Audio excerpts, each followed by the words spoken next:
Hello and welcome to the final day of the 2022 ROSSLYN Park HSBC National School Sevens. It's day 5 and it's a massive, massive day. We begin proceedings with the final stages of the Under-14 Cup competition. We will also have today the Under-18 Girls, the Under-18 Girls ACER competition, the Prep Schools competition, and in the afternoon, the closing stages of the flagship tournament of the ROSSLYN Park Sevens, the Under-18 Cup. Will Sedbergh retain the title that they won back-to-back in 2018 and 2019? Well, we'll find out very shortly. They were certainly looking like one of the favourites. Alongside me in the early part today, we have Will Roberts. Will, how are you doing? Did you enjoy yourself yesterday? Very much so. Yeah, yesterday was my first day watching specifically the Under-18s Cup, and I'm very excited that we've got an array of different competitions to round off the week in what has been a fantastic sort of week of schoolboy rugby. Yeah, it's been absolutely fantastic, and we're going to begin today's proceedings here on RE2. Next Gen 15 are live streaming RE2 throughout the week and throughout today from 10 AM right up until 4:20 PM with the boys Under-18 Cup semi-final, and we begin today with that Under-14 game. As I say, it's a Group B encounter between George Watson's College of Scotland and St Paul's School of England. In fact, of just down the road, St Paul's in Barnes. You can get there in about 10 minutes on a good day in the car. On a bad day, it can take you about an hour and a half. I speak from experience. We're about ready to go though. George Watson's College are huddled up on the left-hand side of your screen in their purple and white hoops. We are just awaiting St Paul's, who are slowly ambling towards us. I think you might be able to see them in the background of your screens there in the black and white hoops. If I was to be a body language expert, I'm saying George Watson's look the side that got off the bus first. Yeah, I think that potentially with St Paul's being so close, that might almost play in as a disadvantage. These guys have had to been able to probably go home or at least back to sort of familiar settings, whereas George Watson's would have been in a hotel with each other as a team, coherent, match ready, match focus, and that could play a real key part in this opening game. Certainly right. I've experienced similar things myself. I was always very jealous. We always used to stay with families and things nearby whenever I played at ROSSLYN Park. Always very jealous of the schools that got to stay in a hotel together. Felt like it was a fun time out, but also on reflection, a really good time for the team to gel. Yeah. Even if it's just, I'm not going to pretend that under 14s are taking, serious analysis meetings and all the rest of it, but just those little conversations in the corridor with a mate, just, oh, what if we tried this? What if we did that? That might have worked, which you don't get if you're all spread about with parents, etc. But we are off here on pitch RE2. George Watson's College kick-off. St Paul's just spill the bouncing ball. What a way to start. What a way to start the day. What a thunderous hit to welcome us back into this final encounter. It's good stead for what is to come. Certainly is. Another bright sunny day here at ROSSLYN Park. Slightly chillier today than it has been on previous days, although I suspect things are going to warm up as the day goes on. George Watson's College on the attack, showing good patience. These teams, of course, had to get through both the group stage and the elimination round in order to get to this point in the competition yesterday. And the top side plus one best runner-up from these 7 under-14 cup groups will progress to the under-14 quarter-finals. So there is little margin for error here. And off to a flying start. Go George. Oh no, I spoke too soon. Tremendous tenacity in defence from St Paul's. Will, that was absolutely brilliant defence. It was great work, and it just proves that you can't let those little ones go, especially at the start of the day. It was St Paul's who kept on going right up until the last moment, trying that little tap, ended up working out, and but thankfully St Paul's have been able to get themselves out of jail if they can execute this scrum well. And it'll teach me for making my predictions too early about whether or not a try is going to be scored, because it certainly wasn't there due to that brilliant defence from St Paul's. And I must thank Mr Mark Lowe for bringing us along a George Watson's College team sheet. We are very appreciative of any team sheets that come our way.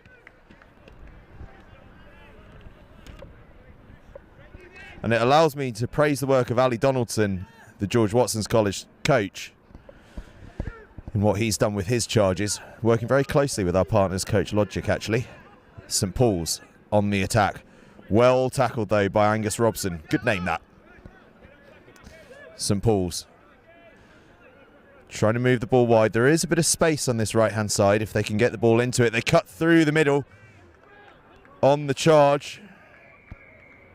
And it's a penalty to St Paul's. Side entry from George Watson's College. From that early scare, St Paul's looking like they're starting to find a bit of rhythm. I think it's all about just making sure that you almost wake up in this first game. Just get everything back and ready. These teams have already played yesterday. Muscles are probably tired, a bit achy. Minds just need to reset. Both teams just lacking in discipline, and that will hopefully open up towards the end of the game. Quick tap penalty from Luca Anderson, fighting against the 2 defenders that are on him, and he got the offload away, but it was spilled, and now it's spilled in return. So we'll come back for a scrum down. Luca Anderson almost getting away for a George Watson's College try. Twice now they've looked as though they're away, but tenacity in the St Paul's defence denying them. And at the start of this game, things were looking a little quiet around the fields, that first breath of morning coming across, but things have, within that 5 minutes, really started to fill up. Starting to see a couple of teams walking past us, touchlines filling up, and George Watson's College pouncing on that feeling as the ball spills loose, grabbing the ball and crossing the line for the first try of the game. I'll let you know who it was in a second. He's got himself well strapped up, but still finding a way to get himself across the line. And it's the number 9, Harry Sharman. A proper scrum half's little dart around the corner, that, wasn't it? And George Watson's College getting the reward for their efforts and getting the conversion as well for a 7-0 lead. Yeah, great work from the number 9. It's real awareness around the scrum and great dexterity in being able to just chip it up to himself, regather and then score in the corner. A proper poacher's effort. So George Watson's College will restart things with a 7-0 lead. And having had some big scorelines on this pitch, one of the key things yesterday was some of the close battles, and we could be in for another here. St Paul's on the break, and their electric number 10 with a wizardly sidestep to get around the last defender, but he's hauled down by the chasing defence. Both sides here showing tremendous effort in defence, and George Watson's College turned the ball over now. If they can get the offload away, there's space, but St Paul's managed to close them down. There's space on this right-hand side if George Watson's College can find it. Oh, lovely, lovely dummy from Luca Anderson. He got half away once. Can he get away a second time? He can indeed, and George Watson's College go 2 tries to the good. And I see wandering towards us a couple of Scotsmen with smiles on their faces. It's the team of Coach Logic. Mark, how are you doing? I'm good. This is my old school, so I taught here for 6 years before I started developing Coach Logic. So I know the coaches, and I don't know any of the players anymore. They were all too young when I was there. But it's good to see them doing well. Did they get this far under your guidance? We never come down actually. We only started. I think they only started coming down about 4 years ago. Yeah. Well, perhaps he was worried about whether or not they'd do well enough. They're doing pretty well today, though, our George Watson's College. And while we've got a bit of a break in play, Mark, I might as well talk to you a little bit about Coach Logic and the stuff you guys are doing. You guys all week have been putting out loads and loads of little clips from people, tries of the day, all that kind of thing. There's been some really cool stuff out there. Been loving some of it. Yeah, like I said, me and my partner Andy, we developed it whilst we were in education, and he was a coaching lecturer, I was a PE teacher. So this is our bread and butter. We wanted to help support grassroots sport, and this is an amazing grassroots tournament supporting lots of schools. So to capture it and to stick some content out there for parents who can't be here, or for kids to look back and have some memories is pretty special.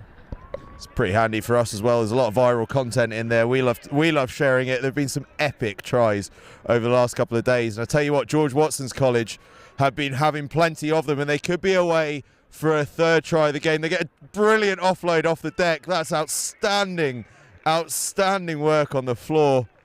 George Watson's College, 3 tries to the good already in the first half of this first game here on RE2. Will, how good was that offload? Well, it was just, again, it just seems as though St Paul's have slightly fallen asleep. It's frustrating to see that, and George Watson's really capitalising. You spoke about body language right at the start of this game. I think that is really proving to be the difference. George Watson's have been able to turn on, seem sharp mentally, physically, and are currently reaping the rewards of that. I think it was Brodie Wright with that offload off the deck as we go into half-time. George Watson's College leading 3 tries to 0. And I'm going to have a little word with Mark Cairns here about Coach Logic and what they've been doing since we've got a little half-time break. So tell us a little bit about the platform, kind of what you offer and how people can get involved. Yeah, so the schools, we work with lots of schools, about 40 around the country, and they use the platform for multiple sports to upload their match footage, and then it's about getting players hands-on with the content. So instead of it being a coach's job, because I know when I was teaching you've got very little time, I don't want to spend my Sunday evenings doing that when I be with my family. So it's about kids getting access to the video, clipping it up, then just having discussions in an online environment that then make the sessions a lot richer. Because a coach knows where the players are at and can plan accordingly. So that's what it's all about. It's using kind of bits from social media, using bits around the growth of video across all their lives, not just within sport, and bringing all that together to provide like a really engaging environment for them. And of course, throughout the day, players who are here, I know a lot of people when they're sitting around waiting for a game to start, they're actually watching these streams on their phones. So we'll actually be able to talk to them directly. They can head over to your tent, can't they? And all they've got to do is scan the QR code, and then they can get all their clips up and start playing around. Yeah, it's spot on. So we've got a QR code, and they can access it actually from their own phones. They can create their own highlights, and we'll be keeping the platform open for a week after the tournament, because we know it's a busy time for them during the tournament, but we want them to kind of grab some highlights and moments and download that to store for future reference, and they can show their kids how good they were when they were their age, maybe back in the future. Show them how good they were or how embarrassing they were. One or the other. I know which way it would be if it had been me. I've got an old DVD knocking around of me playing. I put it on the other day because I was moving house. It's not good. It's really not good. It's where the only highlights they could find of me were me at the bottom of rucks.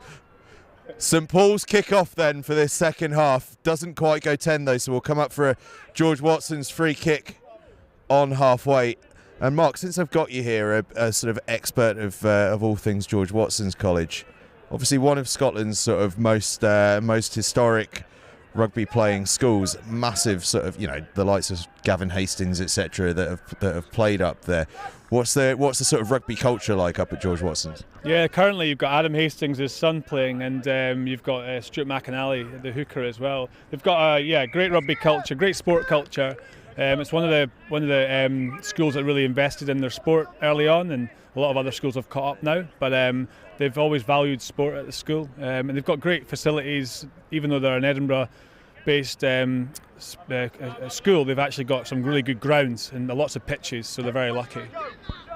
Very lucky indeed. I've actually played up there once upon a time on a tour back in the old days. They're under a little bit of pressure here, though. St Paul's have got their way up the pitch, but a little spill, and I think we'll have a scrum to St Paul's. A good attacking opportunity. We saw from a similar opportunity George Watson's getting their second try, a little dart around from the scrum half.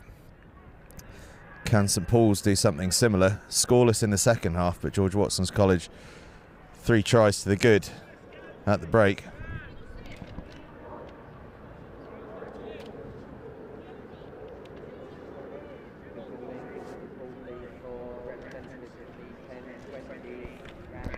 Receiving team sheets left, right and centre. This is a good day. 2 team sheets and we're only 1 game in.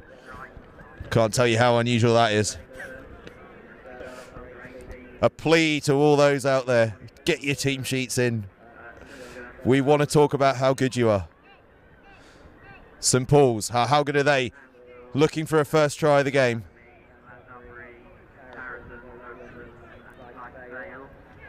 Great array of coaching clothing today as well. We've got warm tops on, but shorts as well, and sunglasses. It's a strange combination, but that's the early morning in the sunshine here in southwest London. St Paul's, I thought they were just across the line, but misjudging where the line is, misjudging it again. Now perhaps they'll go. The scrum half has a dart and gets across the line.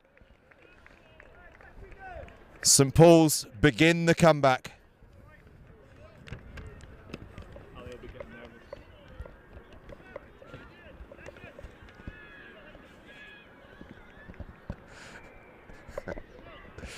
Conversion, not quite. 3 tries to 1, the Scots lead. Yet another Anglo-Scots clash going the way of the Scots. Exactly. The English haven't fared too well so far in this tournament when it comes to battles across the borders. But it's just about George Watson's when it doesn't seem to be swinging their way, momentum turning towards St Paul's. It's all about seeing a game out and game management, which is something that is definitely maturing at under 14 level. So it'd be interesting to see how George Watson's can deal with it. You've done well to avoid my Calcutta Cup goading there. George Watson's receive the kickoff and spread the ball wide. This is nice sevens. Might have looked to cut in, but instead they opt to go round the outside, and it's a good decision. And it's that man, Brodie Wright. Well, he set one up earlier. He's going to score one of his own now. The perfect response to conceding a try is to score one right back off the kickoff, and that's exactly what Brodie Wright has done. I thought I had a note about him, but it's been crossed out. We'll make one up. Brodie Wright. The big man, good player.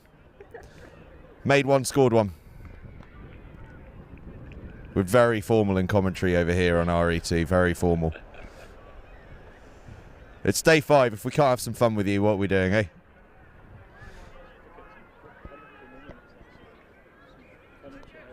I tried to interview a dog yesterday. Lost my head.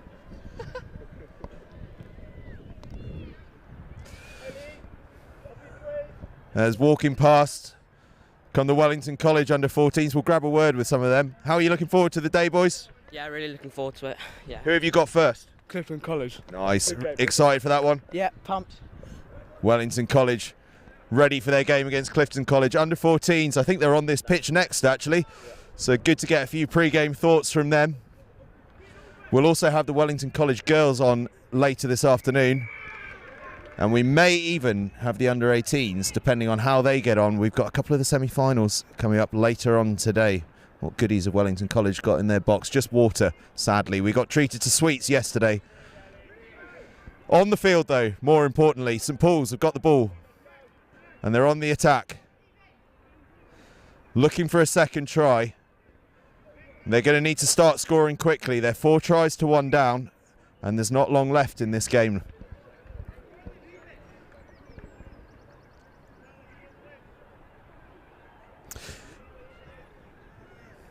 And while we break for the scrum, in general terms, how do people get in touch with Coach Logic to start getting involved in the platform? Yes, you can jump on the website, just search Coach Logic and it'll come up. You can do a free trial, so there's 15-day free trial. And then there's an email address that you can, or a contact form via the website that you can get in touch with us. And yeah, we'll get right back and try and support you. Nice. It's honestly, genuinely a really good platform. We find it seriously handy because we can pull up all the clips and get your highlights out there. Coach Logic do the hard work, or indeed you, the players, do the hard work. It's absolutely excellent.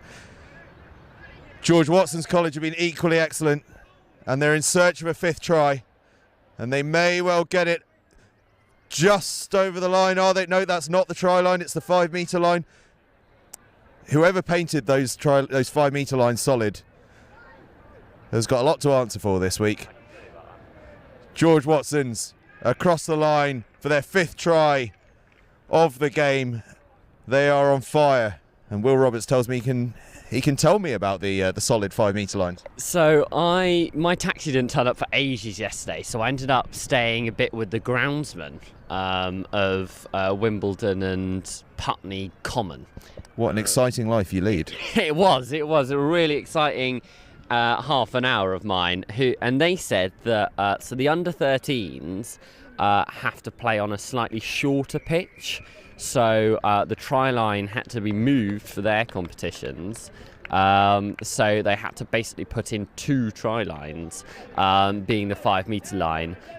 So therefore that has caused so much confusion throughout the week. It's on RE1 as well. I've seen a fair few people dive over quite confidently over the 5 metre line, which has made for some interesting clips. But yeah, it's just another hurdle to overcome if you want to try and get over the whitewash at ROSSLYN Park.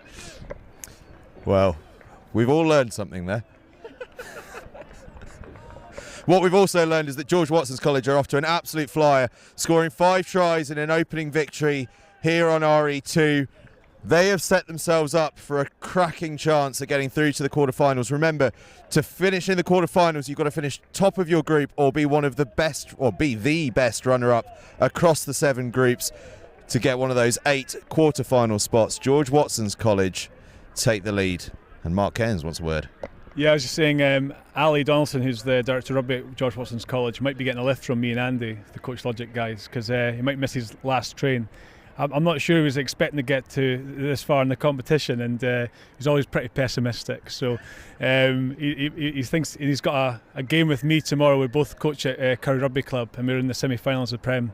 So we're both having to get up the road sharp so we can coach together tomorrow. So he's probably happy that they're doing so well, but inside he's thinking he's going to miss that train, and he's going to have to jump in the car with me and Andy for an 8-hour trip up to Edinburgh. Ali Donaldson, the only coach who's not that happy about his team doing well.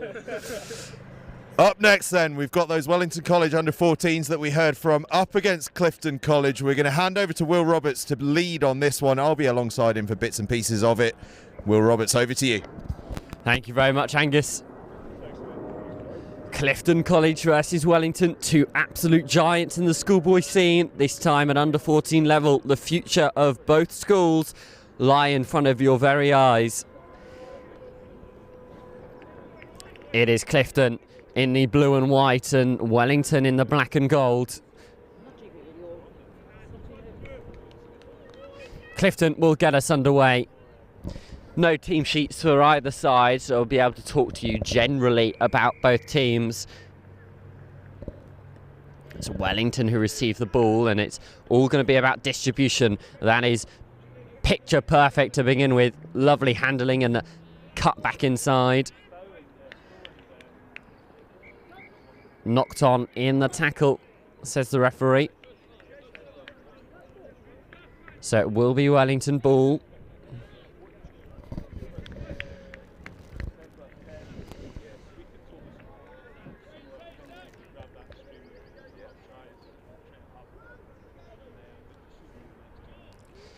Wellington showing a lot of depth in their attacking line.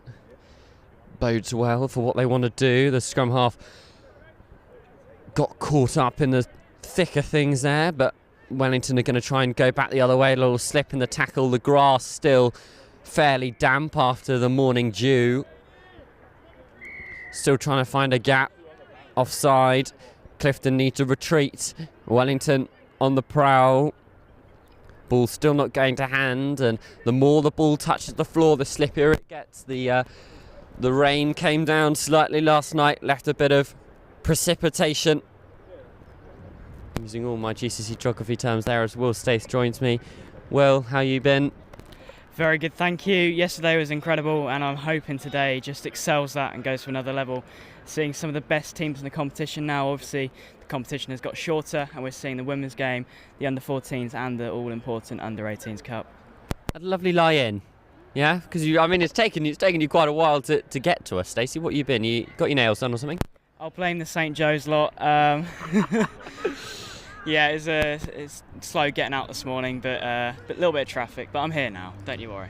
There we go. Well, you can rest assured at home. Will Stacey's now with us. Panic over.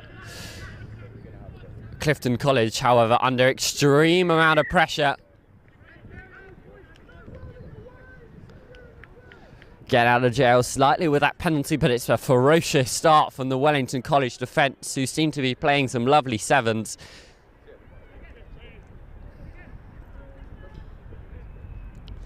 Clifton work it down the line, trying to go laterally at the moment, just trying to find that hole. Maybe it's on the outside. Strong tackles in from Wellington. The bite is on. Through the line they go. Offloads are plenty. Doesn't stick, and Wellington have it now. They're going to try and fling it wide on the counter. The under-14s, still in somewhat of a group stage, playing for a quarter-final place as Wellington look to race away down this left-hand side. Ball towards the feed, and that is not the best of deliveries. Last thing they'd want. Stacey, we were talking about before you got here, skill set and warming up back into the day. These boys obviously played a bit yesterday. Our bodies will be tired, aching, alongside the fatigue and tiredness, having to wake up and play rugby at 10 in the morning. I mean, it's a mixing pot for handling disasters, wouldn't you say? Well, I mean, that's when the squad depth really tells who's got the better squads. You know, you need to have players on the bench ready to come on, make a difference, and the players who've got fresher legs than the ones who played a lot yesterday have to shine through and do what they can for their team. But it's going to be tough on all these lads today, right through the under-14s to the under-18s. They'll all be feeling the same tiredness. But yeah, that's going to be a massive factor in who wins these games. The referee once again blows his whistle for a scrum. I can be pretty certain that's not the last one we will see in this game.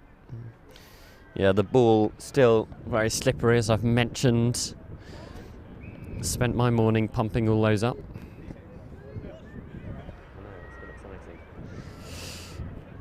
More than just a commentator.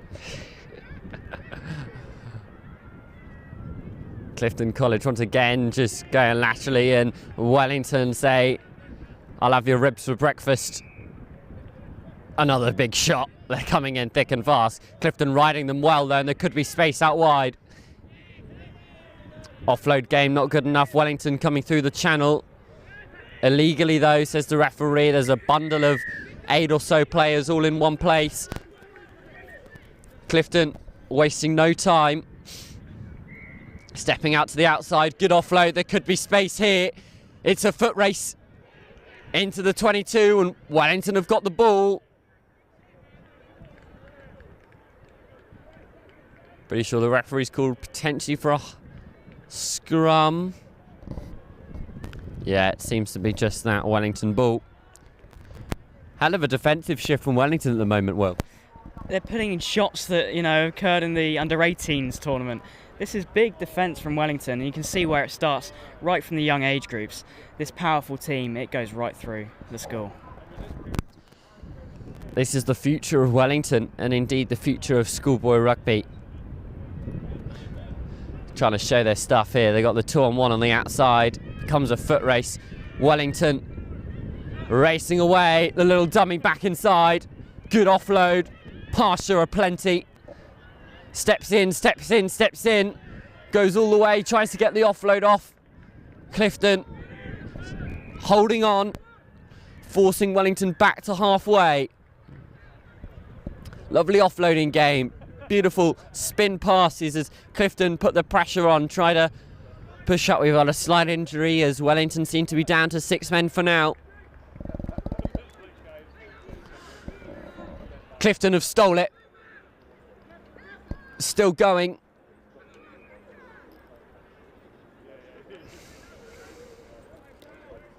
Back onto halfway. There seems to be defences winning out in either side. What a pass. Just doesn't go to hand. Going to try and keep it in field. That's lovely skill from Wellington. Harlem Globetrotters stuff. Through the gap. Holding the offload. Clifton College get over the ball. This is a fantastic show of skill and ability. Two of the best under-14 sides in this competition going head-to-head in the group stages. We feel spoilt in one of the first games of this morning, in fact. Ball goes over the top and Clifton still have it. Good patience as they attempt the reload. Clifton could go all the way. Going to have to cut back inside, but are ushered into touch by that Wellington defence. That is the half. Breathtaking stuff here on RE2. Clifton and Wellington going at each other ferociously. Big hits, challenges, lovely passes and offloads.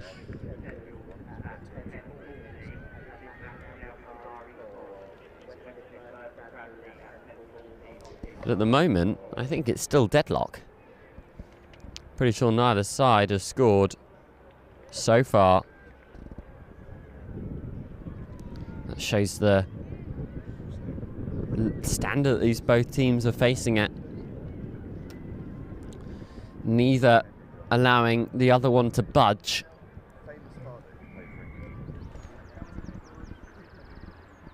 Oh, yeah, Martin Johnson's stuff. So casual. Mm.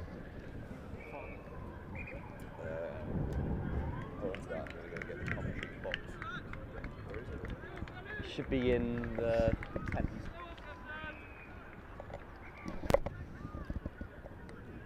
Now, Will Stace, I don't know how much of an opportunity you've had to look at the RE2 fixture list for today, but which game are you most excited about coming to commentate on?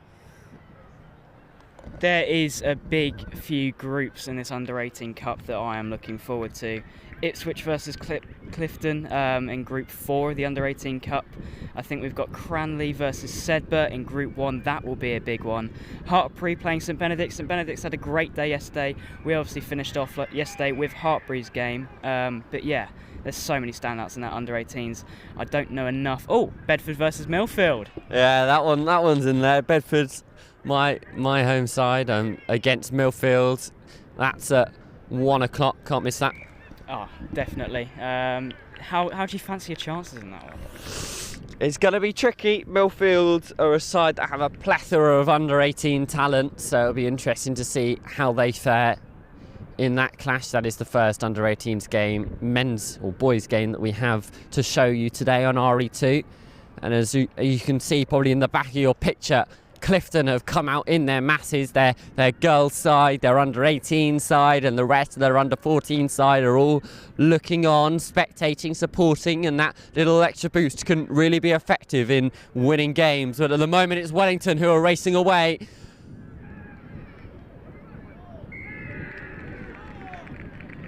Scrum half tries to get away, but it's Clifton's strong defence that have got them through. You're going to have to get out of this hole though.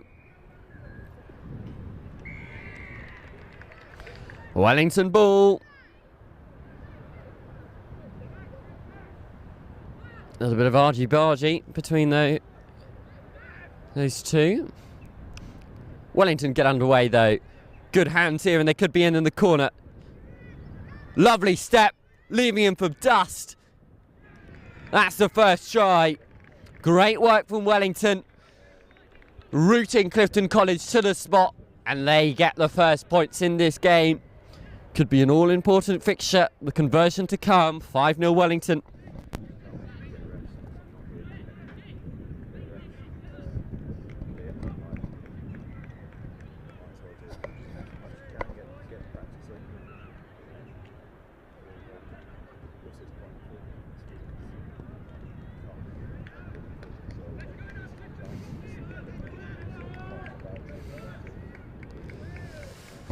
The conversion is mishit.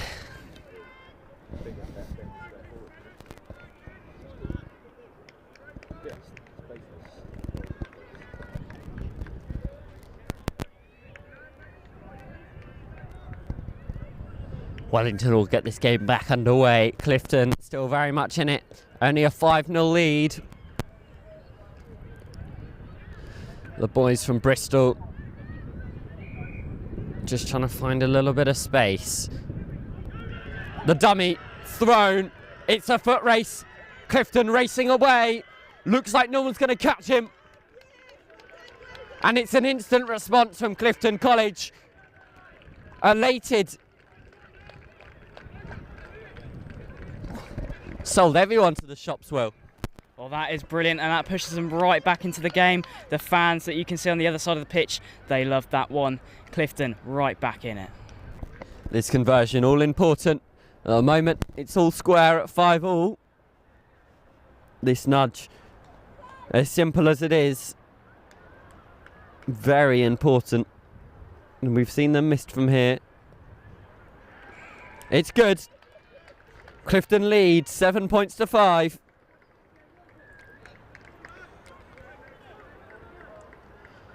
And about 5 minutes left to go of this second half.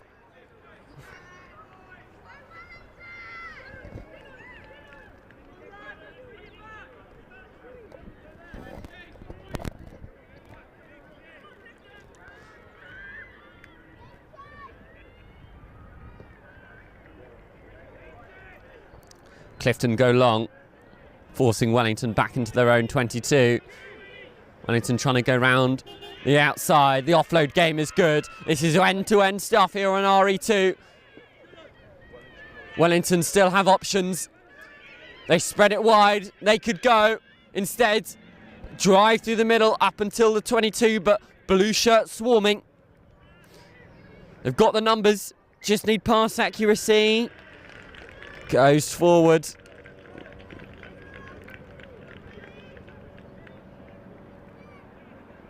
The attacking skill and intent from both sides at the moment, really impressive work. I'm shocked that this is the under-14s. This is very high quality rugby being played this early on in the morning after a tough day yesterday for all of them. Really good to see.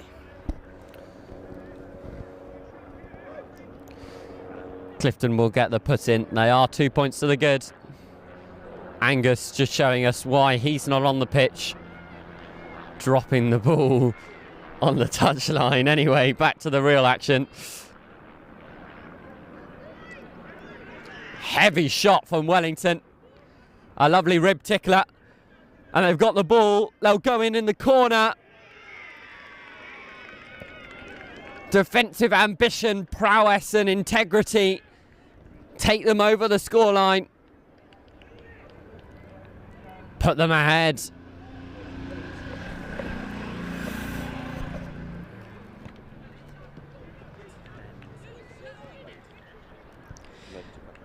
Wellington now back into the lead. 10-7, conversion to come. A brilliant try, just toying with that Clifton defence. Conversion is not good. Is there time still on the clock?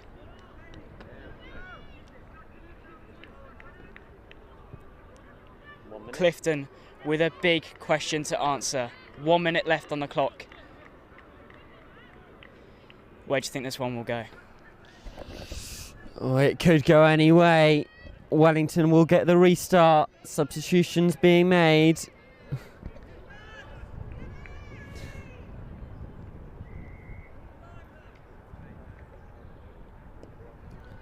High into the sky. That's a lovely kick. Clifton need to go on the attack instantly.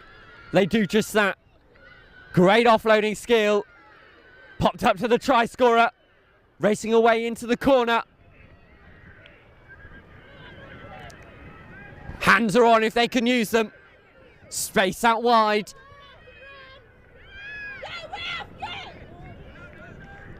They're going to try and go back the other way. It's another big shot in the middle of the park from Wellington. The scramble defence holding strong. Clifton still going. Offloads are plenty.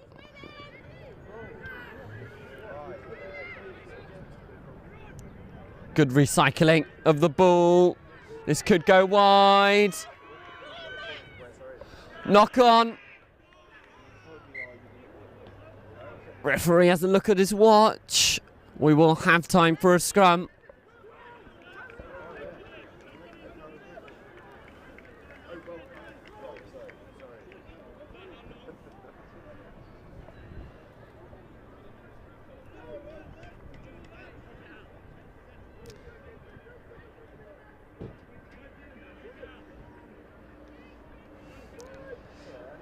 Wellington need to see this out.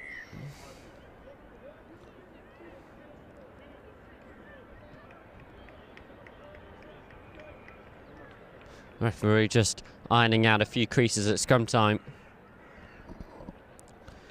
Wellington go down the blind side. The little nudge is put through. And that's it. Wellington have won. But that was an amazing contest at under 14 level, Will Stace. Yeah, that's the pinnacle of schoolboy rugby right here. These are the future. This is unbelievable. Absolutely incredible game from both sides. Clifton will feel hard done by. That's an excellent performance. But Wellington, their power in defence, they've deserved that win. Incredible. This is just the beginning for both these sides. They will have 2 more cracks at the cherry in a ROSSLYN Park context, under 16 and under 18 level. They are the future. I'm going to pass over to Angus Savage, who's going to lead us through our next events. Well, I just wanted to talk very quickly about the efforts of both Clifton College and Wellington College with teams in this tournament at under 14 and at Colts level and under 18 level. But particularly I wanted to talk about Kyle McDonald, who has been looking after the Wellington College under 18s in the absence of their director of rugby, Dan Richards. He's been doing an absolutely fantastic job. A really, really top sevens coach, sort of, as so often, underrated by being the number 2, but in fact he is an absolute wizard on the apologies if a large loud truck came over your airways there. Apparently we're now a drive-through. But anyway, as I was saying, Kyle McDonald has been doing a wonderful job with Wellington College, as seen by the fact that they've progressed so far. Under 14s, under 16s and under 18s, and of course we've got the girls later on today, so we just wanted to give him a bit of a shout out.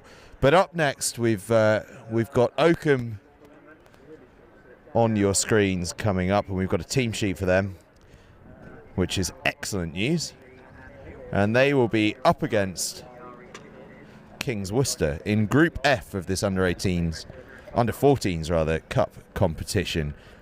Will Stace is going to lead you for this one, and he is going to tell you about a certain someone wearing number 12 for Oakham.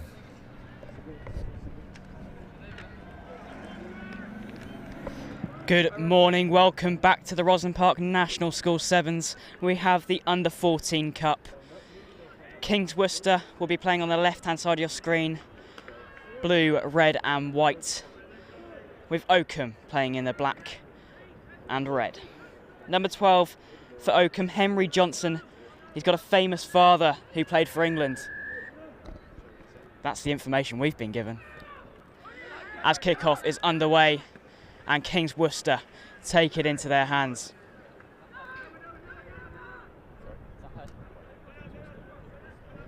Run through the middle. Good offload.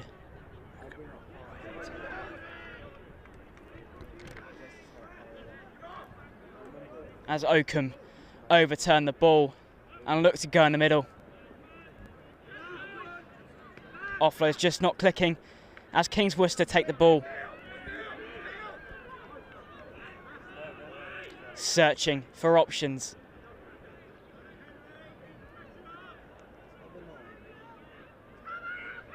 Both teams just feeling each other out. Trying to find a gap through. Penalty given. Kings Worcester take it. Let's go around the outside. But Oakham are right on their doorstep.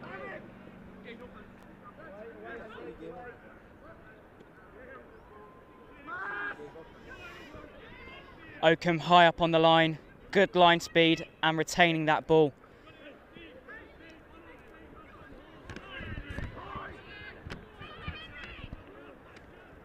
Plays it out wide. Tom Church looks for the corner and he finds the try.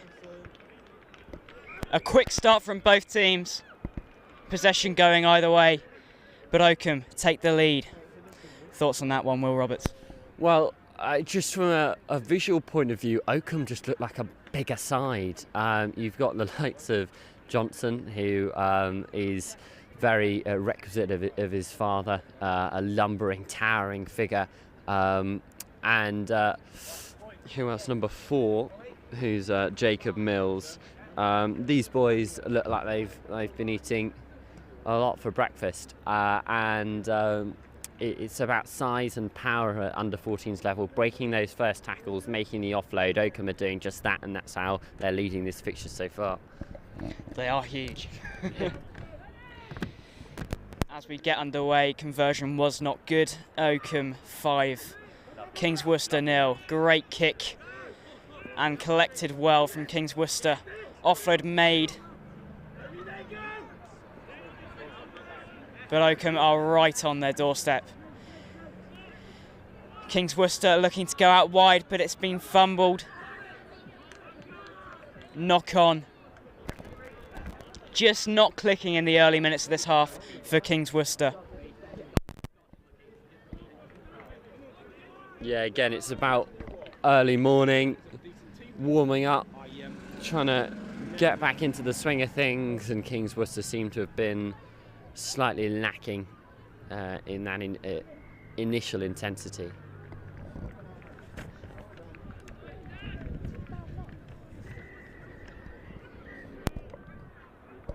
Scrum contested well. Going to be retaken. Whitchurch with the put in.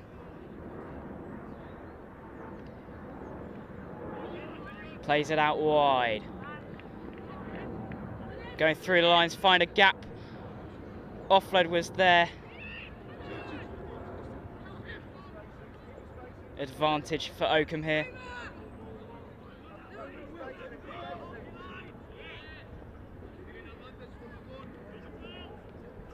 Marcus Southwell taking it through the lines, but will go back to the advantage from the knock on earlier.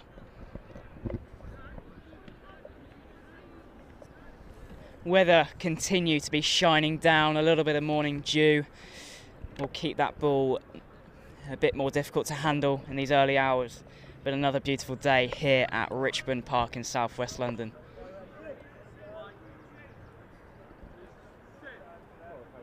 Lots of action to come today. Winners are going to be crowned in the late hours. So stick with us here on Next Gen XV for the RE2 fixtures.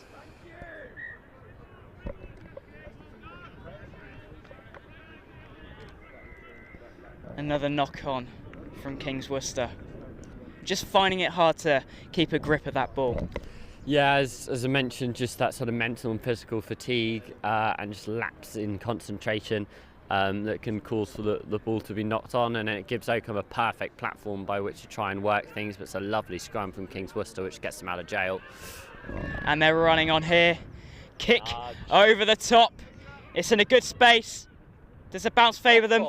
Oakham with another brilliant take. Into the hands of Kings Worcester though. And they'll go into the corner and they will take 5 points.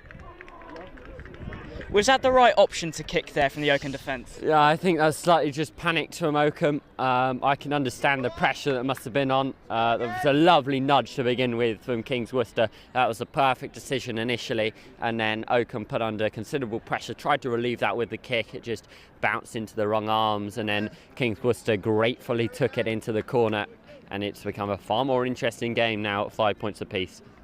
It hasn't been clicking for them, but it's been clicking for them now. Conversions come. Looks good, but not good enough. A great kick though. 5-5, not long left on the clock in this first half.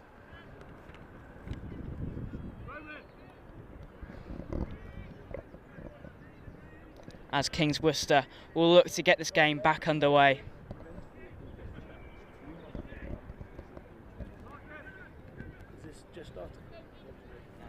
This game's about 4 minutes in. Knocked on from Oakham. Half time called. A great half from both teams. Pressure on either side. Coaches will look to try and make a difference as they are equal going into that second half. 5-5 Kings Worcester versus Oakham.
Well, good morning. Welcome back. Second half of this Group F Under 14 Cup action. Kit turned inside out for Oakham. Must have been a complaint in there from one of the coaches. Well, it's frustrating for us commentators because we had numbers associating us with Oakham, and obviously with the shirts being turned inside out, those have disappeared, so we are now commentating blind. As Oakham get that ball. Johnson, but penalty given to Kings of Worcester. 5-5 in the first half. Pressure was sustained from both sides as the offload is like an American football pass. Penalty given to Oakham, holding onto the ball. We've seen that a lot this weekend. What is something they can do to stop holding onto the ball and try and get that offload quicker? I think it's all about support running. I think that when someone makes that sort of one-out break, you need to be getting over the ball early and then detaching and then playing to come half. We haven't seen a lot of that where the boys are sort of sealing off, detaching and playing away like you would in international sevens. So it'd be interesting to see if that can be integrated more into this sort of level, because I think it will just add that little extra man outside, which could give you the advantage. I mean, you don't even have to go down to phases, that you can keep the ball alive.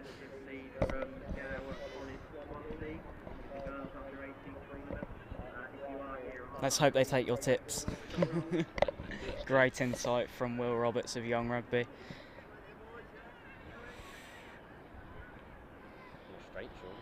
A line out taken, not straight from Will Roberts.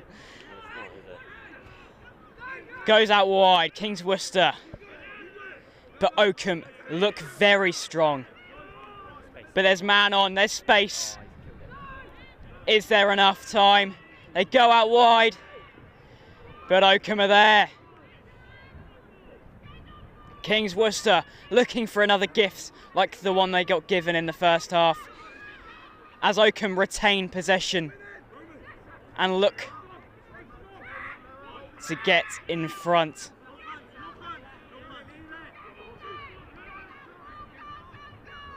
Kick over the top. Just gone over the halfway line as Kings Worcester collect and look to attack, but it goes back to the penalty advantage.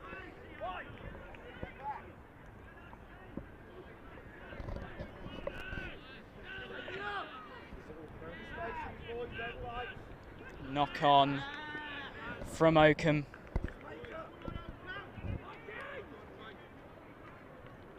In a game like this, where it's so tight, so even, how do you make a difference? Is it about keeping with the same system, hoping for something to work, a little bit of luck, or is it about changing something?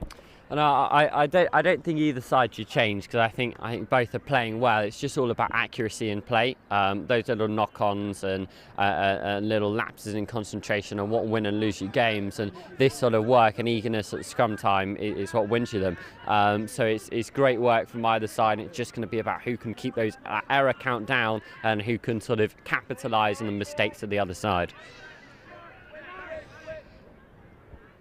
Nice. Kings Worcester have a man on the outside. Can they find the corner? Not given just yet. And penalty to Oakham. Heartbreak on the line for Kings Worcester. Just when you think they're in, Oakham, as ever, are there.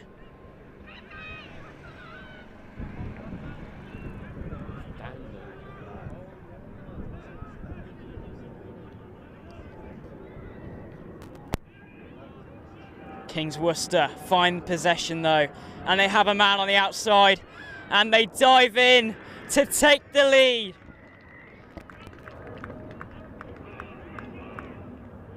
They've been pondering, they've been searching, and now they found it. Thoughts on that try, Will Roberts? Yeah, Kings Worcester applying a lot of pressure and certainly deserved the score. But it was really good patience in play and lovely distribution. The idea to go down the short side on initially was the right call, and then it's all about just waiting. Great sort of ruck defence as well, and well-earned 5 points. Conversion missed. 10-5 with a couple of minutes left on the clock, surely.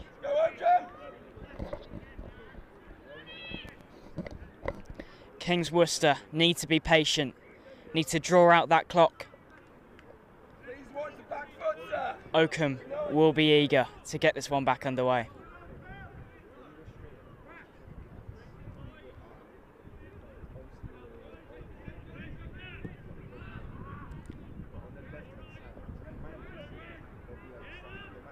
Oakham. Searching. And go back the other way. A brilliant pass. Pop pass. A really even contest here in the under-14 group games.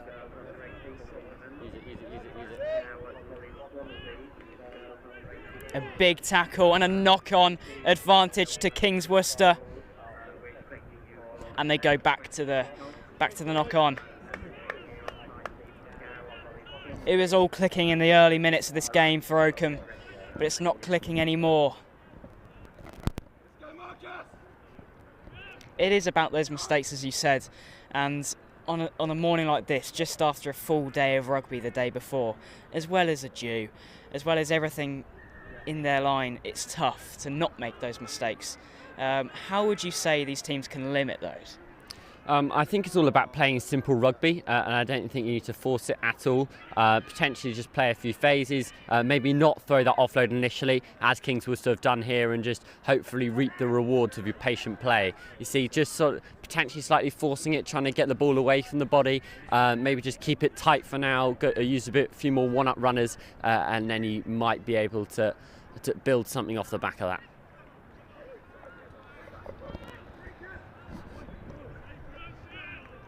Oakham with the put in this scrum and sight set, hopefully on a future in this under-14 cup competition.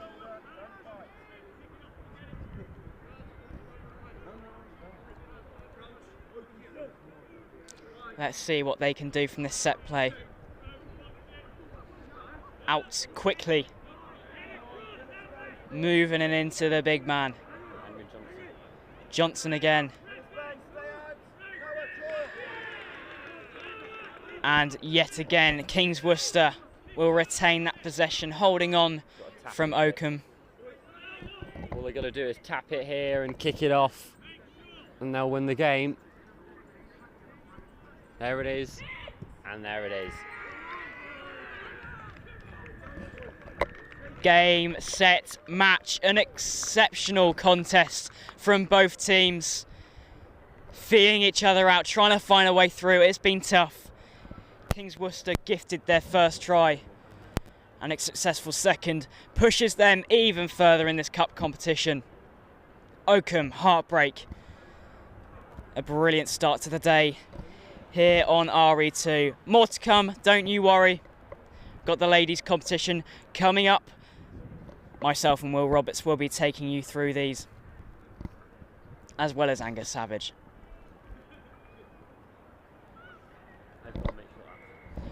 Kings Worcester 10, Oakham 5. No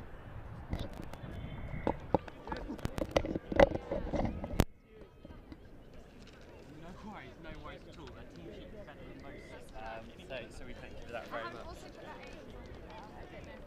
No, don't worry. Is this It's Pangbourne. Sorry, I should write that. No, don't worry.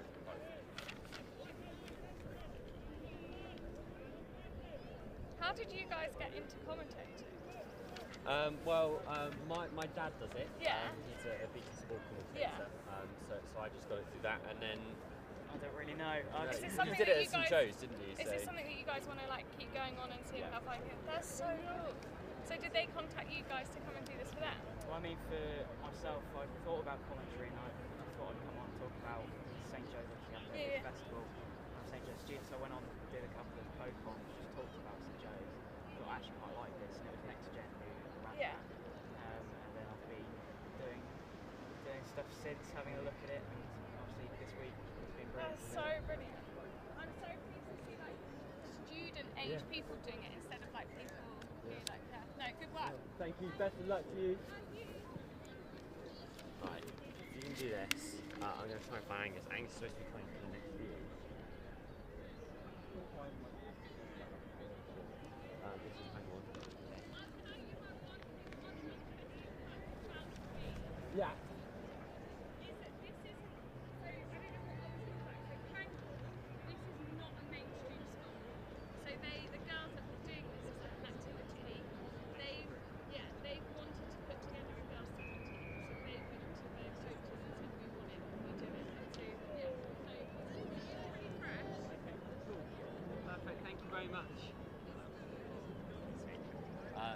Yeah, I'm going to go to RE1 for a few games, but I'll come back. I'll try and get ambulance.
Good morning. Welcome back to the ROSSLYN Park HSBC National School Sevens. We're in the women's competition now. Pangbourne taking on St Helens in Group B. Pangbourne playing in the red, blue and white on the right hand side of your screen. And there goes the number 1 Nora Shields, multi-talented sportswoman who is their unsung hero. As they move it out wide. Number 3, Emily Smith.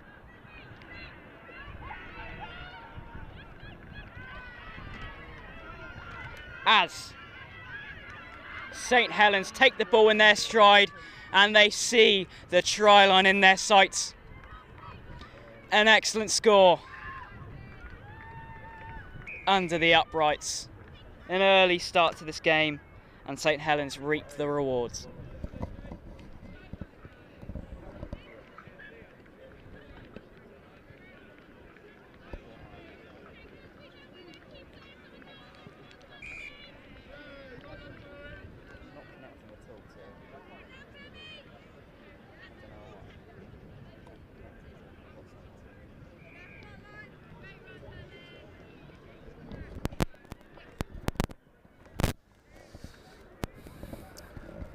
As Will Stace sorts his phone out.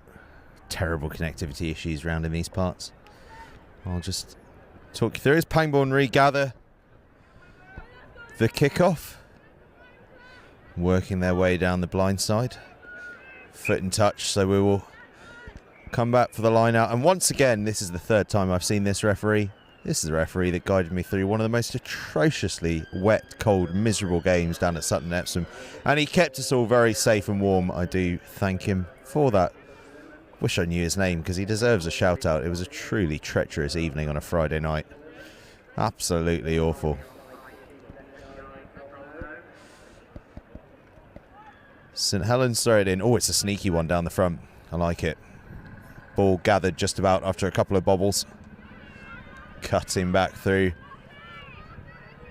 Oh, no, she's going to go the long way round as the number 14. She's going to go the long way round, and is she going to go the whole way? Ho, ho, ho. The big arc all the way around the outside, and Will's phone's back, so he'll talk you through that. Oh, his phone's not back, but he's going to talk you through it anyway. I'm just saying, Sherburn, the team on the right-hand side of your screen, this is an extracurricular activity. This is on their own time. This is not part of the school setup for sport. So every single one of them, massive well done, because it's pushing yourself out there, outside the comfort zone. But St Helens, looking in control of this tie.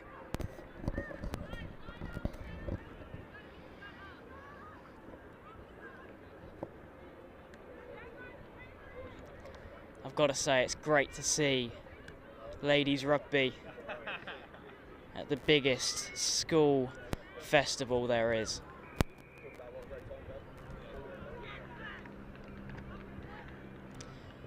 Hopefully more of it to come in the future years.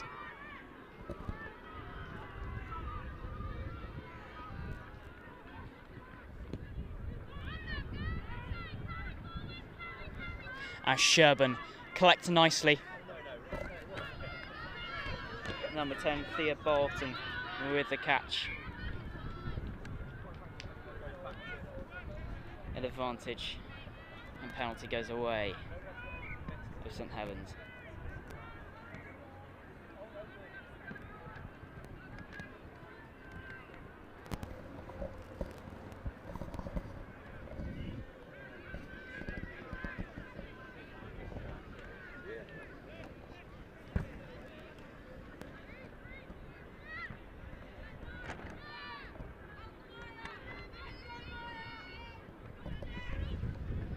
St Helens move it out wide, looking to go around.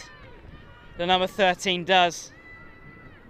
Back inside though, looking for a gap. Sherburn just chasing them down.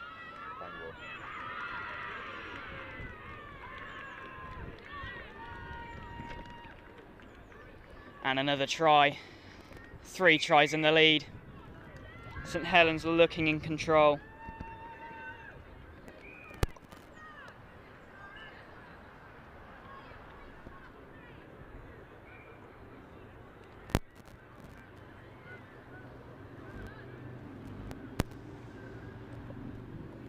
In this women's competition you see a vast variety of experience, and it's great to see everyone getting involved. Likes of Nicola Krulu, number 15 for Pangbourne. She's Moldovan and she's just gone to the school. She's thrown herself right into the sport. And it's great to see people just getting involved, enjoying rugby. And such a high level as well. Backwards is the call as Pangbourne look to build. Gemma Swire, ball in her hands. As Nora Shields takes it. Knock on, unfortunately.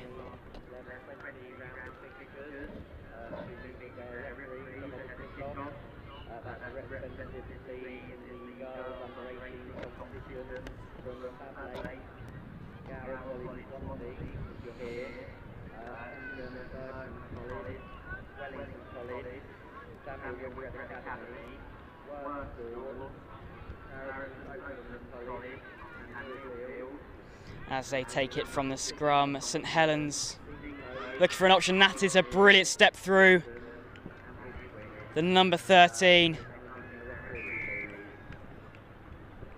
St Helens looking absolutely incredible. They are flying.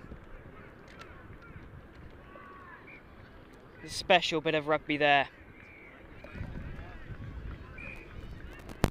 And another conversion taken. 4 tries to the good now for St Helens. Confident as ever. And half-time is the call. St Helens in massive control. Sherburn have answers to find. As we go into half-time, I'll hand over to Angus Savage, who is eagerly wanting to get on the mic. Well, eager because I've got Jamie, one of the referees today, alongside me. You refereed the Colts final last night. How was that? Yeah, it was a great occasion. Brilliant game, Eton against Harrow. Always a good fixture. Really enjoyed it. 2 teams played really good rugby. Entertaining game, lots of tries, and yeah, thoroughly enjoyed the occasion. And I guess it's as much of a festival for referees as it is for players. I mean, so many of you here, sort of catching up with old mates and stuff, I'd imagine, as well. Yeah, absolutely. I mean, a lot of us are used to going out on a Saturday afternoon on our own, so it's lovely to come together as a group. You make some great friendships at tournaments like this, and the weather's been quite nice as well, so that always helps. Yeah, not bad. And you got a busy afternoon lined up ahead of you?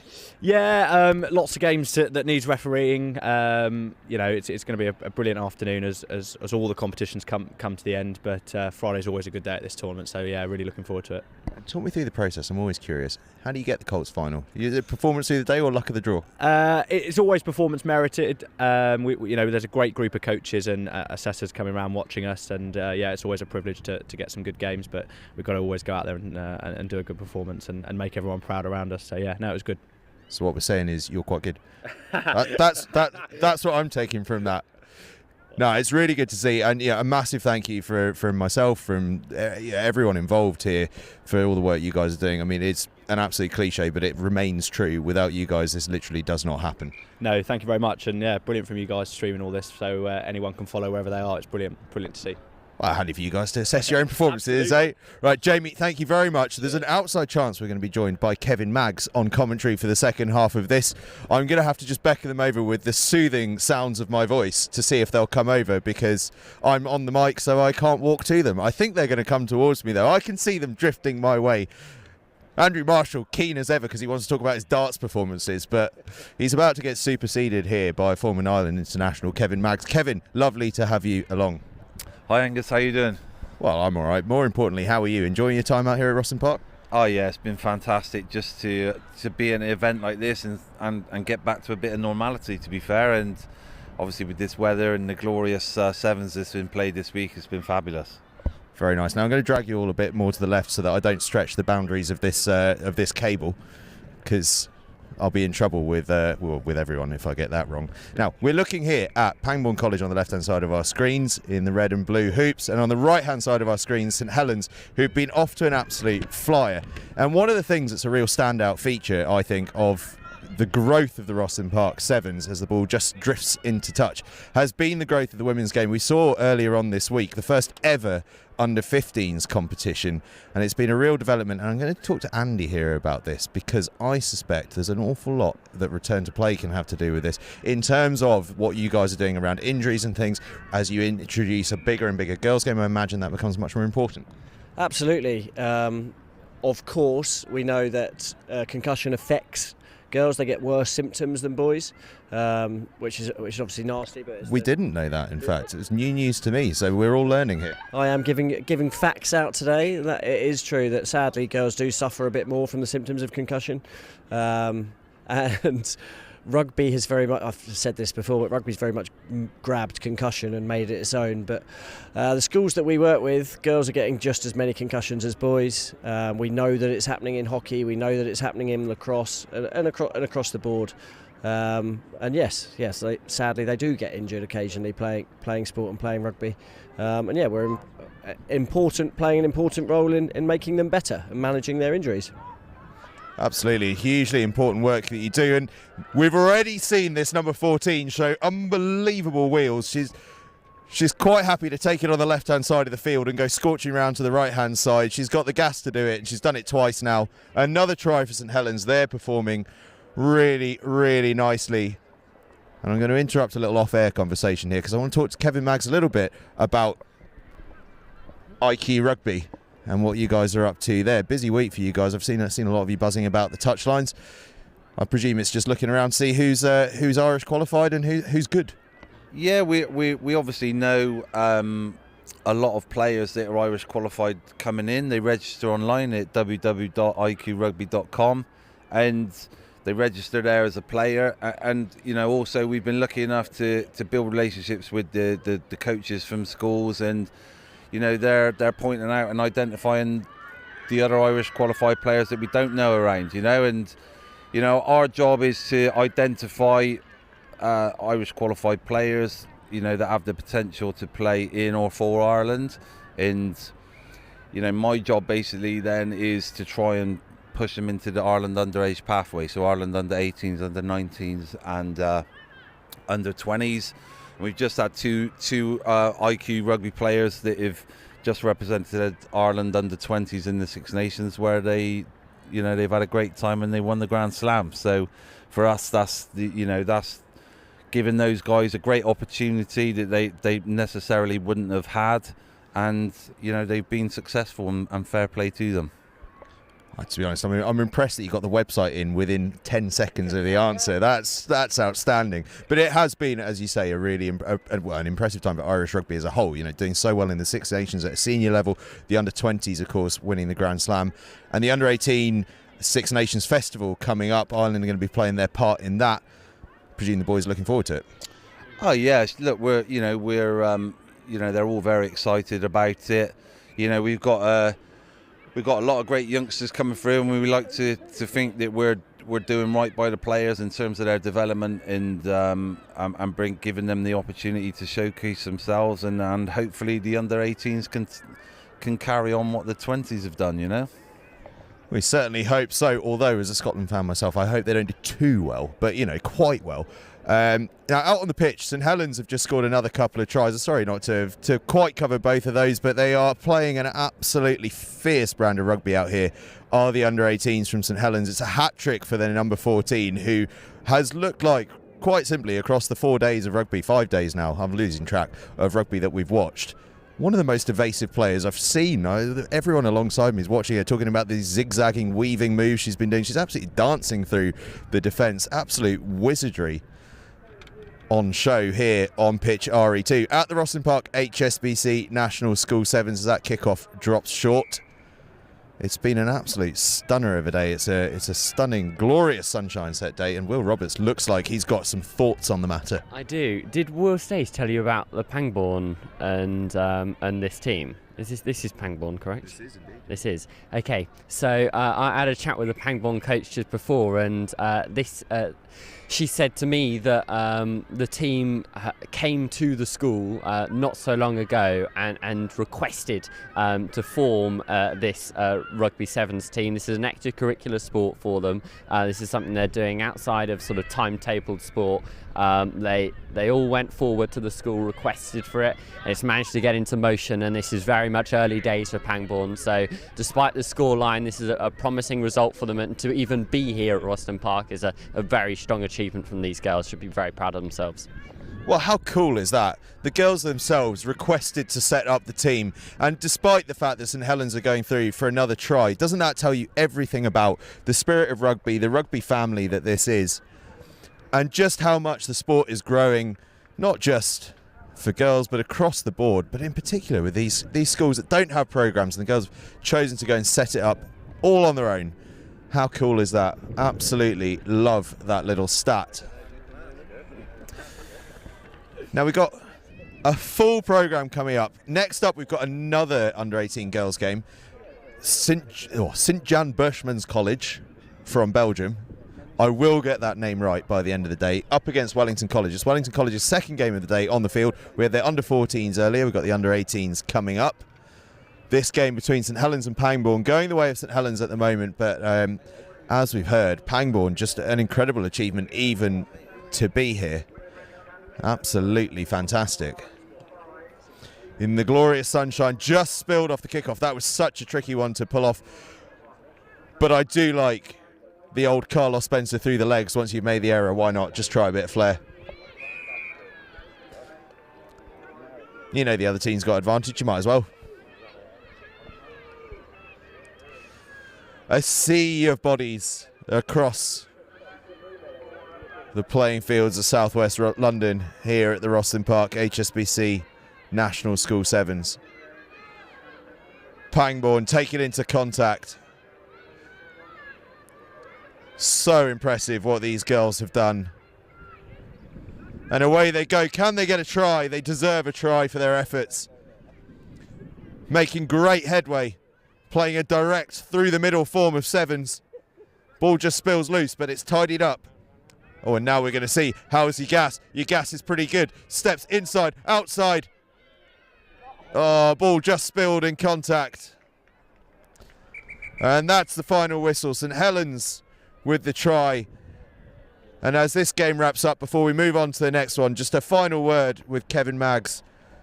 because I just want to make sure that everyone knows. So an IQ qualified player, what do they need to do to make sure that you know about them?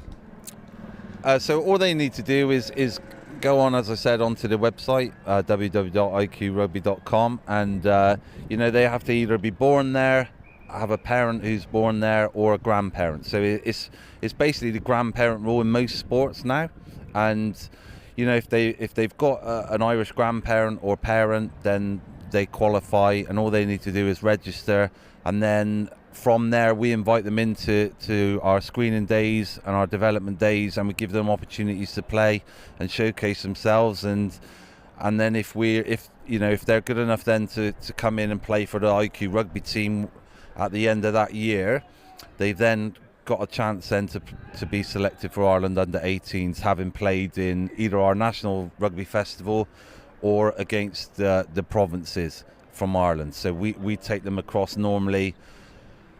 Obviously it's a different world now since we've all had COVID, so we didn't have our national festival last year. We ended up going to Belfast to play against Ulster schools, and we were victorious there.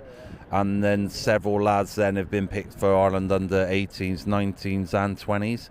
So we like to think that it's a good programme, but again it's just giving players another opportunity to play at a higher level and hopefully get representative honours, because we feel that to experience different programmes and different environments and different coaches, it just can only aid to their development, but also it gives them a chance to play a higher level of rugby. Massively so, and we've seen examples of it. I mean, just off the top of my own head this year, I remember seeing Henry Boyle, who's been outstanding for Seaford College, playing for IQ Rugby, I think against the Lambs, I think it was that I saw him getting on that team sheet. You've seen loads of examples of guys out there getting their opportunity, and it's another route through to playing a really high standard of rugby, and one that people should definitely look into if they've got the opportunity. Yeah, exactly. I mean, look, we don't put pressure on any of the players. We just here to provide opportunities, and if they can play a higher level, or they're interested because their dream is to play for Ireland, or even go and study and still carry on their rugby development in Ireland, then we can help them out academic wise and university wise as well. So hopefully we give an all-round good approach, and hopefully we can aid to their development to hopefully get into a green jersey. 100%. Kevin, thank you so much for joining us. I'm going to hand over to Will Stace just now, just to talk us through the very beginning of this, with Wellington College on the left-hand side of your screen and St Jan Berchmans College from Belgium on the right.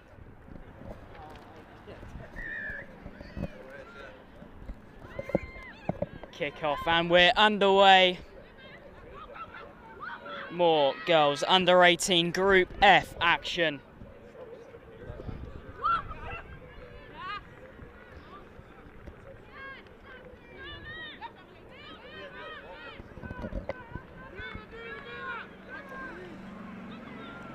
As Berchmans College have a penalty go their way.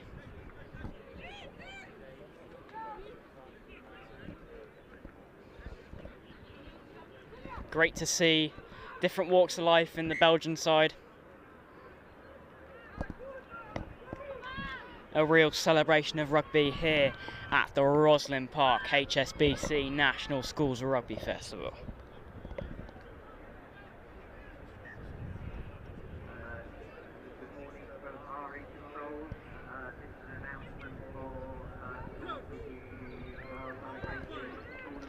Scrum with Wellington's put in their famous black and yellow with a blue outline. As the number 4 moves it in, they've got space to run into. And the ball falls into hands of the number 2. Has she got the pace? Great defensive effort from St Jan Berchmans College. Back to the advantage that Wellington previously had.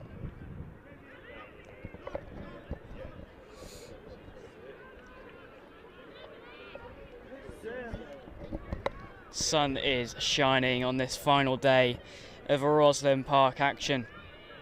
It's been an incredible week. 11-year-olds, 10-year-olds, right up to the 17 and 18-year-olds on the brink of international, county and academy level rugby. You've seen it all here live on Next Gen 15, as well as England Rugby, as Wellington College look to find a way through, but collected well from St John Berchmans College. Will Roberts, how great is it to see a high level of women's rugby being played here today? Well, it is amazing, and we spoke last game just about the Pangbourne team and their initiative in trying to push women's rugby in their ranks and at their school.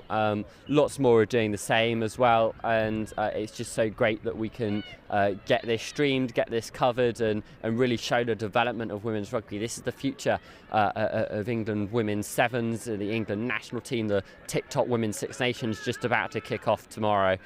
So it's a perfect sort of platform to be able to show the next generation of women's players. Summed it up perfectly there as Wellington College try to find a way through. But this Berchmans College defence is next level, and they get the penalty and relieve the pressure.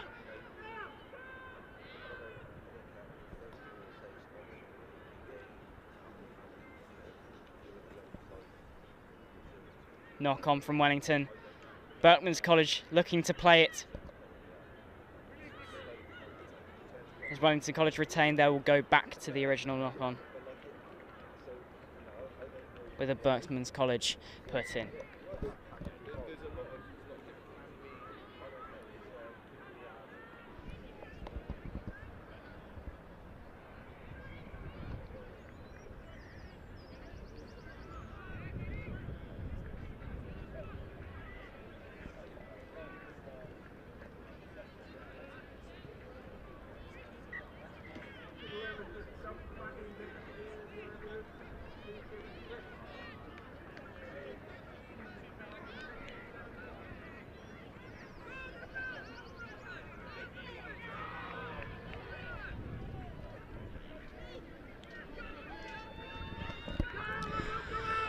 As Berchmans College find a way on the outside.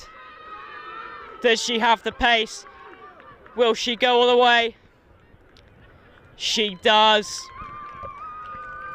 A big score for Berchmans College.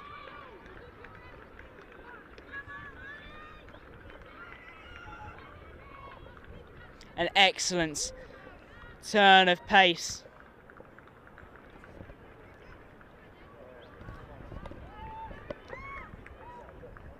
Conversion isn't good, but a big lead in what has been a tight game for both teams.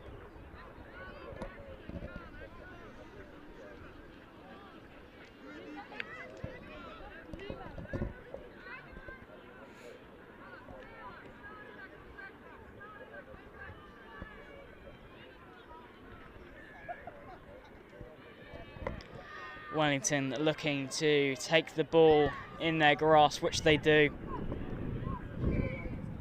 Numbers on here, but the offload just goes astray. Berchmans College collect and try to find a way through. Good step inside. Yards being made at every pickup. Sheer power going through that Wellington defence. As the 22 tries to go around the outside, and a gap has been found.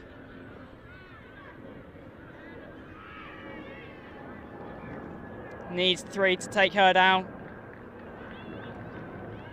Spilled, messy, and another try for Berchmans College. Just excelling now into the game. Wellington had their moments at the start of this first half, but Berchmans College showing just how incredible they can be. I don't think that try has been awarded. I think it's another case of the 5 metre line causing real issue. Were you here when I spoke about my conversation with the groundsman yesterday? No, but go again. Okay, so I mean, this story gets more exciting the more I tell it. So my taxi was very, very, very, very late yesterday. Thank you, station cars.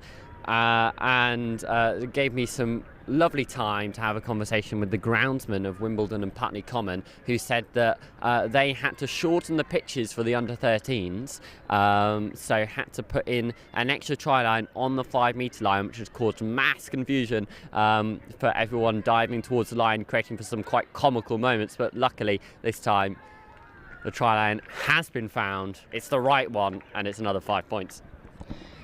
Berchmans College now take their second try. Not only does it confuse the players, it confuses the fans and it confuses us in the commentary booth. Conversion is good. And delight on the Berchmans College faces.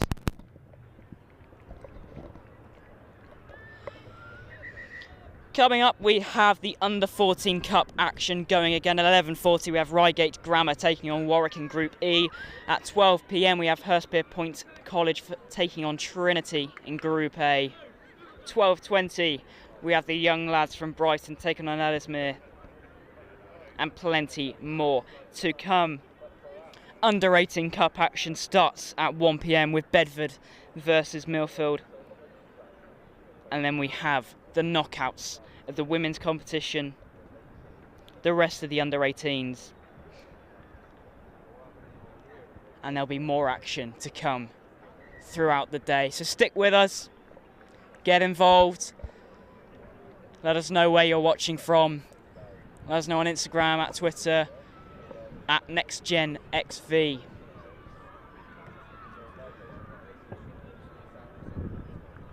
Notes being made. 12-0 going into half-time for Berchmans College.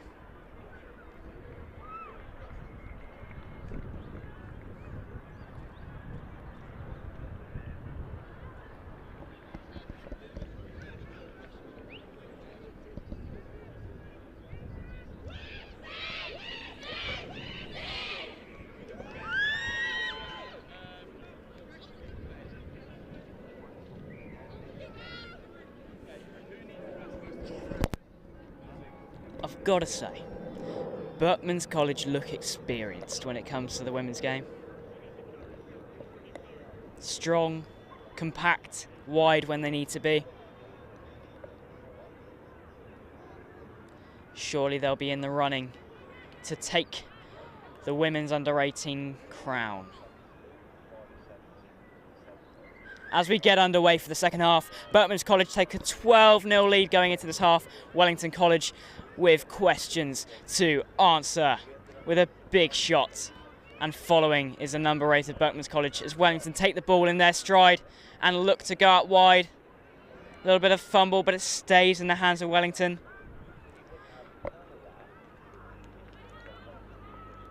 As a ref calls for a Berchmans College put in at the scrum.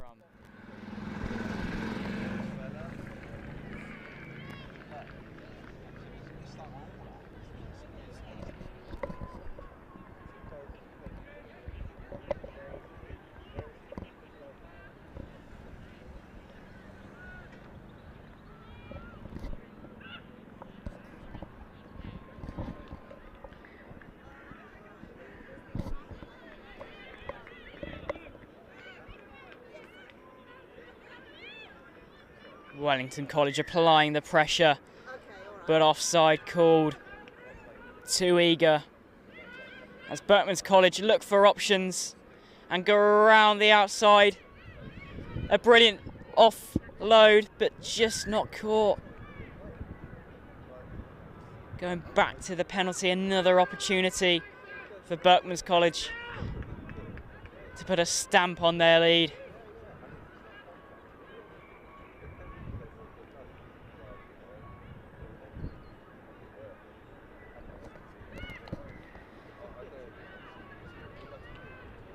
Looking for that try line, which they find. Another try for the Belgian side, excelling in the Women's Cup competition.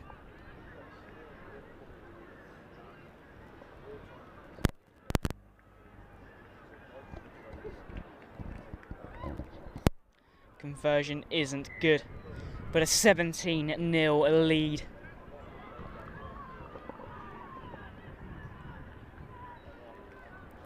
If you're just joining us, this is the under-18 women's game going on right now.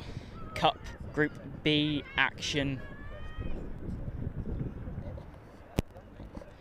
We have more of the under-14s coming up for you in a short while, with the under-18s Cup competition starting at 1 p.m. A big fixture in Bedford versus Milfield. Lots to come, lots to enjoy as Wellington collect the ball and look to try and change the game. Knock on.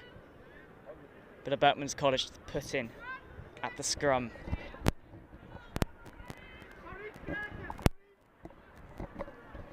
Ground just starting to dry up. Sun becoming hotter. The atmosphere here is brilliant.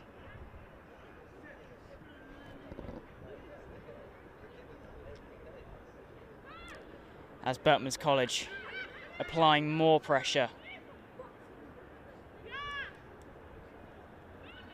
As Wellington College rip it from the tackle. They have space to manoeuvre, but just not handled.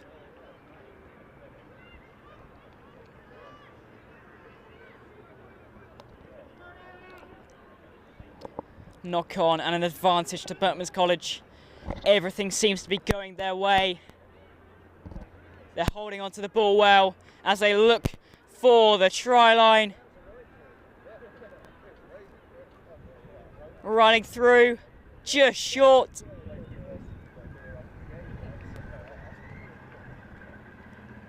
And try given, I believe.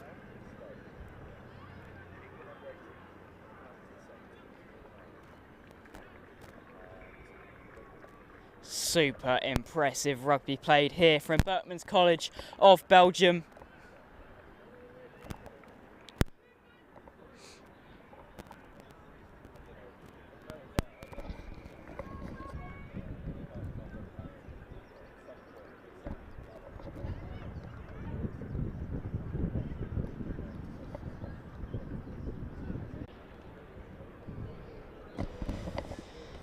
A 22-0 lead in the back end of this second half. A brilliant contest, but Berchmans College, wow. Incredible rugby being played. The standard is so high.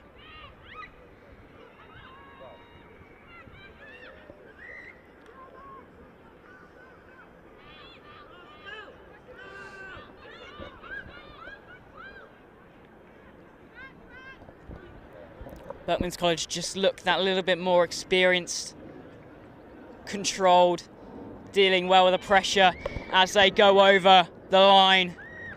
Another excellent score, running away with it now. Super impressive rugby. Title contenders.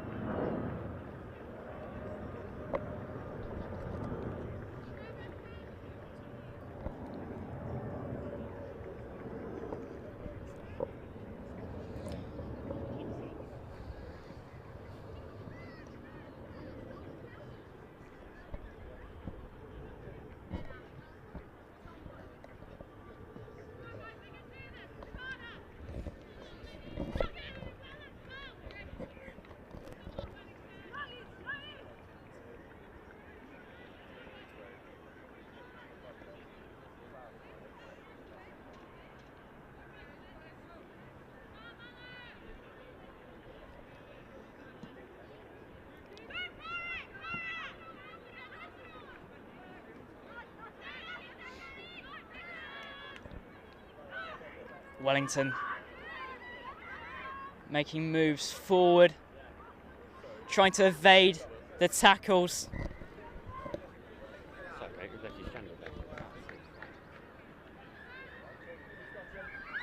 Full time, and Berchmans College looking ever strong. A great performance here today. They're delighted. Title contenders surely for this ladies competition. Wellington should hold their heads high. An excellent performance, but the Belgian side reap the rewards on what has been a great performance. Coming up for you next, we have the under-14s competition back in action. Reigate Grammar versus Warwick in Group E.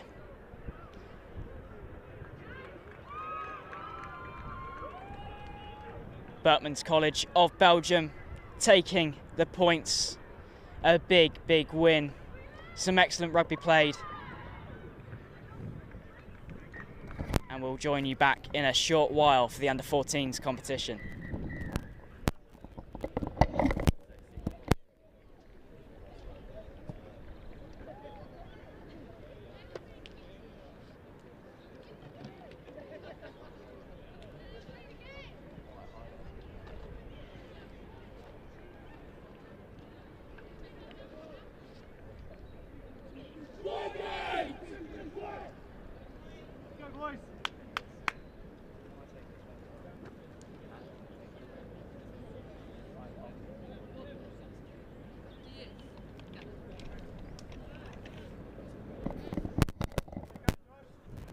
Welcome back. Will Roberts here.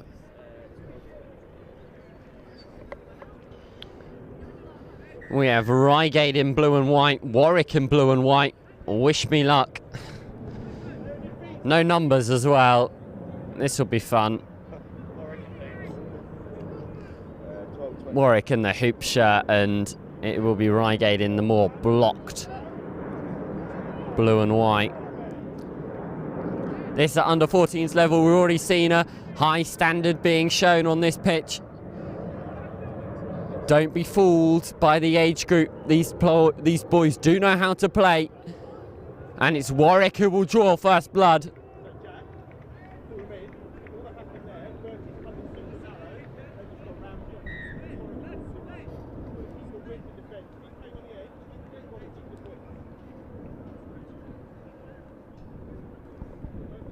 I've got to say, the mullet game is strong, even in the under-14s level. Yeah, I can see it as that's one proper nice one there. There's sort of like a few half mullets which are quite nice. I like the subtlety of that. Yeah, looking around, they're looking strong. It's well,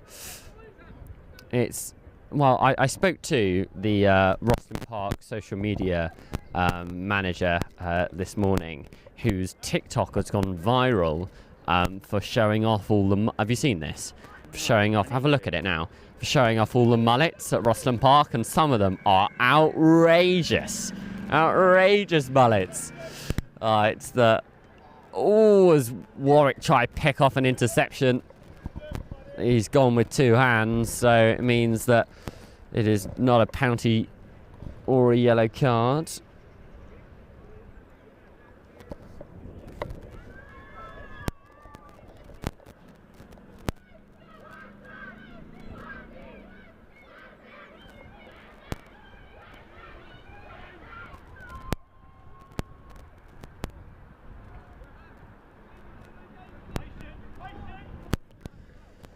Reigate just trying to work it from end to end, and it's Warwick who this time pick it off. They've been sniffing, trying to get in those passing channels. This time it's worked out.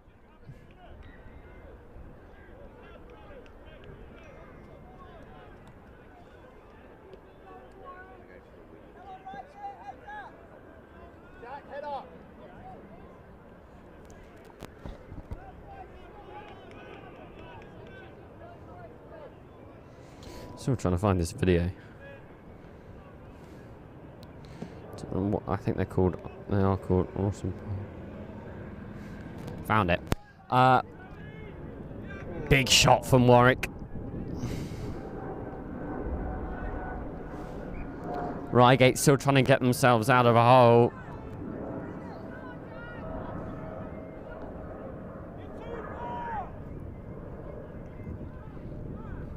Warwick over the ball. Now they go looking for their third. There it is. Warwick will score.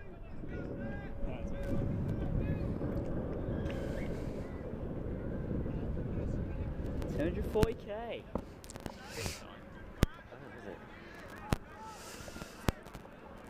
You know what? I'm going to take a seat. on the grass. We're going ground level for this one. A nice chilled bit of commentary, because I don't think my legs can stand it anymore. I mean, we're talking about our sort of physical expenditure, but these boys, this is their second day of rugby. They must be absolutely shattered. I don't know how some of these lot can go through with this. It's very tough on them. Yeah, I was just thinking about it last night. I was knackered just after a day of standing. These lads have been standing up and playing a lot of rugby, high level, high pressure. But it's a great watch, and hopefully we'll see more incredible rugby throughout the day. Reigate now get a chance to attack if they can work on their offload game. Going back the other way, looking to put the chip through. This could work quite nicely if it sits up. Just rolls out. I'm getting some quite despondent looks. I'm literally just lounging out on the grass, chatting about rugby. This is the life, isn't it, Will Staith? It is. It's a big level. You know, we're on RE2 and we're casually sitting down, talking about Reigate versus Warwick. Big. Don't think they do it like this on RE1, but RE2 were a bit more relaxed, so I keep on getting electric shocked from this mic as well, which is never good. Just got to try and hold on to the rubber bit instead. Maybe it's because I think it's because I'm touching ground. Either way, Warwick dummying, going through the gap, trying to find the pop. Reigate all over it. Illegally though, says the referee. Hands on the floor, potentially quite harsh. Scrum, little knock on from the tap. Again, just those lapses in confidence costing. A pressure being applied a lot by Warwick. Great dummy there, finding a way through. Successful rugby being played, but Reigate with a put in at this scrum. As they look on the blind side, and it's a great evade. Can he go all the way? He looks to the try line, and he goes over the try line. An excellent score. Pressure on them throughout the game, and that's what you need. A run down the other way. He's got the legs, he's got the pace, and finds a great try. Conversion just isn't good, but that's a great try, Will Roberts. Great work and individual effort from Reigate. Put themselves back into this fixture.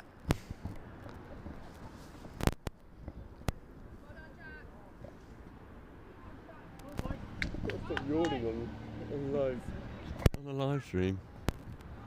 Okay, there we go. Back again.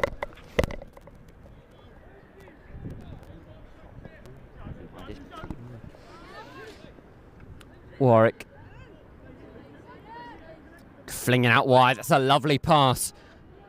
Scrumptious stuff from Warwick, who are going to reply instantaneously unless Reigate can try and find a way through. No, it will be a Warwick score.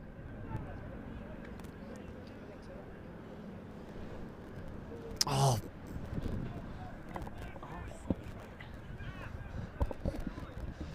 We probably need to take this commentary stuff a bit more seriously and stand up. It was fun on the floor for a bit though. That was quite relaxing. But it is half time. Warwick versus Reigate. Warwick have been slightly running away with it, but it is that late Reigate score which has made things slightly more interesting. What's separating these two sides at the moment, Will Stace? I believe that Warwick just have that element of pressure and presence whenever they're on the ball. Reigate just have to find a way to sustain that. That will continue into the second half. But Warwick, some of the height of these lads, the legs they've got, it's next level. Just saw it a minute earlier.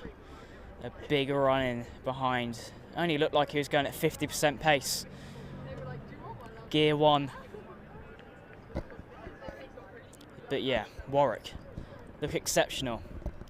Reigate have a lot to answer in this second half. The action will not stop here. We've got lots more coming up on RE2 in the afternoon. Our first game of the Under-18s Knockout Cup is Milfield versus Bedford School. That will not be one to miss. We also have Cranleigh versus Sedbergh coming up, as well as a few other games, as well as RE1. Barnard Castle Sedbergh seems to be the centrepiece of that. For now, we're with the Under-14s, and it is Reigate versus Warwick. The Reigate girls side have also come out to spectate and support their fellow schoolmates. Great to see that camaraderie running around the tournament. That's what it's all about. Warwick go long.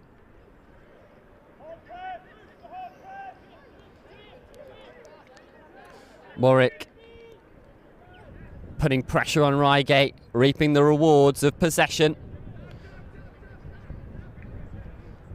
Could be space out here if they can use it on the wraparound. Instead, it's blue shirts that smother them. Reigate turn it over.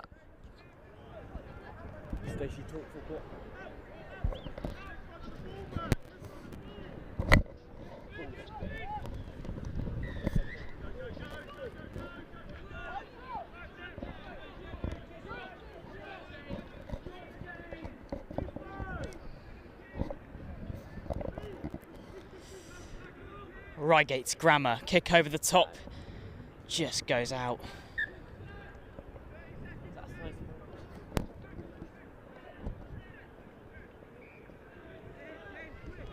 Just going to mention the size of these Warwick players in comparison to Reigate. I mean, Reigate do have a few monsters of their own, but this Warwick team... ID needs to be checked on some of these lads. I mean, I'm quite scared, Station. I'm just standing on the sidelines, and I'm a few years older than these boys, supposedly. So it's a formidable threat, and especially at under 14 level where everyone's developing in different stages and boys are growing at exponential levels. It's always sort of creates that size mismatch, which is normally how contests are won and lost. I remember the early years of senior school rugby being about passing it to the big man, running behind him, screaming for him to score the try, and claiming you did a lot of work for it. But Reigate sustaining some pressure here. They need to find something, get an answer for it, push themselves back into this game. But Warwick looks strong as ever.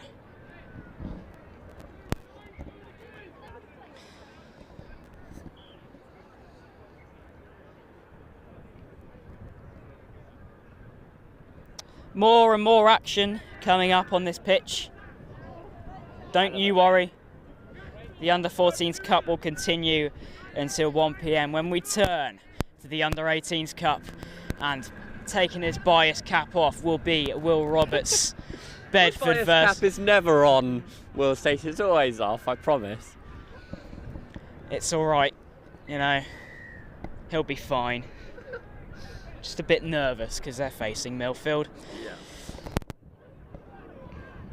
As I said, lots more to come. Lots more action. Don't go anywhere. Let us know where you're tuning in from at NextGenXV as Warwick looks to counter and turn that ball through the lines as Reigate will recollect it, but a penalty given to Warwick.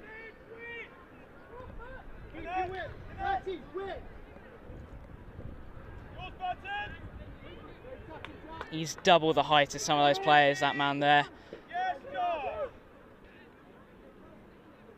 Searching, pondering, looking for an option. Is there one outside? He goes for the outside option, gets past the man. Has he got the legs? Yes, he does. An excellent score from Warwick. An incredible first half. Some pressure from Reigate, but they excel. Special score there from the Warwick man. Saw the outside, chose it, and got through with his pace. Yeah, it's good work from Warwick using the outside, trying to find that edge. Reigate focusing on the ball, staying narrow, staying tight. It's absolutely paramount that you keep your connections in the game of sevens. Reigate doing just that, but being opened up on the outside, and then it's good wheels and attacking intent to score from Warwick. It looks like Reigate will be down and out of this fixture. It's the second interception of the day. Going into the blue and white stripes. Reigate pretty much fall silent. Not much more they can do, Will Stace. Yeah, it's just gone out of their hands, this game. Will be a painful loss to take. At these stages in the days and the competition, it means everything. Loss means you're gone. Win means you can go further towards that crown, as Warwick will have their sights set on it. But that ball flies out of the pitch and will go back to a Reigate ball. Straight after this, we have more under-14 cup competition in Group A. Hurstpierpoint will be taking on Trinity. Trinity, the younger lads, must have watched on their older peers, watched them win the Schools Cup. A lot of motivation from that. Hurstpierpoint have looked good in the under-18s. Haven't seen much of them in the 14s. But that is a good fixture coming up. Reigate looking to build here though. But great work in the ruck, but a little bit too much eagerness as Reigate will collect and take the tap and go. Kick over the top. Coaches not best pleased with that choice. Just goes over the back. And questions asked over, was that the right decision?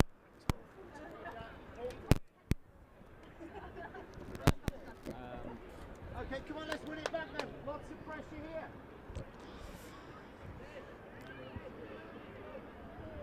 Last few minutes of the game here.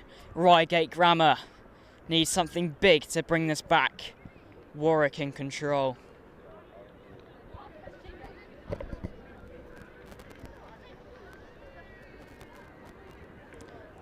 Sun is shining on what is another beautiful day. Here is a ROSSLYN Park HSBC National School Sevens at Richmond Park in southwest London.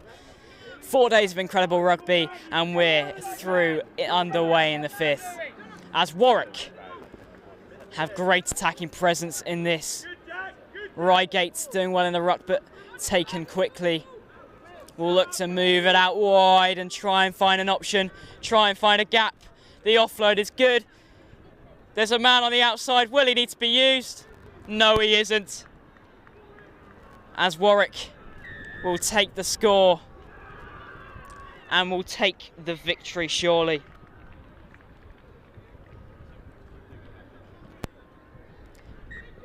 Conversion is good and that is full time. Warwick, dominant display. Incredible rugby from them. They will move even further in the competition at the Under-14s Cup. Reigate had moments of glory, but they didn't have enough to beat this Warwick side. We will bring you back soon as Hurstpierpoint take on Trinity in the Under-14s Cup competition.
Welcome back to the ROSSLYN Park HSBC National Schools Sevens Festival.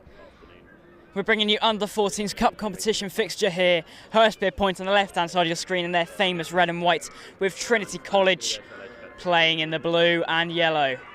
As they go out wide, evading the tackle. Do they have the pace? They do. That is an excellent score at the start of this game for Trinity College. Hurstpierpoint baffled to how he got through. Trinity, that is an excellent score.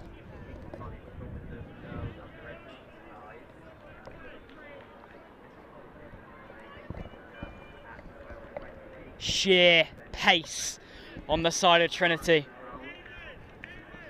And is the kick good? It is.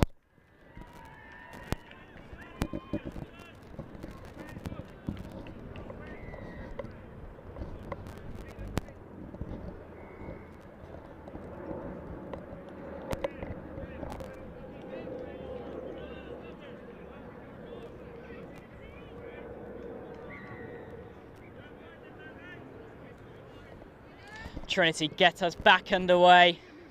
A decent kick. Confusion on who's collecting it. And Trinity will take that in the hands, but Hurstpierpoint take it back. It's all over the place. And Trinity then retain the possession. Round the outside again.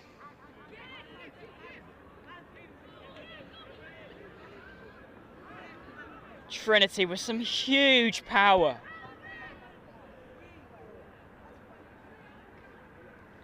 Hurstpierpoint just trying to find a way to get back into this game, but they have numbers on here, Trinity, and they will take it into the midfield. Trying to go underneath the posts. Was that the right option? But over the line. Not enough. Close.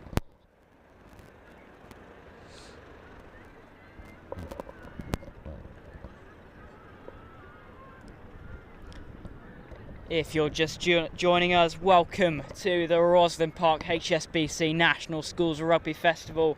This is pitch RE2 live on Next Gen XV. We have some under 14s action for you. Hurstpierpoint versus Trinity. Trinity took an early lead with a great try, pacing around the outside. A 7-0 lead they have. Let us know where you're tuning in from. At NextGenXV on Twitter and Instagram.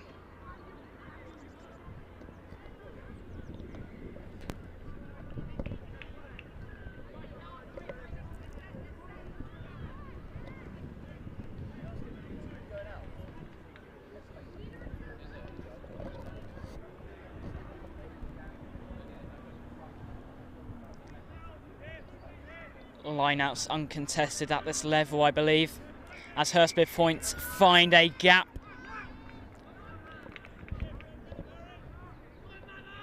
Good step dummy inside. The one-handed technique seems to be used a lot. I'm not sure coaches like that idea as Trinity retain possession. But we will go back to the knock-on.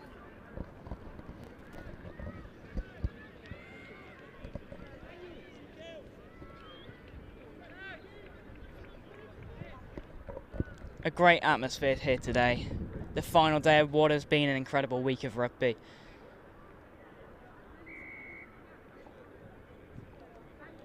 Sun shining, ice cream chuck being raided.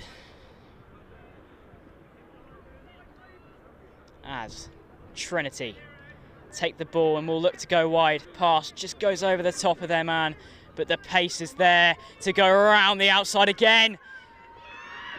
Just goes into touch.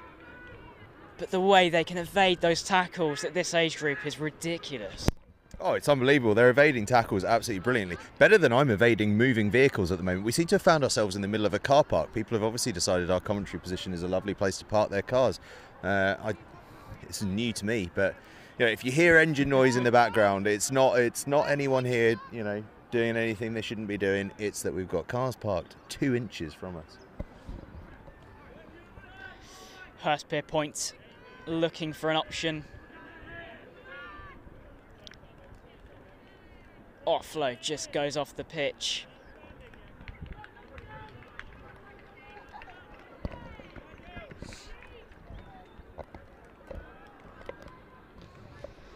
We will continue with the Under-14 Boys Cup until 1 PM, where we change over and we'll look at the Under-18s. Bedford versus Milfield.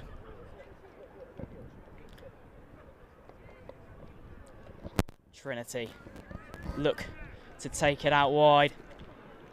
Pondering, searching for an option. Go back the other way. Man on the outside. Pulls it back into play. Passes just not reaching their target for Trinity. And yet again, as Hurstpierpoint collect the ball. Number 14, can he go all the way? Does he have the pace? He does. A gift for Hurstpierpoint. Trinity, relentless pressure, but Hurstpierpoint take the ball after a mistake and go the full way. Back right into the game. And the most direct way was to go.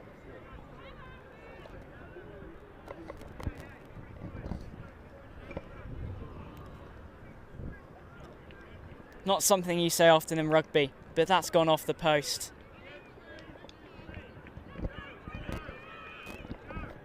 (7-5) to Trinity College.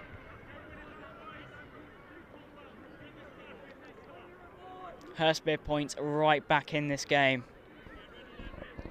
On the back end of this first half.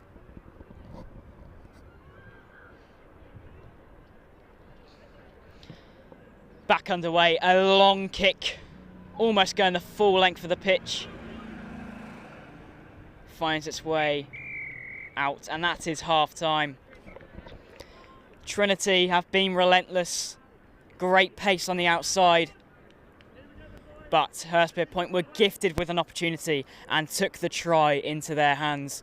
Conversion just missed, which means Trinity take a 7-5 lead into the second half.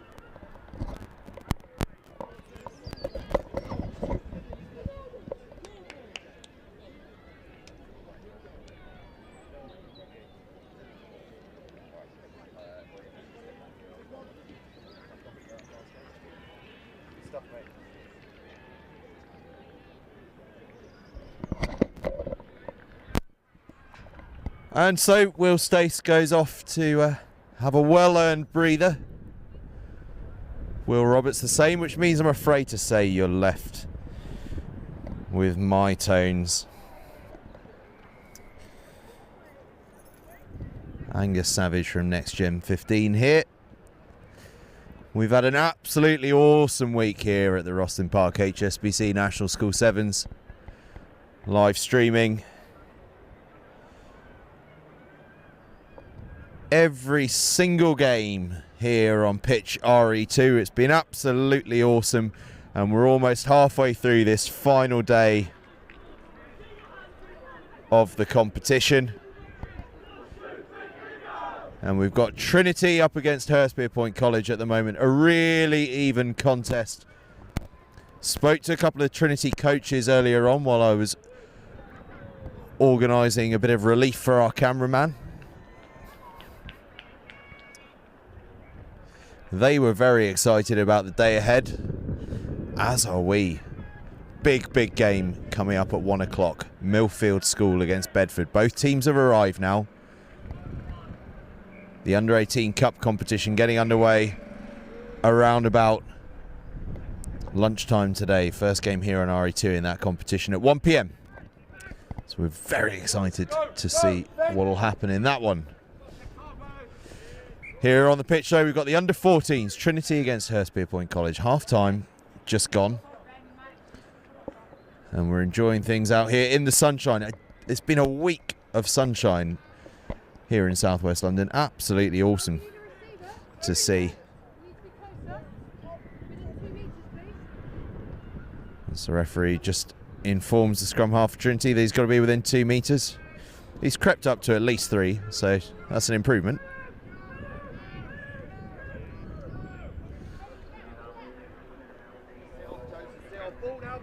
Trinity working hard. Hurstpierpoint College giving plenty in defence though. Strong clear out from Trinity though. The physicality of this under 14 level has developed so much over the years. Back in my day as an under 14, the idea of clearing out a ruck was, well, unimaginable to be honest.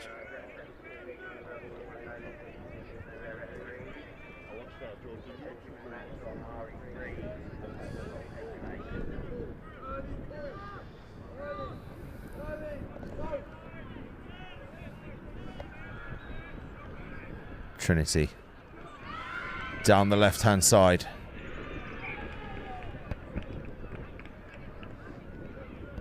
Working hard.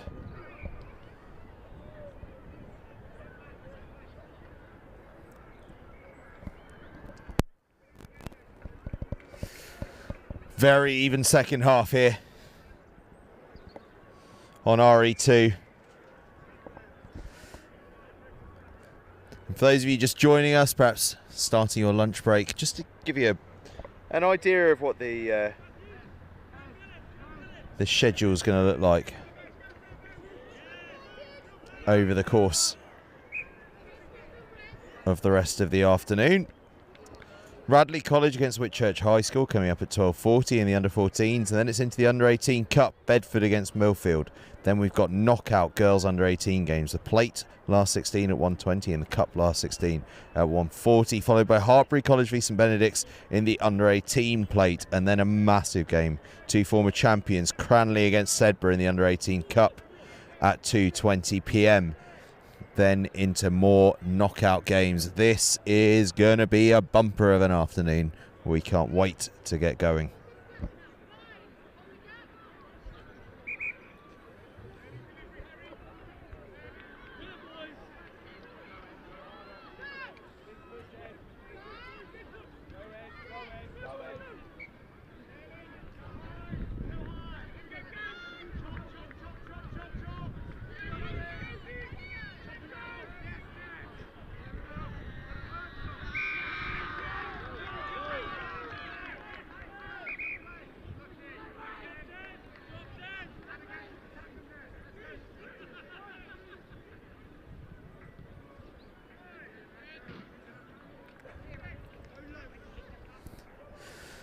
Still scoreless in this second half. It's a really, really even contest. Enjoying ourselves in the sunshine on RE2 here at the ROSSLYN Park HSBC National School Sevens. As another referee comes past, they're having a big day today out in the sunshine. This one sensibly wearing a cap, keep himself in the shade. Hurstpierpoint College then on the attack. Little shimmy in the midfield, and it's just enough to find a little bit of space. Goes to deck. And now Hurstpierpoint College surge through from the middle. And away they go underneath the posts. Brilliant play. The RGS physio is doing some heavy lifting today.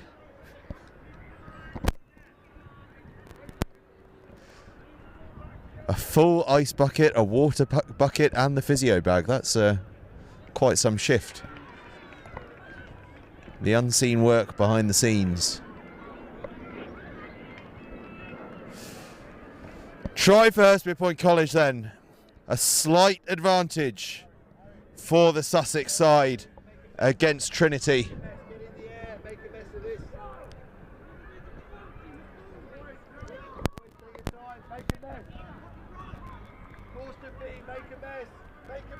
Hurst. Boom it deep. Ball will bounce into touch. Just about on the 22.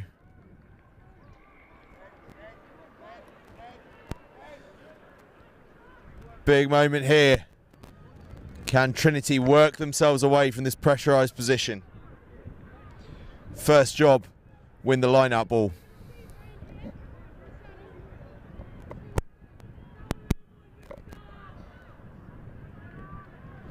And they do so.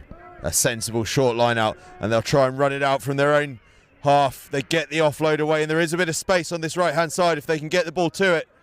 They do, but the Hurstpierpoint College drift is good, but so too is the strength of this Trinity outside runner, and he's going to get all the way to the try line, is he? Yes, he is, and underneath the post, a sensational score from their own try line. Well, we said, could they get themselves out of that pressurised situation? And boy, could they.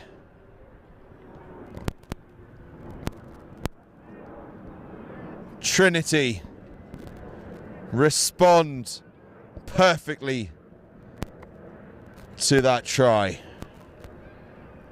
with a glorious one of their own.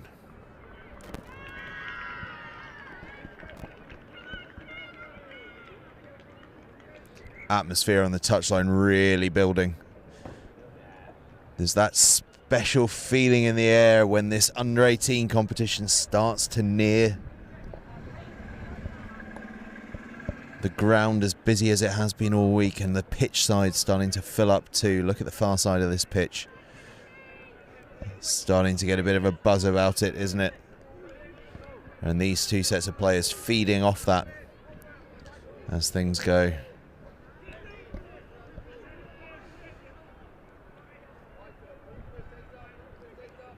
Trinity to kick. Every game at this stage of the competition so crucial. They go long, so Hurst will have the opportunity to run it back. The question for them: can they engineer a way out from this deep position? Trinity up hard in defence, but Hurst just managed to get the ball away.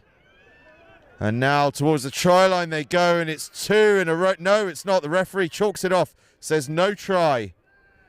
So Hurstpierpoint College will try and run it out from behind their own sticks. They put it down behind them under all kinds of pressure. Thank you very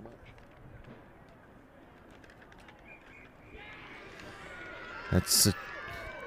That's the end of the game, and I think it's a Hurstpierpoint College victory. Such are the cheers on the touchline on that far side. A fantastic game of rugby. Two really well-matched teams.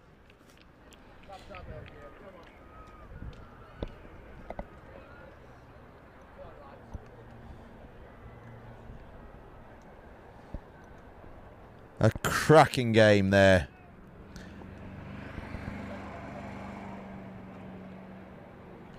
And up next, here on pitch RE2, the game's coming thick and fast. Next on the field, Brighton College against Ellesmere College. Both teams are already out there. They are keen as mustard to get this one going. Brighton College on the left-hand side of your screens in the maroon and blue hoops. And in the purple and white hoops on the right-hand side of your screens are Ellesmere College. Two fantastic rugby playing schools. Group C in the Under-14 Cup. We'll grab a quick word with a couple of the Ellesmere players, find out how they've got on so far today. How's it been going so far today, lads? It's been all right. Yeah, it's been good. We had a good start. Good run yesterday. Good start today. Beat Dean Close this morning, yeah? Yeah, should all go well today, hopefully. Nice. How are you feeling about this one? Yeah, confident about it. Just need to keep on doing what we're doing. Just got us so far. There we go then. The Ellesmere College boys feeling confident about this one. All they've got to do is keep doing what they've been doing. Wise words, I'd say. An early win against Dean Close then. If they can beat Brighton College, that is going to bode very well for qualification to those quarterfinals. Remember, only the top team from these 7 Day 2 groups in the Under-14 Cup go through to the quarterfinals, plus one best runner-up from across the 7. So you really do need to win all your games because there is very little margin for error. The Ellesmere kick Bounces out into touch, so there'll be a line out to Brighton College on their 22 pretty much.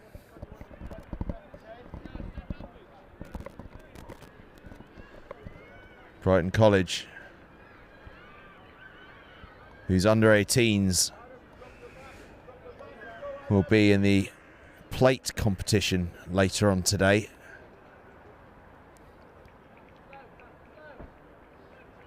A defeat to Hampton saw their hopes of doubling up on their Surrey Sevens title with a ROSSLYN Park title go out the window, but there is still a chance in the under 18 plate, and there's a chance in the under 14 cup as away they go. What a delightful move that was. A solo effort from inside his own half from the Brighton College man, the little ginger fella, rounding everyone about him and charging through from coast to coast. How about that for a score? And as I talk about the tension ramping up ahead of the Under-18 Cup, I think a Spire team sheet coming towards me. Bedford have handed theirs in. Now Milfield too. Mike Baxter, how are the boys feeling? A little battered and bruised, actually. It was a really good day for us yesterday. Played some lovely stuff, but we've lost a few to a few hamstrings, one concussion and one going to a Welsh camp. Deary me. Well, we could get drawn in on that, couldn't we? But we won't. We won't. We won't. It's going to be a good fun game, though. Absolutely. Be fun. Absolutely, yeah. Boys all recovered from the sun yesterday. That's the main thing. Yeah, we stayed in the shade and made sure they had sun cream on. So we're covered there with all that. Do as I say, not as I do, is it? See you later, Mike. Milfield v Bedford coming up at a 1 o'clock kickoff there.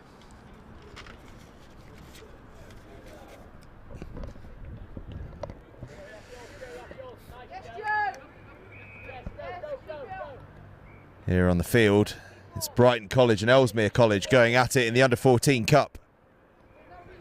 That's Mike Baxter there, Milfield assistant coach.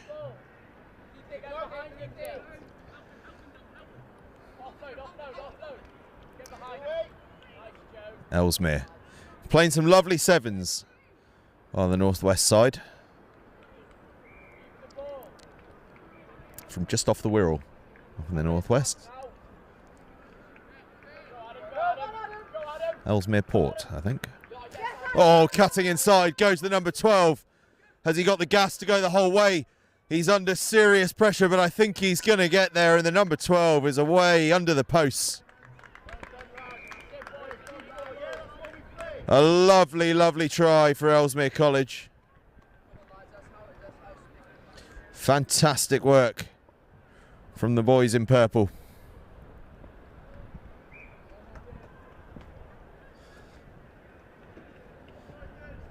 There's a steady flow of referees, keeps going. There's an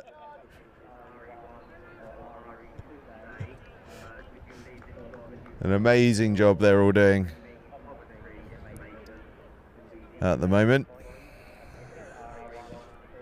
Huge team of referees. Brighton College claim the kickoff, and here's the try scorer, ball in hand. He looks like the man to watch out for, and he spreads it wide. And there are numbers there if they can make it work. Instead, they cut back because the Ellesmere College drift was good. Here's the danger man. Feeds his outside players. Now they come back the other way. This is the way Brighton College like to play sevens the whole way through. A nice, patient build-up. Waiting, looking, searching for their opportunities. Now they have a little dart through. It's a good clear out. Huge clear out. As I've said so many times, at under 14 level, amazing to see. But Ellesmere College have poached it back and will have a chance.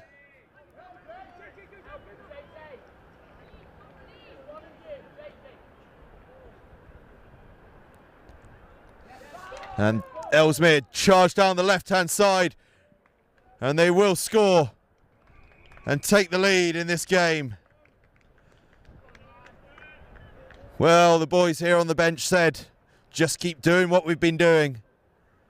And so it proves as they go in front.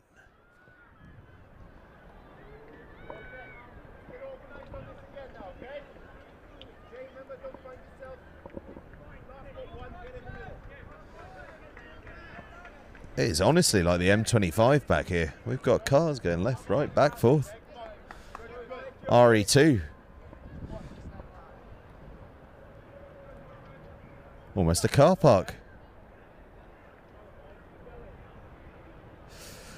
Ellesmere College to kick off then. They have the lead.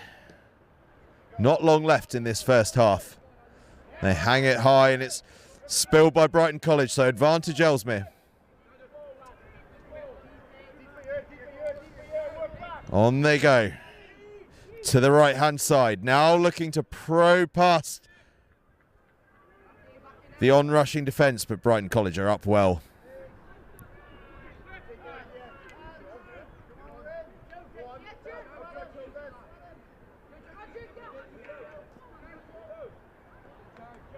Ellesmere moving the ball from left to right.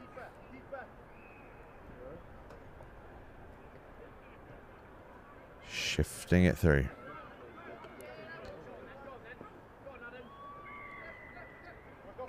Patient build-up this from Ellesmere College, and they're working hard to get back behind the ball as well. That's the key. Putting in the effort to get behind the ball so you can support that carrier and give him options. Brighton College, though, patient in defence, but Ellesmere start to ship it through the hands.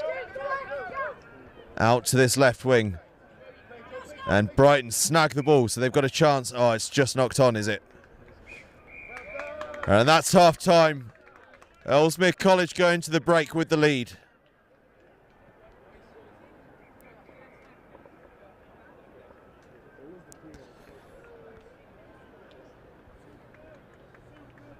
Having gone behind early on to that wonder try from Brighton College, Ellesmere College have responded brilliantly. And they have the lead at half time. And there is something very special bubbling in the atmosphere here at the ROSSLYN Park HSBC National School Sevens. It's that feeling as the under-18s all arrive. You can just sense the lift it gives everyone, from the prep school players, the under-14s, even the girls' competitions, the under-18 girls and under-18 girls ACER competitions. They just get that lift when the big flagship tournament starts to grind its gears again.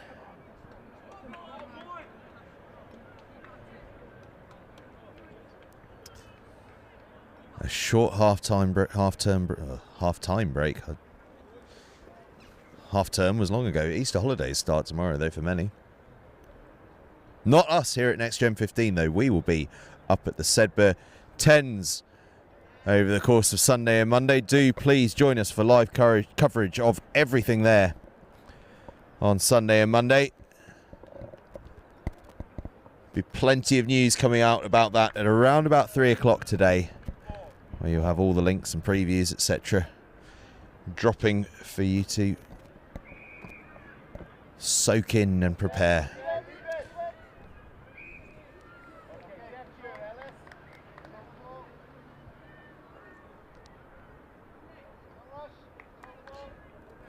Plenty to come first, though, here at the ROSSLYN Park HSBC National School Sevens. Ellesmere College in the lead here against Brighton College in the Under-14 Cup. Ellesmere working hard.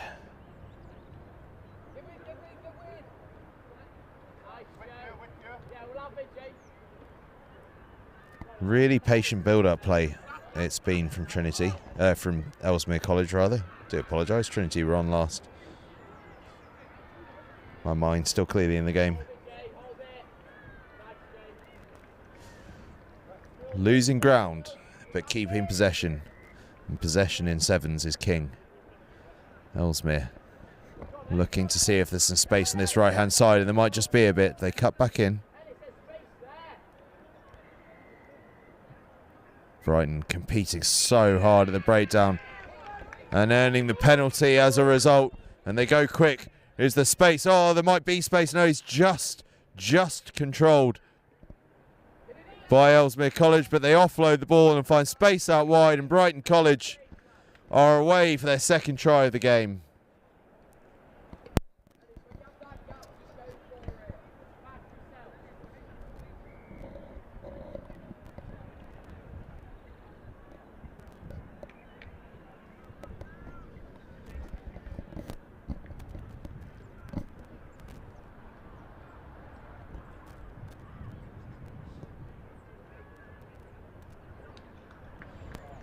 Conversion is absolutely nailed from the touchline to level the scores up here between Brighton College and Ellesmere College. An absolute ding-dong game.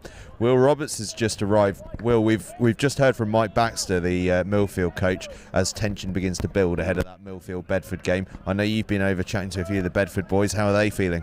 Yeah, I think they're confident. I think they obviously had that victory against Milfield, a fairly famous win in Bedford's terms, not so long ago. I'm pretty sure, can't remember what sevens tournament that was in, but it was in a run-up to ROSSLYN Park. They won 21-0. So I think being able to do that again, back that up, albeit against a slightly tougher Milfield outfit. The boys are pumped, looking forward to it, and either way it should be a hell of a game. That's what we're building up to here in RE2. Milfield v Bedford at 1 p.m. It's going to be absolutely huge and part of an absolute bumper afternoon here on RE2 at the ROSSLYN Park HSBC National School Sevens. Before that, though, we'll have Radley College v Whitchurch High School in the Under-14 Cup. That's our last Under-14s game of the day here on RE2. After that, it's all into the boys Under-18 Cup and Plate and the girls Under-18 Cup and Plate as the seniors roll into town. Before that, though, plenty of drama to come. We're level here and the intercept almost coming in. Brighton College and Ellesmere absolutely dead even, and this game without too much time left in it. There is a sense, isn't there, Will, of something building in the atmosphere. It's as if everyone knows what's coming. Very much so. The tension is definitely set in. Everyone feels slightly more, it feels like the quiet before the storm. There are people starting to mill around, stalls are getting bigger. I'm eyeing up the pick and mix. It's about to get down to business. On the pick and mix, I still have a bone to pick with him, which is that Joe Burns, who's commentating on RE1, got free pick and mix for doing commentary. Now, Will and I have been slaving away here. Not a free sweet in sight. Oh. So if anyone's listening, do please put a good word in our way. We would love some sweets. Thank you. Penalty Brighton College. A huge moment in the game. Scores level. And a chance here to take the lead for the South Coast men. There's the danger man, the little ginger fella. Receives the ball on the offload. Look out for him. What will he try here? Takes it into contact. Ellesmere College, though, straight over the ball. They're going to get the penalty. Good defence there. And they take it quick. And they're away. But, oh, look at the gas there in defence to catch the breakaway from Brighton College. Ellesmere, though, still in possession. Offload out the back. And they have the numbers here on the right-hand side. They don't need them, though. They go for the dummy. The number 12's away. Is this the moment? The cover's coming in. Can he escape their clutches? Yes, he can. He gets the ball down across the line. A wonderful, wonderful solo effort there from Ellesmere College. From one end of the field to the other, they looked under so much pressure, but the quick tap penalty, and they go fully 85 metres. Stunning. Yeah, really well worked by Ellesmere, just keeping patient and striking when necessary. Initially, I thought it was a really good option to kick from Brighton, just didn't get anyone with him. And then Ellesmere capitalising on that, and then that conversion going just wide. We've shown just how important those extra 2 points can potentially be. Ellesmere in the driving seat will just need to see out this game against a Brighton side that really warmed into this competition. Yeah, could that conversion prove crucial? You hope not for the lad that's taken it. Ellesmere College leading by 5 points. There cannot be more than a couple of minutes left here. Ellesmere claimed by Brighton College, and they get the ball away from contact. Now it's all about patience, finding the gap. A strong tackle from the try scorer for Ellesmere College, but Brighton keep hold of possession. They look to go around the outside, and they found space around the outside. It's a foot race for the line. How close to the post can you get? Look at the cover coming in here, though, from Ellesmere College, working hard. But Brighton College are going to get away and underneath the posts. And surely, from that position, the conversion will follow. And with it, the lead. A stunning solo effort, Will. Yeah, really well worked by Brighton. Hints potentially of a knock-on, but I don't want to spoil the party when it was touchdown. This conversion far more easier than the one that Ellesmere had moments to go, and you'd assume Brighton will be able to make them pay. They do indeed, and that's the final action of the game. Brighton College earned the victory at the death. An absolute cracker of a game here on pitch RE2. Brighton College with the victory. A stunning late comeback from Brighton College. Next up, Radley College against Whitchurch High School. As mentioned, this Group G encounter, our final under-14 cup game here on pitch RE2. It's going to be a big one. We've got a team sheet in from Radley, which includes details of one lad, very adept at ballet. We'll be getting stuck into that as the game moves on. And then after this one, so 12:40, Radley College against Whitchurch High School. That's in just, well, about a minute or so's time. And then we are into the meat of the day, the cup. The under-18 cup. Bedford against Milfield, Group 2 at 1 p.m. So do join us for that. But first of all, join us for Radley College against Whitchurch High School. Will Roberts will be your lead for that one as he warms his vocal cords ahead of that mighty clash at 1 p.m.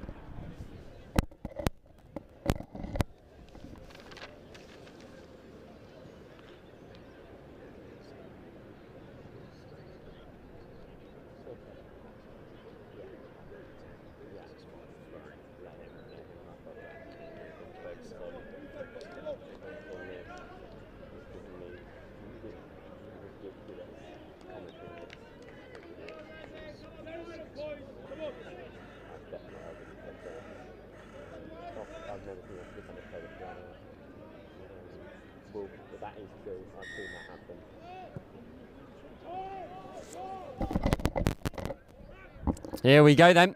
Radley College in their famous red and white hoops.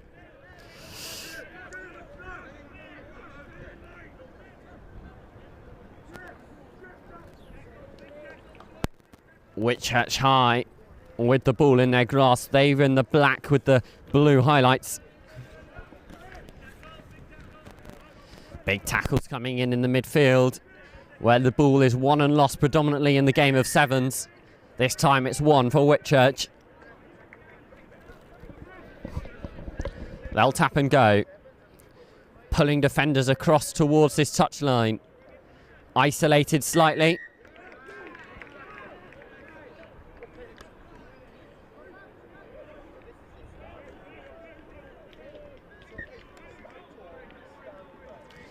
Another knock on. It's been a comedy of errors in this initial opening of this under-14s clash between Radley and Whitchurch.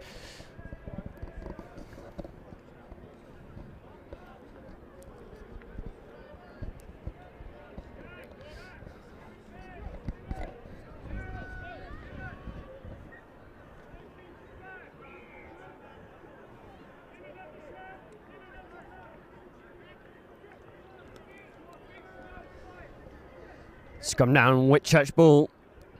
Ball is out. Good offload off the deck. Could have space here on the outside. Going to challenge the winger. Great offload. Leaving Ben Williams for dust. Whitchurch draw first blood. Great initial score from then. Will Stace has just joined me, and I'm going to hand over to him so that he can have his final flourish of the day. Will, all you need to know, Whitchurch have just scored. This is Radley versus Whitchurch. I'll give you a Radley team sheet as well. That's the top one there. Take it away, William Stace. Thank you very much, Will Roberts. As he said, this is my last game of the day.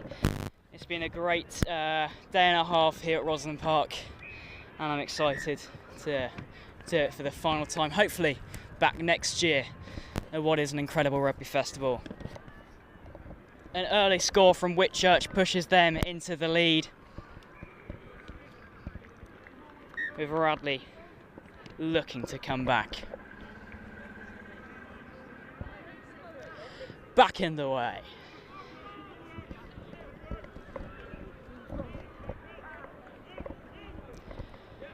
Here come Radley. Big overload on the left-hand side. Dummies and doesn't use them.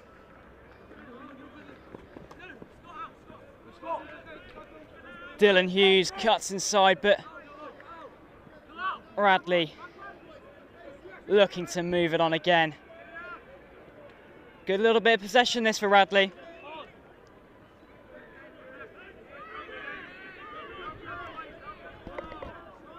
Max Gobbold with a brilliant break here. Gobbold, can he go all the way? He falls over the line and brings it back.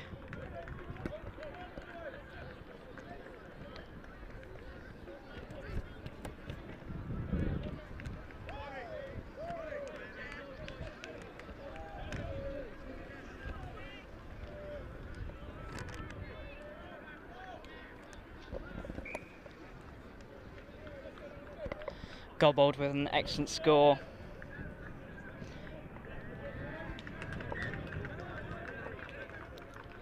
And Henry, ignore the pronunciation on this, Czekalowski.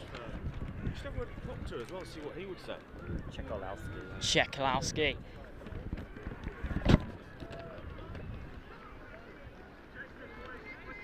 He's also a ballet dancer. So much wordplay potential there. Oh yeah, pirouettes through the back line. That's Will Roberts helping me out. Some cringy puns are on their way.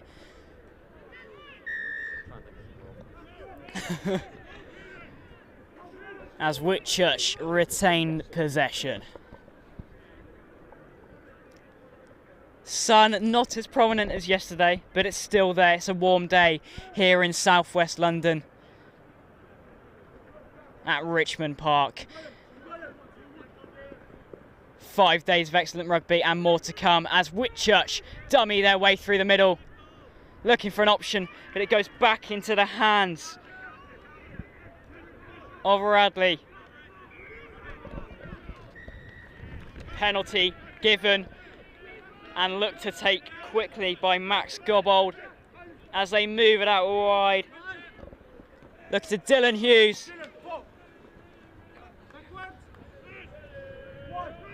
As they keep going, searching for an option, looking for the offload. It's found, but Whitchurch just holding on. A big overload on the right-hand side, but just dropped. Oh, that is painful. Great bit of pressure built up there from Radley.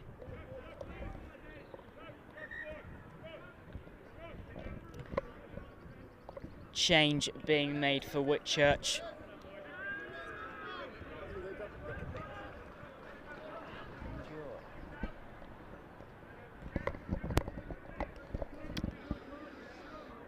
Make sure you are keeping up to date with all fixtures to come and the fixtures that have previously happened. You can watch them all from Next Gen XV and England Rugby.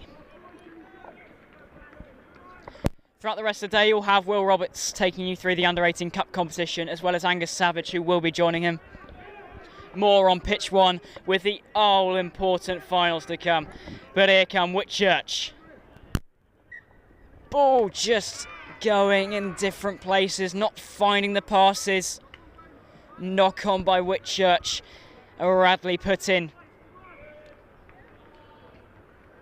The number 15 sets himself to put this in. Unfortunately, not in a ballet pose. I feel his teammates have stitched him up with the team sheets. It's the only bit of information I've got about them.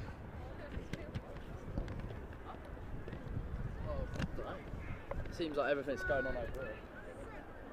Scrum to be retaken. Moving out wide into the right-hand side is the option. Into the number 14, a little break. But Whitchurch right on him, but he keeps going. Evades 2 tacklers. And that is an excellent score by Dylan Hughes underneath the uprights.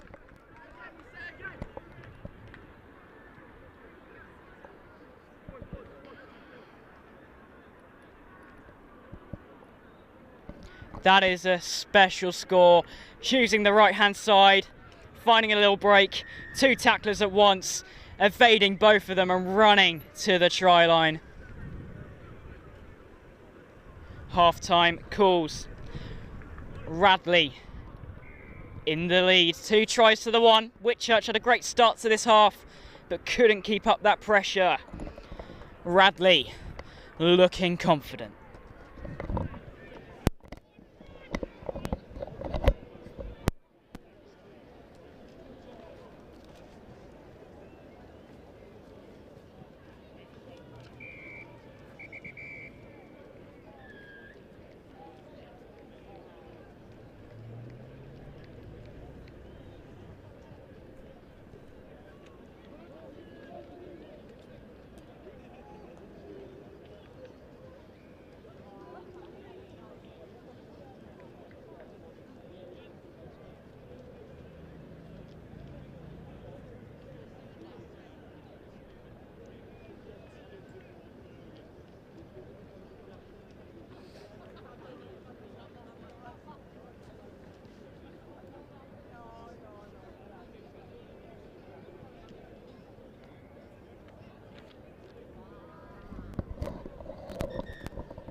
The referee calls both teams to be ready for the second half of this under-14 cup action. Radley in the red and white, playing on the left-hand side of your screen with Whitchurch High School in the black and blue. Whitchurch took an early lead in the first half, but Radley came back with an awful lot of pressure. An incredible try from their number 14, Dylan Hughes, to finish off that first half. As Radley get us underway, the number 15 using his ballet tiptoes to put this one into the half of Whitchurch, but it goes just out.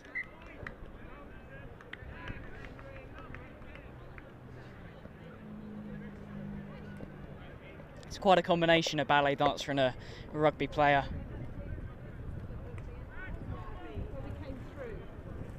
Can't imagine some of those skills are interchangeable, apart from when the footwork needs to be used.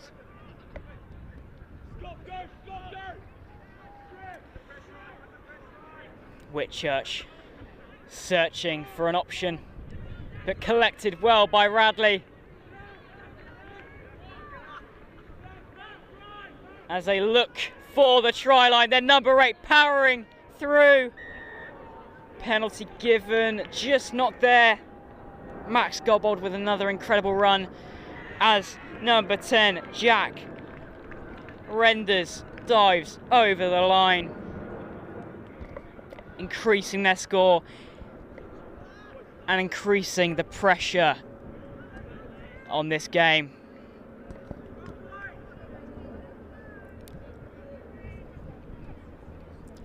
Will Roberts returns with a bag full of pick and mix. I've got to ask, as the conversion goes over, brilliant conversion from the ballet dancer, that is number 15, Henry Shekalowski. You got better with that name. Thank you. No worries. What have you got in the pick and mix then? What sweets have you chosen? I see a big strawberry lace. Yeah, big strawberry lace. A lot of rustling on the mic, sorry everyone at home. Sorry guys, bit of ASMR for you. Sour cherries, you know, a few love hearts, eggs, and towards the end, some pink mice, mini eggs, a whole shebang. A lack of fizzy cherries, in my opinion. No, I've got loads, mate, look. Oh, you do? Fair play. Thanks. Whitchurch find a gap. Good step, but a great tackle. Whitchurch just can't find a way through. This Radley defence is holding them out. But, oh, pondering. Long pass out wide. Just doesn't go into the hands. Looking for the offload, but can't get his hands away from the tackler. Radley take the ball in their grasp in the ruck. Another great take from Max Gobbold, but a knock-on, unfortunately. As Will Roberts takes his first bite in his 4-foot strawberry lace. I'll get through it before Bedford Milfield. Hopefully he does. Or it will be a very unconcentrated first half.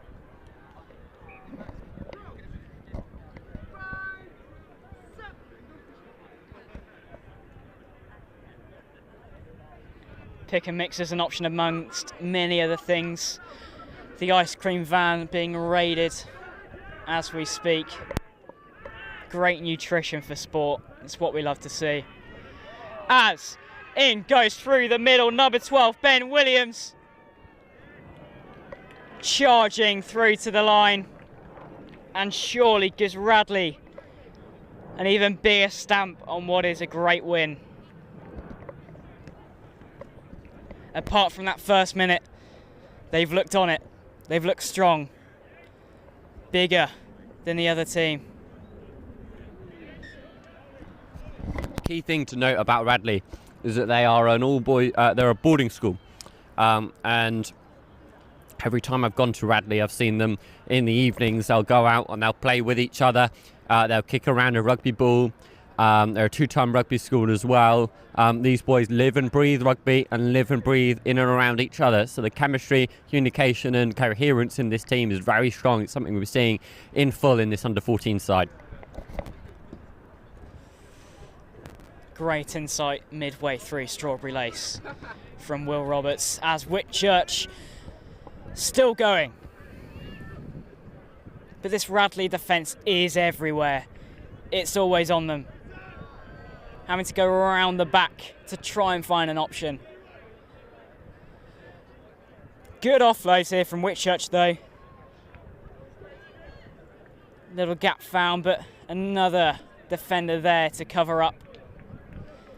As Whitchurch go around the outside, step inside. This is good little bit of possession here. Offload not as good, and it causes a knock-on. Just not clicking there for Whitchurch High School.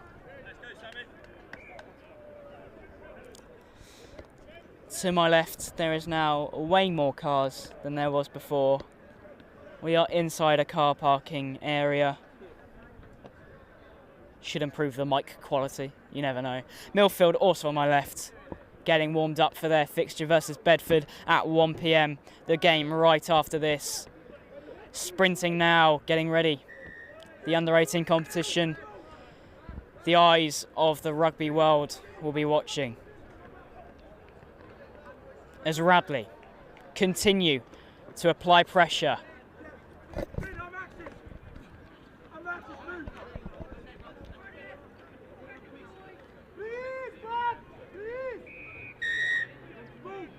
Another penalty, but taken quickly by George Beard. Does he have the legs to reach the line? High tackle there from Whitchurch, and that should be a yellow card from the referee. It will be.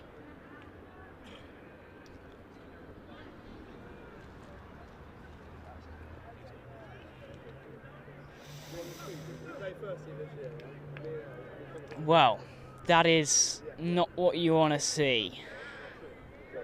George Beard with the right idea there, and it's a penalty try given. The right decision from the referee. It's not what you want to see, but it happens so often in sevens. The quick pace of the game makes it tough to control some of those tackles.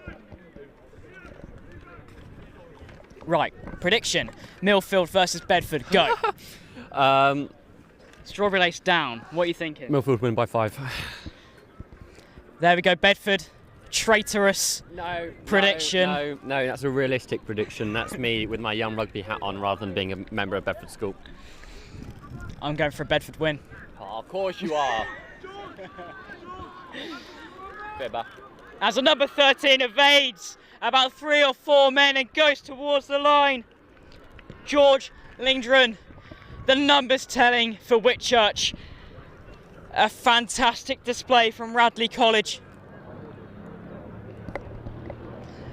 This is my last game. Thank you very much for tuning in across the weekend and listening to some interesting commentary on RE2 and RE1, as that is full-time Radley College with an impressive win. And we look to the Under-18s Cup competition, the biggest of them all. Milfield School will take on Bedford. And I will pass over to Will Roberts soon. Pick and mix at the ready. I'm ready, baby. The sugar energy is there. The Under-14s Cup competition will take a short break, but it will be back for the semi-finals, quarter-finals and finals later on in the day. Make sure you're tuning in. The Under-18s competition, it starts here. Are we looking at one of the winners? Will Roberts, here we go. Thank you for this weekend. Sorry, this week. It's been a lot of fun. Hope you enjoy the rest of it. Thank you, Will Stace, who has been absolutely impeccable on his commentary performance throughout the week. Stacey, I'll catch you soon, bud. See you. Yeah. Now, here we go. Milfield versus Bedford, Bedford versus Milfield. This is not the first time that these two sides have met each other on the Severn Circuit this season. It came not so long ago. That was a 21-0 Bedford win, albeit a fairly different Milfield side. Milfield missing out on Max Jenkins and Alex Ingham, who are both pulled out injured. Bedford respectively have lost Kieran Gilmore and Anthony Muffaletto.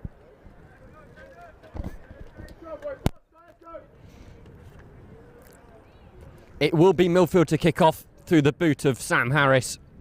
The England Under-18s international will get us underway. High into the London sky. Well tapped back by Milfield, already in the hands of Joe Denmark. Fumbled by Sam Kerwin in the middle. First strike for Bedford in an attacking sense.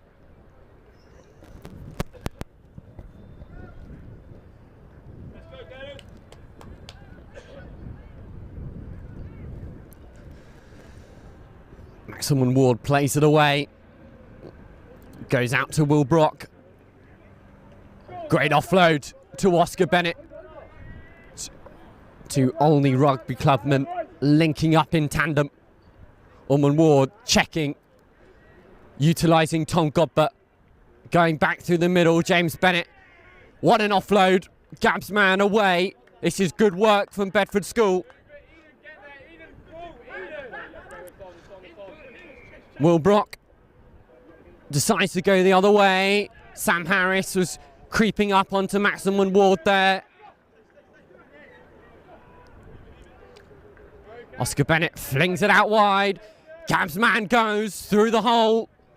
Still going is Gabs man. Evades. Tom Godber cuts back inside. Bedford make it up into the 22, but are denied by the touchline. Tom Godber seems to have been slightly injured in proceedings.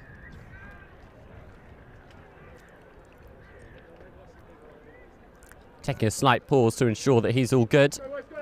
Eldon Craven will take the pitch, wearing 8. Promising stuff from Bedford initially. Milfield, though, holding strong defensively. A small audience has gathered around RE2. Angus Savage is making his way towards me as well to join me on co-coms. Milfield will need to get out of this hole. Here's Sam Harris. Little fumble. Has to utilise Tom Howlett. That's Ewan Davies, in fact. Kerwin. Away. Last ditch tackle from Gabsman, and Kerwin breaks. That's Tommy Davies. Oscar Bennett slaps it back.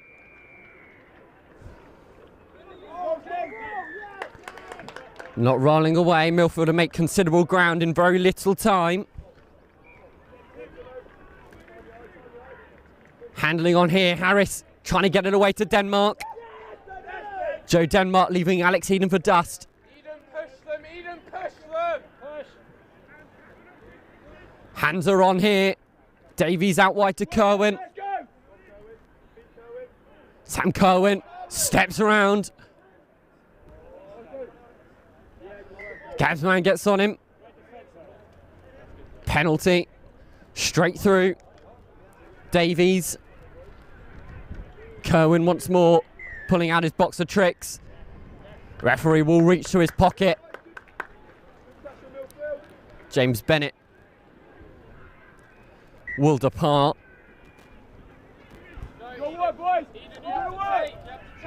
Hands on here, Harris, if he can use it. It will go out to Joe Denmark. Milfield will draw first blood. Bedford down on the pitch and down on the score sheet now. Angus Savage has joined me. Angus, your thoughts on those first few minutes? Well, it looked like Bedford were working unbelievably hard in defence, and they've done well just to eke the time out before Milfield got across the line. But Milfield, so clinical, so patient, and actually so composed in the way that they do things. We saw that ball bouncing and bobbling. They were just very calm and composed in terms of getting that ball secure and then getting it back. But there's one thing I want to ask you about. Did we get free sweets? No, I've had to buy them with my own good money, I'm afraid. Still no free sweets. We're in the middle of a car park, as it now turns out, and still no free sweets. Things on RE2 are not the glamorous lifestyle that many may be led to believe. The conversion wide from Sam Harris. He'll have another go at this from the restart. Once again, Gabsman takes now. Gabsman will go, releasing Oscar Bennett. Good tackle from Joe Denmark. Gabsman once again in tandem. Gabsman breaks away and he's through. An instant response from Bedford School. Mann and Bennett working in tandem. And it is Gabsman who finishes off an excellent score for Bedford. How about that for a response to the try? That's exactly what you have to do when you concede. Respond as fast and as clinically as possible, and that was absolutely textbook from Bedford. Absolutely game on. Maxwell Ward's conversion is good. It is a 2-point game. Bedford leading Milfield 7 points to 5.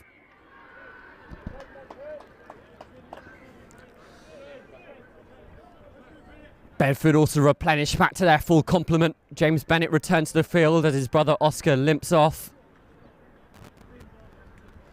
Zaid Falil, wearing 4, has come on.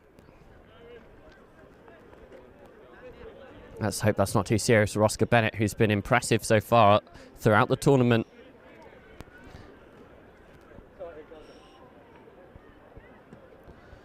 This time Maximum Wall goes long. Trapped down by Kerwin. Good step from Davies. Back on the inside. This is lovely interplay between him and Harris. Sam Harris breaks away. Maximum Ward can't do anything. Alex Eden's chasing. It's one-on-one.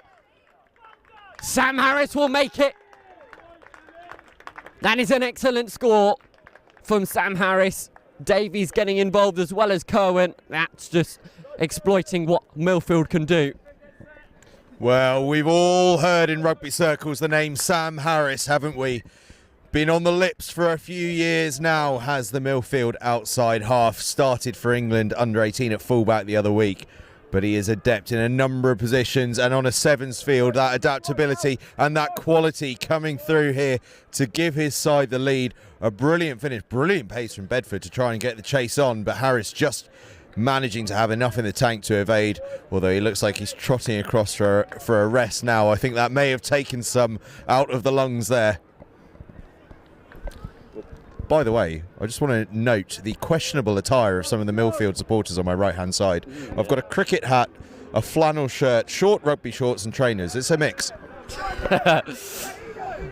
Bedford still trying to go for the instant response. Craven hits the deck. His foot slightly creeps into touch. It's Tom Howlett, who is listed on my commentary notes as Sam Harris's understudy, who has come on in replace of the number 5. But at the moment, it was 3 scores in quick succession for Milfield. Bedford then repaid the compliment. Milfield once more after that half-time score. Bedford 5, Bedford 7 in fact, Milfield 12. Now I've been asked by a few Milfield first 15 boys to come on and say hello. Can I have names please, begin with? Max Pearce. Ellis Baker. Max and Ellis, great to have you with us. So how come you didn't make the Sevens cut? The way I see it is, would you put Harry Maguire in a 5-a-side team? Honestly. No, I wouldn't. Exactly. But you're here for moral support? Yeah. We're part of the Ultras and, we're here to support the boys. They've been working hard. How impressed have you been with your side so far? I mean, it's kind of a culmination of how hard these boys have worked, like Max said. So kind of, didn't expect anything less. I think always going to be impressed with these boys. So it's good to come and watch and support. And you both upper 6? Oh, we are. Yeah. So this is your sort of last hurrah in supporting Milfield. Just how much does it mean to be playing in the green, red, and blue? It's just been a mental season, really. Like St Joe's, everything, Sedbergh away. It's just been unreal. Like to wear that blue stripe is second to none. Like there's nothing I'd rather do than it. So yeah. And finally, predictions? For this game, I think Milfield, will hold out and end up scoring another couple tries and hopefully take it home. Well, thank you boys, all the best. Go and enjoy the second half. Great kit, lads. Cheers, thank you.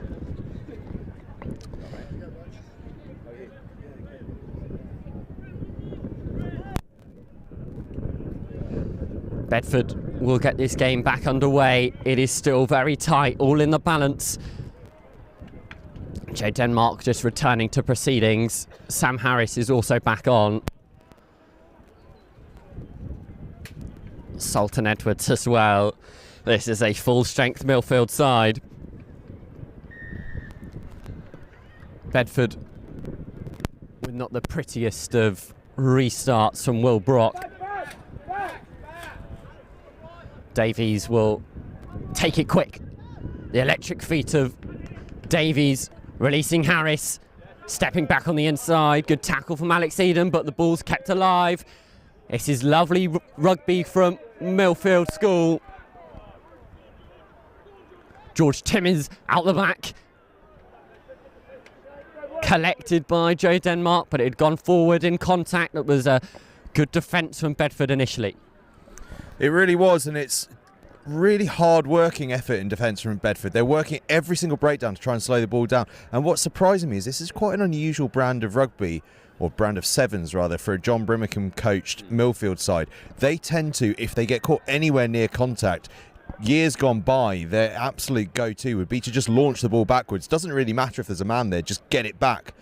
This year they seem to be a bit more happy to actually take it into contact. Perhaps that's because they've got a slightly more physically imposing team, but certainly it's giving Bedford chances at that breakdown. Zaid Falil with a hefty hand to Milfield players that has released Gab's man here. We've already seen what Gab's man can do. Eldon Craven, however, ushered into touch. Milfield try to go quickly. To no avail, will have a line out.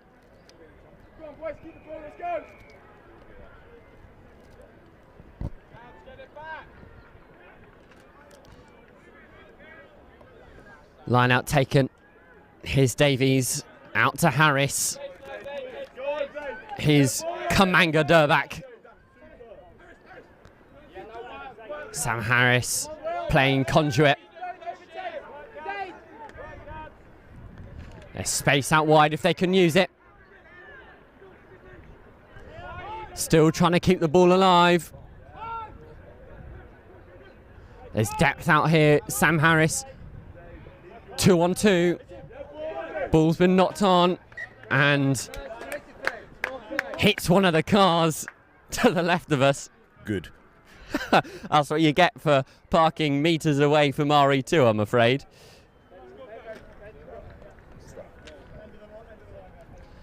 Substitution being made. It's Benedict who's wearing Kieran Gilmore's old shirt. This is a Year 11 Benedict, lots of promise around the name. He's come in for Bedford wearing 10. Milfield with a strong shove, but Bedford had it. They don't anymore. Sam Kerwin does. Stepping, dancing, jiving. Lovely ball out wide. It's a race to the corner. Well manhandled. Still could work here. Here's Ollie Smith. Smith through the middle. Kerwin. Missed tackles. Sam Kerwin scores. Sam Kerwin just holding all the strings at the moment. Seems to be dancing around, making Bedford look a bit silly. Yeah, Kerwin's just got this game all in his back pocket, hasn't he? Just darting, dancing, weaving around, pulling other players into the game, offloading and then collecting that offload in return. And that step just to go away from the last tackler and finish. Absolutely brilliant.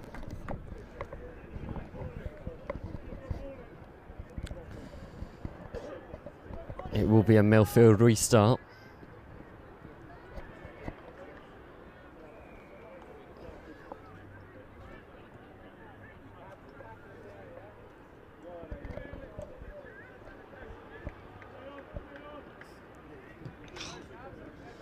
It's gone high. That is textbook from Milfield, textbook from some Sam Harris. They're going to go again through Davies. Back down the short side. Kamanga Durbach is in with Tommy Davies, and this could work wonders.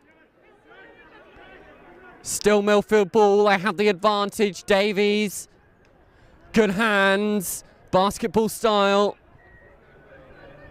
Komoto, Kamanga Durbach. Short. Milfield still recycle. This is patient play.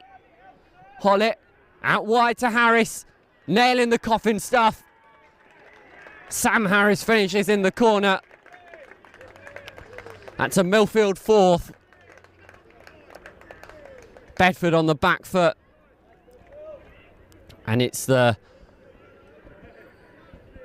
fact that Milfield can now bring on Joe Denmark is quite frightening. Astonishing, isn't it? But how good was that from Milfield to get that try? That was absolutely textbook sevens in terms of just going, where is the space? Get the ball to it any way, any means. Doesn't even matter if it goes to hand. Just get the ball to the space as fast as you can. They did that 3-4 times. They could have scored one in the left-hand side. They could have been in the middle. They ended up in on the right with Harris with a lovely fade on the outside. But that was just all about finding that space and getting the ball there. Milfield are a tough enough side to play against, but a confident Milfield is different gravy. And I think we're seeing a confident Milfield right here. Sam Harris once again goes aerial. Pinpoint every time. This is Aidan Ainsworth Cave, another one of the Year 11s, and Gab's man who has pace to spare. Good offload. Ullman Ward trying to get it. Still works. Will Brock in the corner. Can he get there, Will Brock? No, it's going to have to be recycled. Hands are being called. Agbenu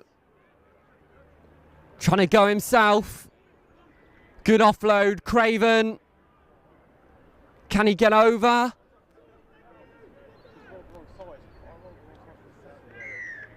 Try scored. Agbenu comes up with the ball.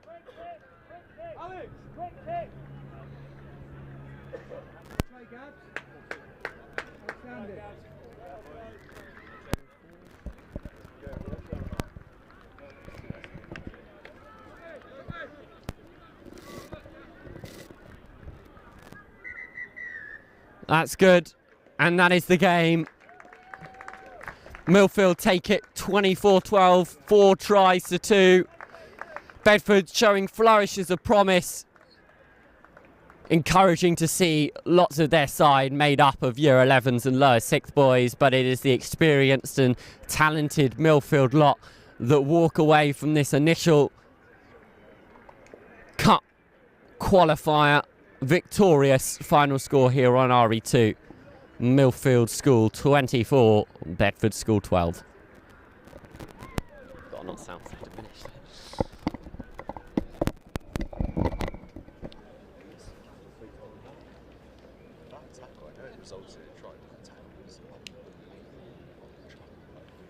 Absolutely no right to score the try that, to stop the try that early. The Blundell team sheet. Oh, absolutely fantastic. Can you read all those? Yeah. Trust me, it's a lot better than anything we've had for a lot. Hattie Tremlett, yeah. Silver on Wellington. Glad you clarified that. Oh, so it might be Russian. I don't think it's German.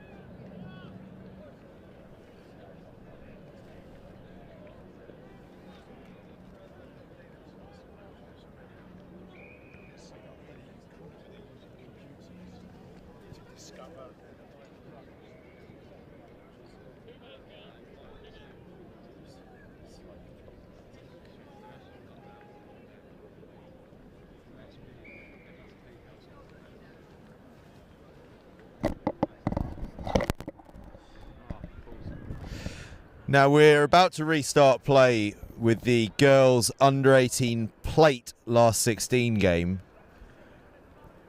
But sadly, no one has relayed the team news to us, as in who is playing. So we're just going to try and work that one out. If anyone knows, please do run along to RE2 and give us a shout, because we want to do everyone justice here on the live stream. I'm pretty sure we've got Blundell's on the left-hand side in white. Clifton. And on the right-hand side of the pitch, we've got Clifton College. Blundell's on the left-hand side of your screens in the white. Clifton College in the sky blue and dark blue on the right-hand side of your screens. As I say, it's a plate last 16 game in the girls under 18 competition. It's a bit of a Southwest derby. So we'll see how this one goes. We've got a Blundell's team sheet, actually, which is excellent news. Former school of Mac Vesic, of course, and of course the Maunder brothers, Jack and Sam. Clifton College, going well in the boys' tournament as well. Indeed. Here comes the Clifton College director of rugby, and his girls are about to take to the field, and we're going to steal a word from him. How are the girls looking forward to this one? Really, really good. Obviously, it's been a great start to the day. Quite new. We were here last time the tournament was on, but with a bit of a break, the girls have really sort of kept working over the COVID period, and they're looking brilliant, really. So exciting to be on this pitch as well. Yeah, they're going well, and the boys are going all right. Yeah, boys are going to start obviously at 2:20, so they're just wandering around having a look at the opposition over there. So it's getting quite tense as the day goes on, which is brilliant. The weather's lovely, and it's just nice to have the boys and girls watching each other and sort of supporting each other, which is really nice. Yeah, proper school sort of family atmosphere. It's great to see. Thanks so much for your time. Good luck this afternoon. Thank you very much. Take care. Matt Salter there, the Clifton College director of rugby. Putting him on the spot, but that's what we like to do here on Pitch RE2. No rest for the wicked. Now Barnard Castle are coming back towards us, and while we were talking through Bedford School against Milfield, Barnard Castle were taking on Sedbergh on the other pitch. So we're going to try and get a feel for how that one went based on the looks on their faces. As Clifton College go streaking down the left-hand side. Number 8 going for it, but look at the pace on the cover from the number 10 from Blundell's. Meg Hamilton strong, but a brilliant fend from the Clifton College number 8. Tilly Edwards sees her across the line. And news coming through to us. Barnard Castle have beaten Sedbergh. We're going to grab a word with one of the lads. Lads, victory against Sedbergh. How does that one feel? Pretty good, yeah. Just another day at the office, really, isn't it? Excellent. Couldn't have said it better myself. Why use 10 words when you could use one, eh? A great start for Clifton College there, will you? Yeah, exactly. Just being able to exploit the space and then use the gas outside. It's really promising from Clifton playing proper sevens. Really is. Great run and great strength through the carry as well. Meg Hamilton-Strong on the ball for Blundells, and Meg Hamilton-Strong is going to respond immediately. Well. Meg Hamilton-Strong. Some pretty serious gas there. I'm thinking my pick and mix. You can say that again, but I'm gonna let Will enjoy his pick and mix for a second. Meg Hamilton-Strong with a glorious try for Blundells. 2 absolute crackers to get things underway in the last 16 of the Girls Under 18 plate here on RE2. Her name Meg Hamilton-Strong, or is her name Meg Hamilton and she's strong? Meg Hamilton-Strong and she's strong. Wow, how appropriate.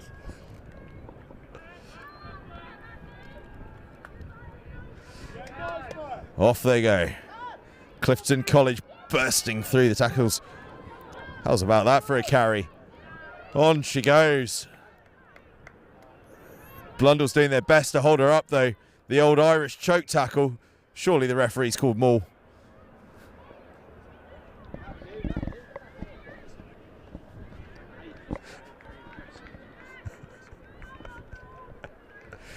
Well, turnover to Blundell's. And the Clifton College coach, being an Irishman himself, will approve of that choke tackle on his opposition.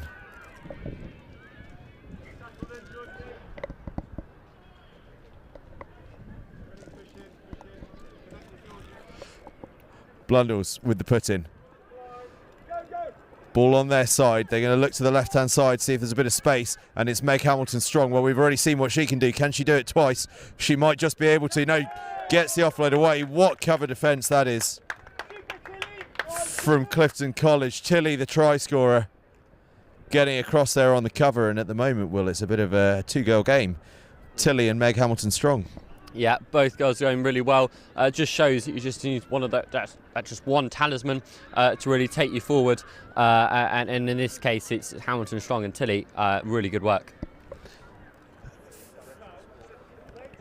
Fantastic work from both sides here. Tilly Edwards, the girl making the cover tackle.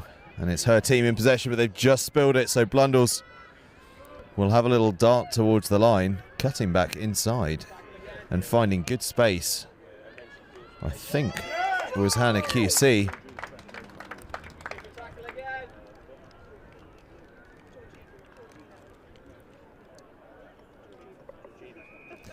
Georgina on the tackle, I think. We're very helpfully positioned right next to the Clifton College coaching staff who are giving us all sorts of tips. I'm just going to stand really near you. That's absolutely fine. Right, so we've got Emily Murray and Jackson now. Emily Murray putting the ball into the scrum. Lovely pick up from Emily. Murray. Tilly Edwards on the end of it. Tilly Edwards dancing away. Back to Murray. Back to Monique. Guys, hands go, Nina, go Nina. I may as well just hand the microphone over. The Clifton College coaching staff are doing such a good job of it. A really even contest, and now there's some space on the right-hand side for Georgina. Georgina charging down the right-hand side. The cover comes in though from Saskia Lawrence. Ball in the air, it's available.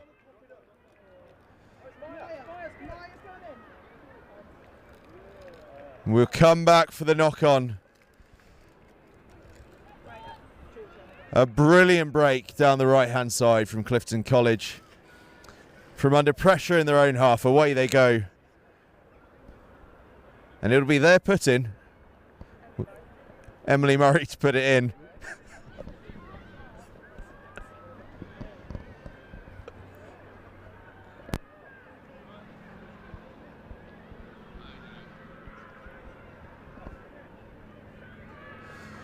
Ball at the back. Murray gets it wide to Edwards.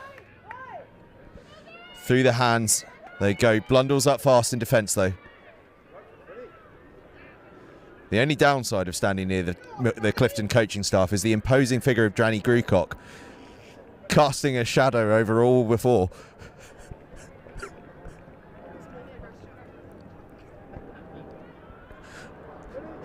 He's far too engrossed in the game to listen to my jibes though.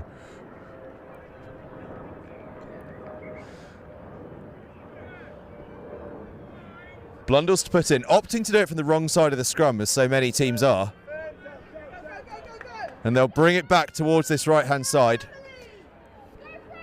Just squirts through the hands there. And that's half time.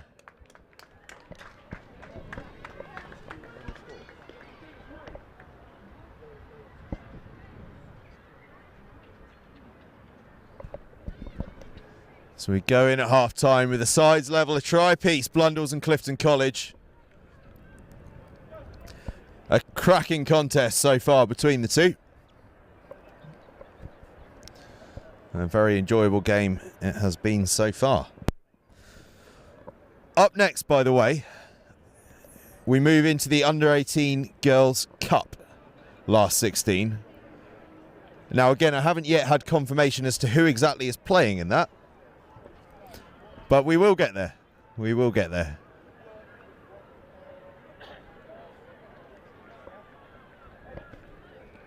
The beauty of live tournament coverage. You've got to think on your feet in this game.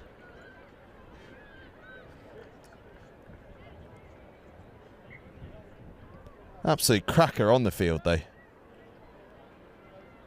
With Blundell's and Clifton College going at it.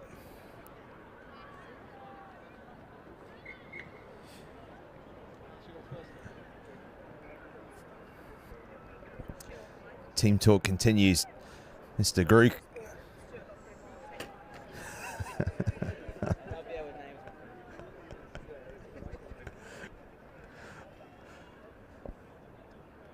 Danny Grucock leading impassioned team talk.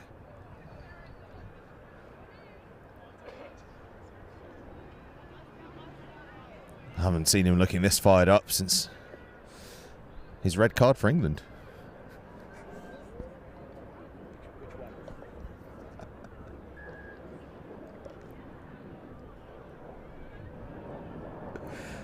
It'll be Clifton College to kick off. We're here at one try apiece. A brilliant game of rugby here in this under-18 girls plate last 16 encounter. Massive afternoon ahead of us here at the ROSSLYN Park HSBC National School Sevens. Clifton College as a school have got a big afternoon ahead of them. They're under-18 boys involved in the cup as well. Alice Patterson making a great break for Blundell's, looking to get the offload out. Doesn't quite go to hand. But eventually it finds its way to Ilva von Blurg. I apologise, Ilva. I've said your name entirely wrong. But I gave it a go.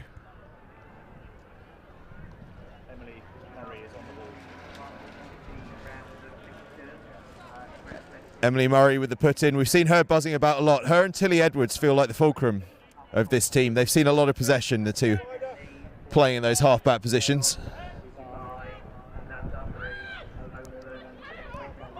Blundell's working hard in the scrum, but it eventually gets back to Murray, and Edwards will ship it wide. Taken into contact up against Meg Hamilton Strong, and she really does live up to her name. Does Meg, but it's ripped off her by Murray. Clifton doing really well to keep the ball alive. Ball goes backwards, now it goes forward. Bobbling around all over the place like a bar of soap. temperatures just dropped here, Ross. But I think I've seen the first cloud I've seen in a week. We better hope that passes. We wouldn't want the final day to be spoiled by clouds, would we?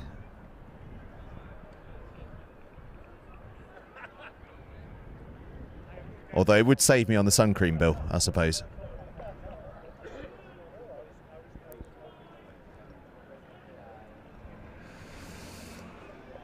Blundells.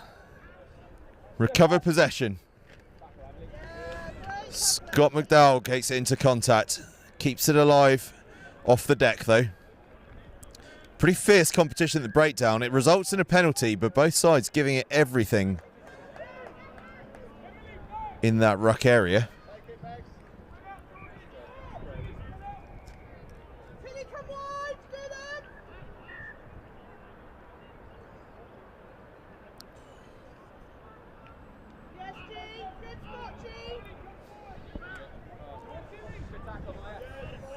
Blundell's trying to get the ball through into the hands of Hamilton Strong. Clifton have done well, though, to identify her as the danger woman, but we'll come back for an earlier penalty.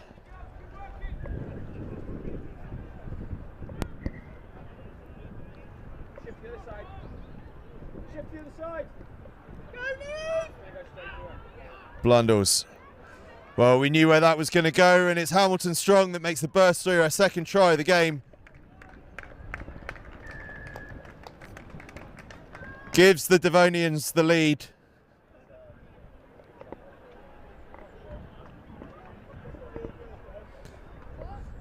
Hamilton Strong, the danger woman. Let's go. As soon as they got that penalty, it was her to whom they looked. And she trots back nonchalantly with the ball under her arm. Scott McDowell with the kickoff. Ball goes backwards for Clifton College. Poppy takes it into contact. Ripped away though. And down the left-hand side, Alice Patterson will try to go. Lovely footwork, but superb cover tackle, but Patterson will get there. Or will she? A brilliant bit of cover defence. Saw Patterson bundled into touch, inches from the line. How important could that be for Clifton College? A try behind. 2 could have been fatal. 1 very overcomable. Is overcomable a word? Perhaps.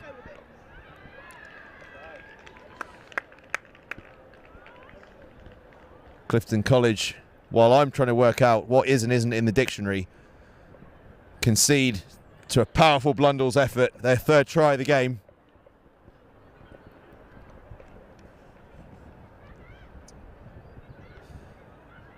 Hamilton Strong over the conversion. Just drops it short. 3 tries to 1, Blundell's lead.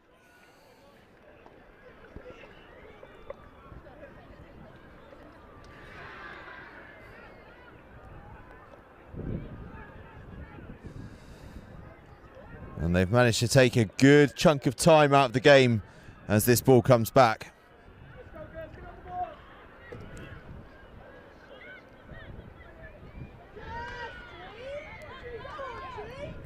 Clifton need to score fast. They have the ball in possession. They're looking, probing to find that space. And they have a penalty with which to begin that effort. Next up, by the way, in the Girls Cup under 16. Sorry, nonsense. I'll start that again. Next up in the under 18 Girls Last 16 here on pitch RE2 is Dubai College against St John's Leatherhead.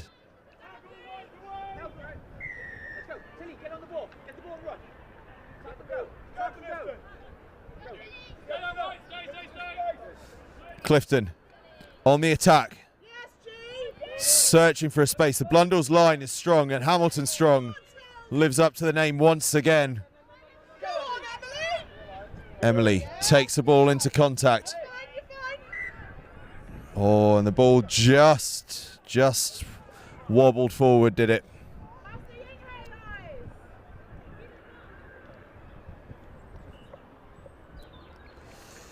Scrum down Blundells. Time ticking.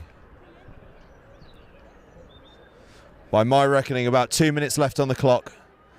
But in the game of sevens, 2 minutes is a lifetime. Ball to the back. Blundells have it under control. Scott McDowell goes on a big looping sideways run, but there may be space out there when she gets to it. Instead, she releases Sophie Alves.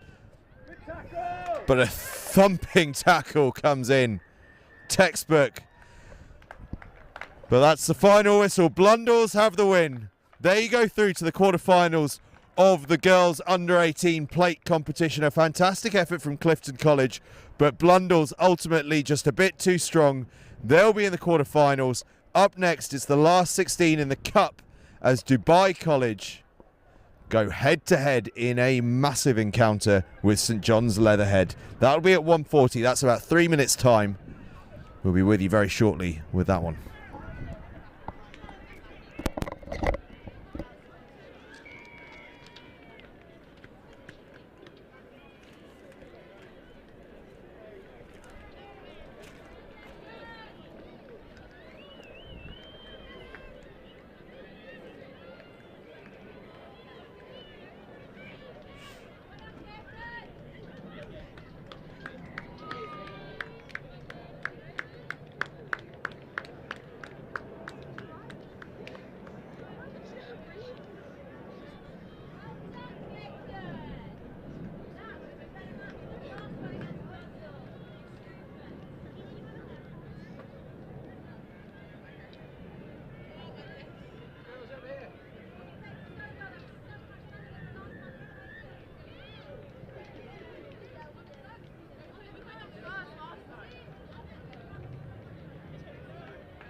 So, girls again, this time it's the cup. Last 16 of the under 18 Girls Cup. Dubai College against St John's Leatherhead. St John's Leatherhead are on the field on the left hand side of your screens in the red shirts. We're just waiting for Dubai College. I think I might spy them just over there in the far corner behind St John's, approaching us. Well, it must be them, mustn't it? Otherwise, we've got a team on the pitch it shouldn't be, so I think we can safely assume that's Dubai College. So it looks as though Dubai College are going to be in blue shirts with a bit of red trim around the stomach. St John's Leatherhead, red shirts on the back and blue and red hoops on the front. St John's Leatherhead, I should say. Looks as though St John's will be on the left-hand side of your screens. Dubai College on the right, as some of the Clifton College parents come past us. They've had a good day out in the sunshine.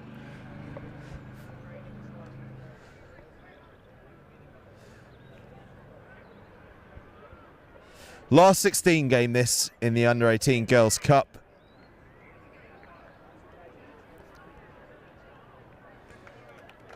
Winners through to the quarterfinals. For the losers, this is the end of the road, but they've had a fantastic morning, all of them, as Will Roberts returns. Some good rugby around the scenes. Yeah, looking good. Managed to just have a little trundle round whilst I was talking a bit with the Bedford schoolboys.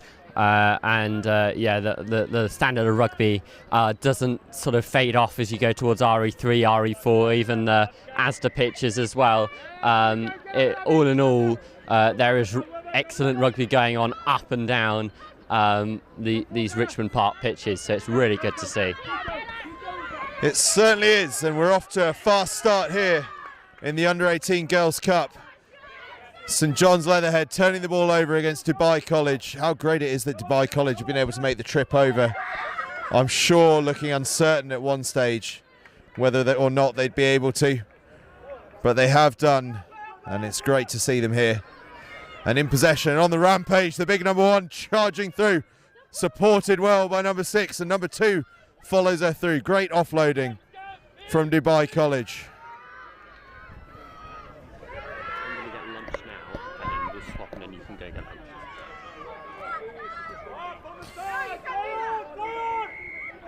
Penalty, Dubai College.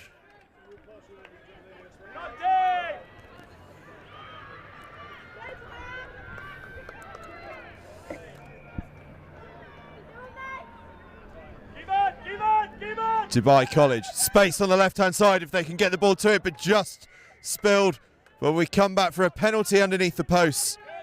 It's all Dubai College in this early part of the game. Oh, and it's nice. We've got a good vocal touchline next to us as well. That's always good to hear. Plenty of passion on both sides. What we like to see.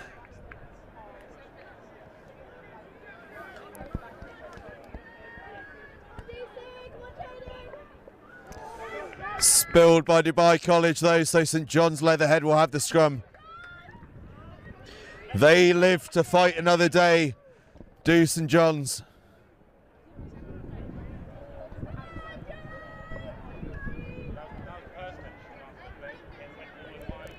Nil-nil, but it's been an electric start in this game.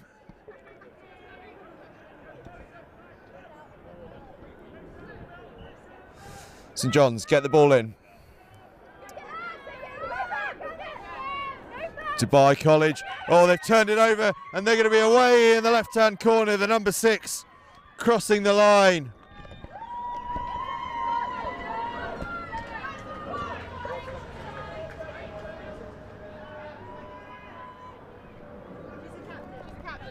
Megan, the skipper, scoring in the left-hand corner.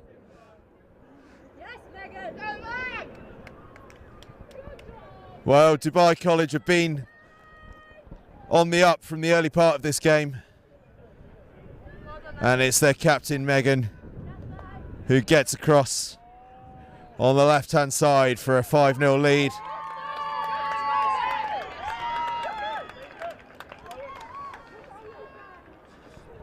Bags of enthusiasm on either side of the touchline here. A really big crowd, actually, for this last 16 game.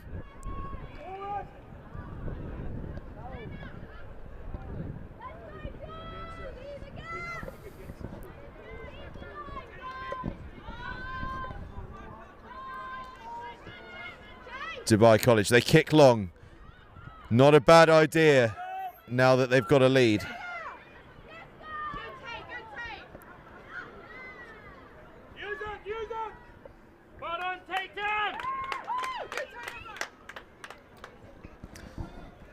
Ball spilled and it'll be a scrum, Dubai College.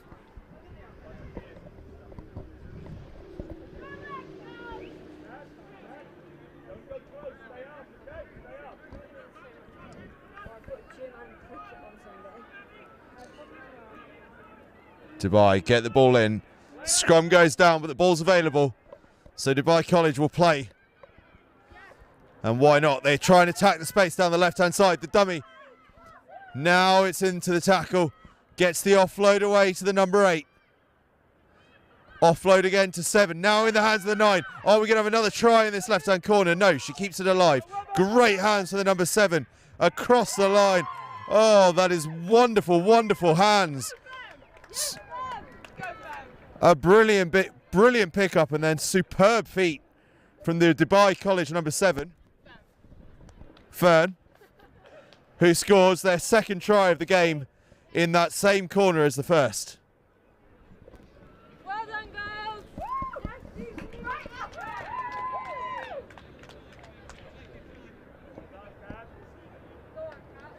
Dubai College off to an absolute flyer in this last 16 game here on RE2. Looking like a really, really skillful outfit. The girls in blue. Important for St John's to respond fast. 2 tries down. It's been a busy start in this game.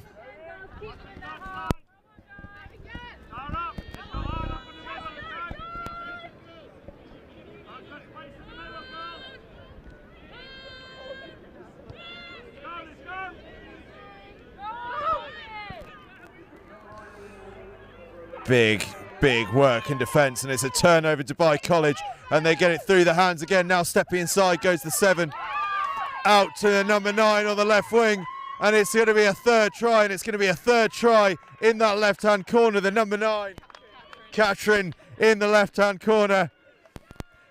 3 tries, all within about 3 square inches of each other. Dubai College know their favourite part of this RE2 pitch.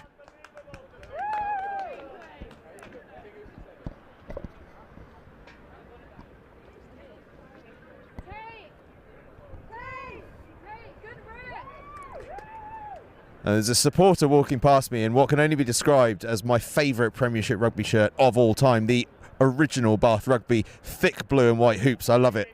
Teachers rugby. Teachers rugby, there we go. A superb piece of kit.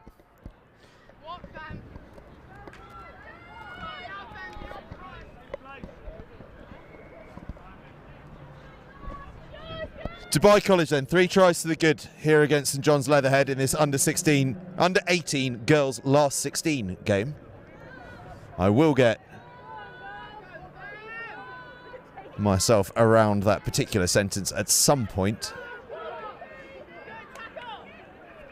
St John's with the turnover, they need points. But it's half time and Dubai College are leading. 3 tries to 0, and it is worth their while making this trip, Dubai College. As it stands, they are heading into the quarterfinals. What can St John's Leatherhead do about it?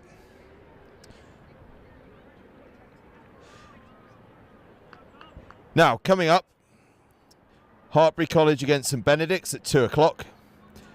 That's the under-18 boys plate. That should be a cracking game. St Benedict's and Hartpury College both came oh so close to cup qualification yesterday. Following that, well, how's this for a big game?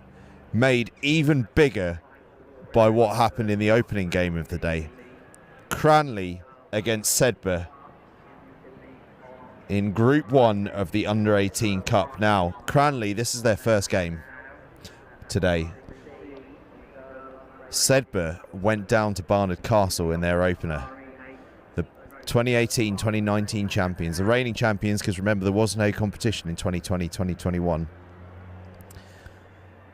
So Sedbergh, if they want to keep their hopes of qualification alive, need to beat Cranleigh, and then they need Cranleigh to go and beat Barnard Castle.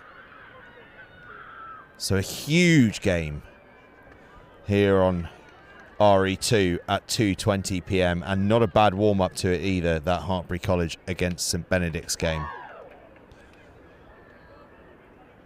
Remember, in that Under-18 Cup, only the winners in those mini groups, those mini quarter-final pools, go through to the semi-finals. It's 4 pools of 3 teams each.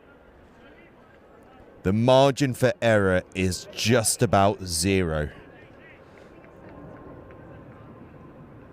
So that Cranleigh-Sedbergh game is going to be a monster of a tie.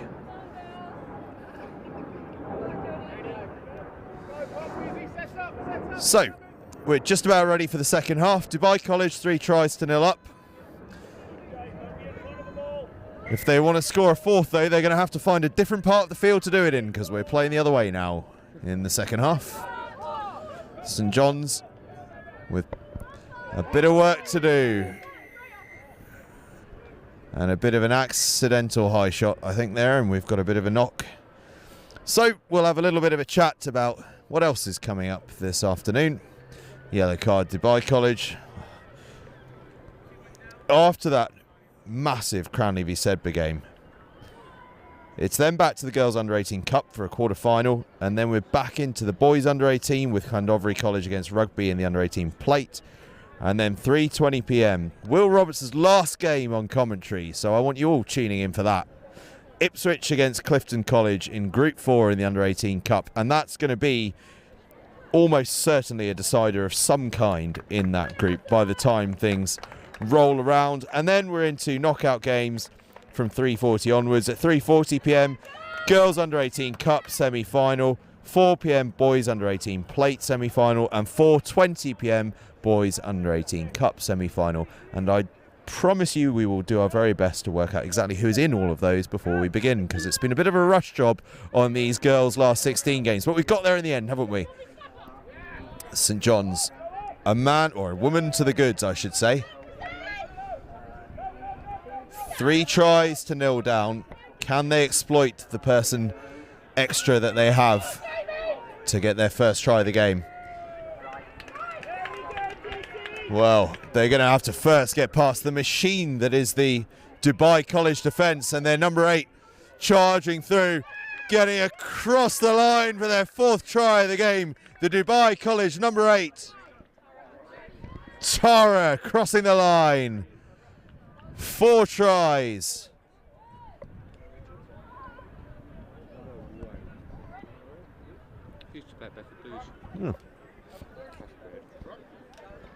The good news is we've just received a team sheet for a 2:40 p.m. kickoff that says Oundle on it, which means that one of those Girls Under-18 Cup quarterfinalists is Oundle. 50% of the job done for that one. We've just got to find out who they're playing. All fun and games here on RE2.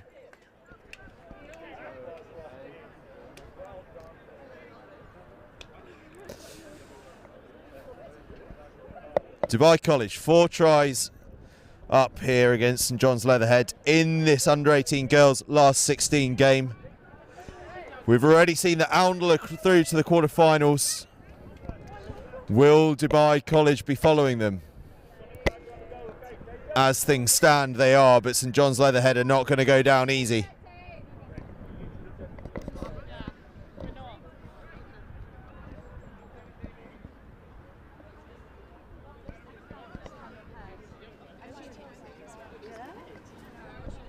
The burritos proving a popular option here at the ROSSLYN Park HSBC National School Sevens. With good reason, to be fair. They're very, very nice. Ball bounces straight into touch from the kickoff. So St John's will have a line out just outside of their own 22. As some of the Dubai College under-14s join us. They're a bit far away to grab for an interview. Been a great effort from Dubai College, coming all the way over for this game, or for this tournament rather.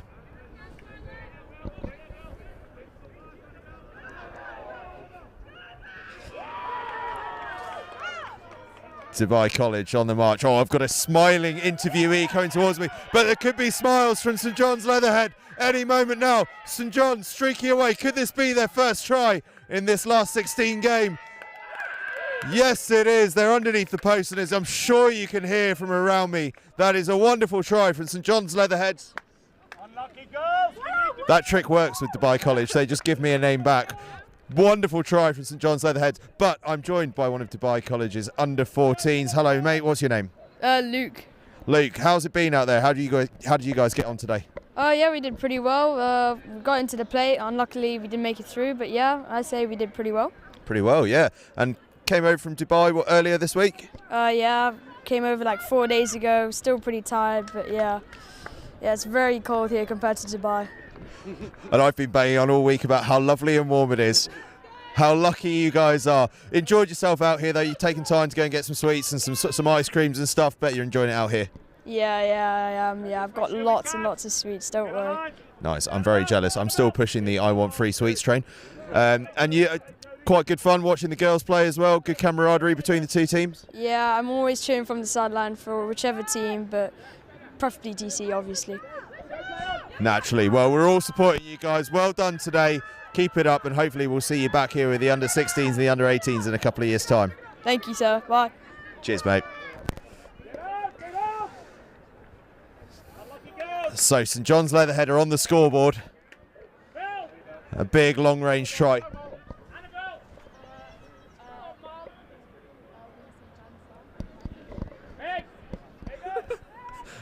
A lovely try from St John's Leatherhead. It was. Dubai College, though, 4 tries to the good. It's going to be a big old shift from St John's if they're going to get back in this one.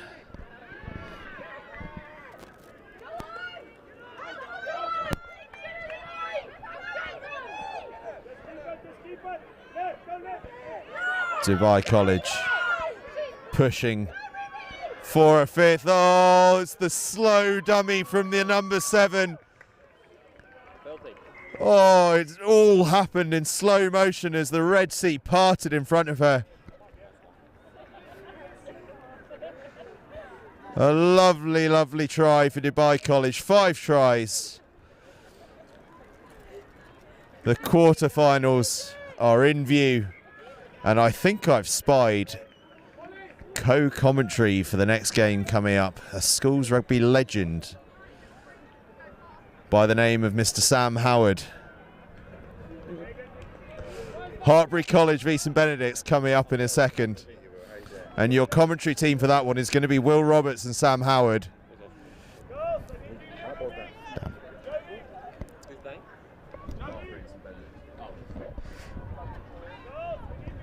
But while we wait, I'm just going to have a quick chat with Sam. Enjoying yourself out here? Absolutely loving it. What a great week this has been. How good was that try then? What a dummy and gun. Unbelievable. Yeah, I said it was like slow motion. yeah, so much composure on the ball. Yeah, no, it's been a fantastic week. Some of the rugby that's been on show's been incredible.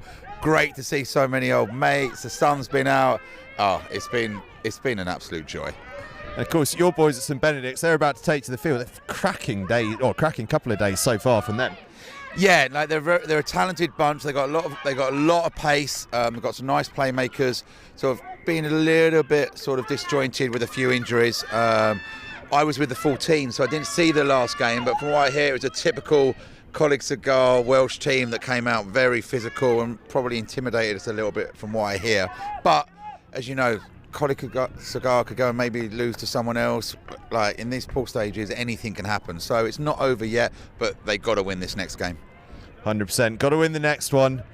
Here on pitch RE2, it looks like Dubai College are going to be the team coming away with the win. 5 tries to 1 up against St John's Leatherhead. Place in the quarterfinals up for grabs. But intercept from St John's. And perhaps a chance for a second. Great gas on the outside. The race to the try line. St John's scorching away. Can't you get away? Oh, what a tackle. What a tackle. And the penalty to boot. Oh, no release.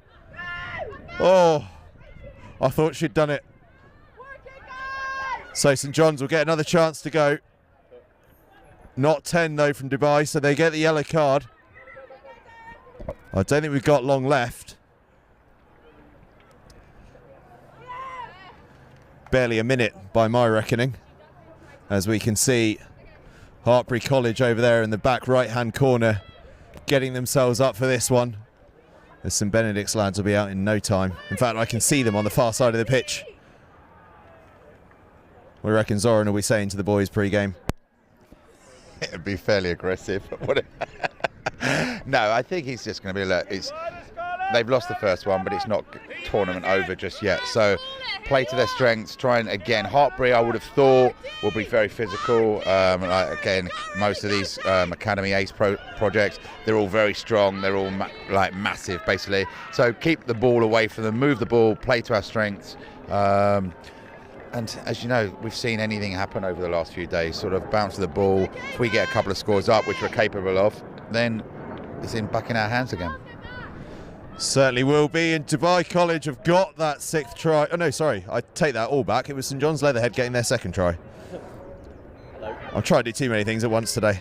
Terrible. That's the final whistle though. Dubai College are into the quarterfinals of the Girls Under-18 Cup. St John's Leatherhead are going to be heading home. What a fantastic day they've had. Dubai College, what a performance that was, and a good bit of sportsmanship here at the end. They're not going to rush off the field. These two have enjoyed their time on it. Up next, though, it's the Under-18 plate group game. St Benedict's up against Hartpury College. This Hartpury College's first game of the day. St Benedict's, as we've heard, went down to College Sedbergh, so they need to win this one. But so do Hartpury College. There is very little margin for error in these groups. I'm going to hand you over to your commentary team for this one. Will Roberts will be leading you through it with the legend that is Sam Howard chipping in with his unique knowledge. Thank you very much, Angus. I'm going to detangle you from this mic lead so you can go and get some food and beverage. Welcome back. This is the Under-18s Cup qualifiers, as it were. St Benedict's versus Hartpury, and as mentioned, we have Sam Howard alongside me. Sam, how excited are St Benedict's for this one? It's a must-win. Is this when you really see boys really sort of step up? Yeah, the boys are crazy excited. A massive achievement just to get back to day two. I think that's everyone's goal on the first day. The aim is to get back, which they've done. But as I always say, now we're here, we may as well do well. So yeah, they're really pumped. They're looking forward to this, and they're confident, which is a great thing in sevens. Here we go then. St Benedict's rise highest into the sky, and it falls immediately to Josh Hathaway. He's a man that you need to keep an eye on. Wearing 12 with the blue scrum cap, you can't miss him. Wales Under-20s international. Hartpury just trying to keep ball at the moment. Goes to Stevens, finds Hathaway in the end. He tries to put the kick through, but it's to no avail because a knock on slightly before.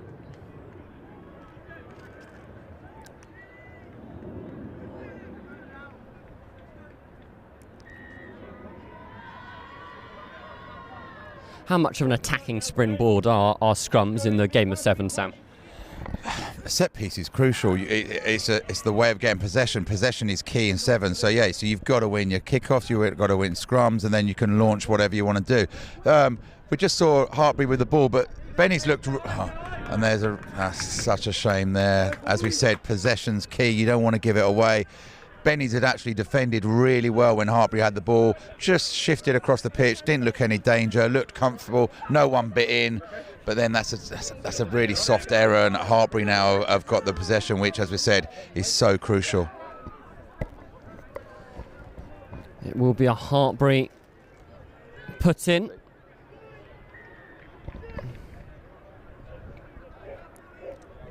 Strong from St Benedict's, excellent from St Benedict's. A roar of approval from the touchline. Exactly what you mentioned, Sam. Dominance in the set piece can really give you a strong advantage in the game. For now, it's Benedict's that strike, and a lack of hands. And as we creep towards the latter stages of competition, it's sort of making sure that your hand-eye coordination is as sharp, because I'm sure with physical and mental fatigue setting, it might be quite difficult. At any level, at any stage, I know I say it's pass, tackle, catch, and work really hard, and you won't go far wrong. And that's sort of what's let Benny's down so far. Just a couple of drop balls, forcing it. Let's see if they can get the ball back. That's a great line out from Hartpury there. But yeah, just look after the ball. You don't have to do actually anything magical. You just got to do the simple things well. Here's Adams, flings it out to Hussein, and Hathaway was looking for it, but he's going to go himself. Has he got the gas? Yeah! He does. Number 10, Archie Hudson scores.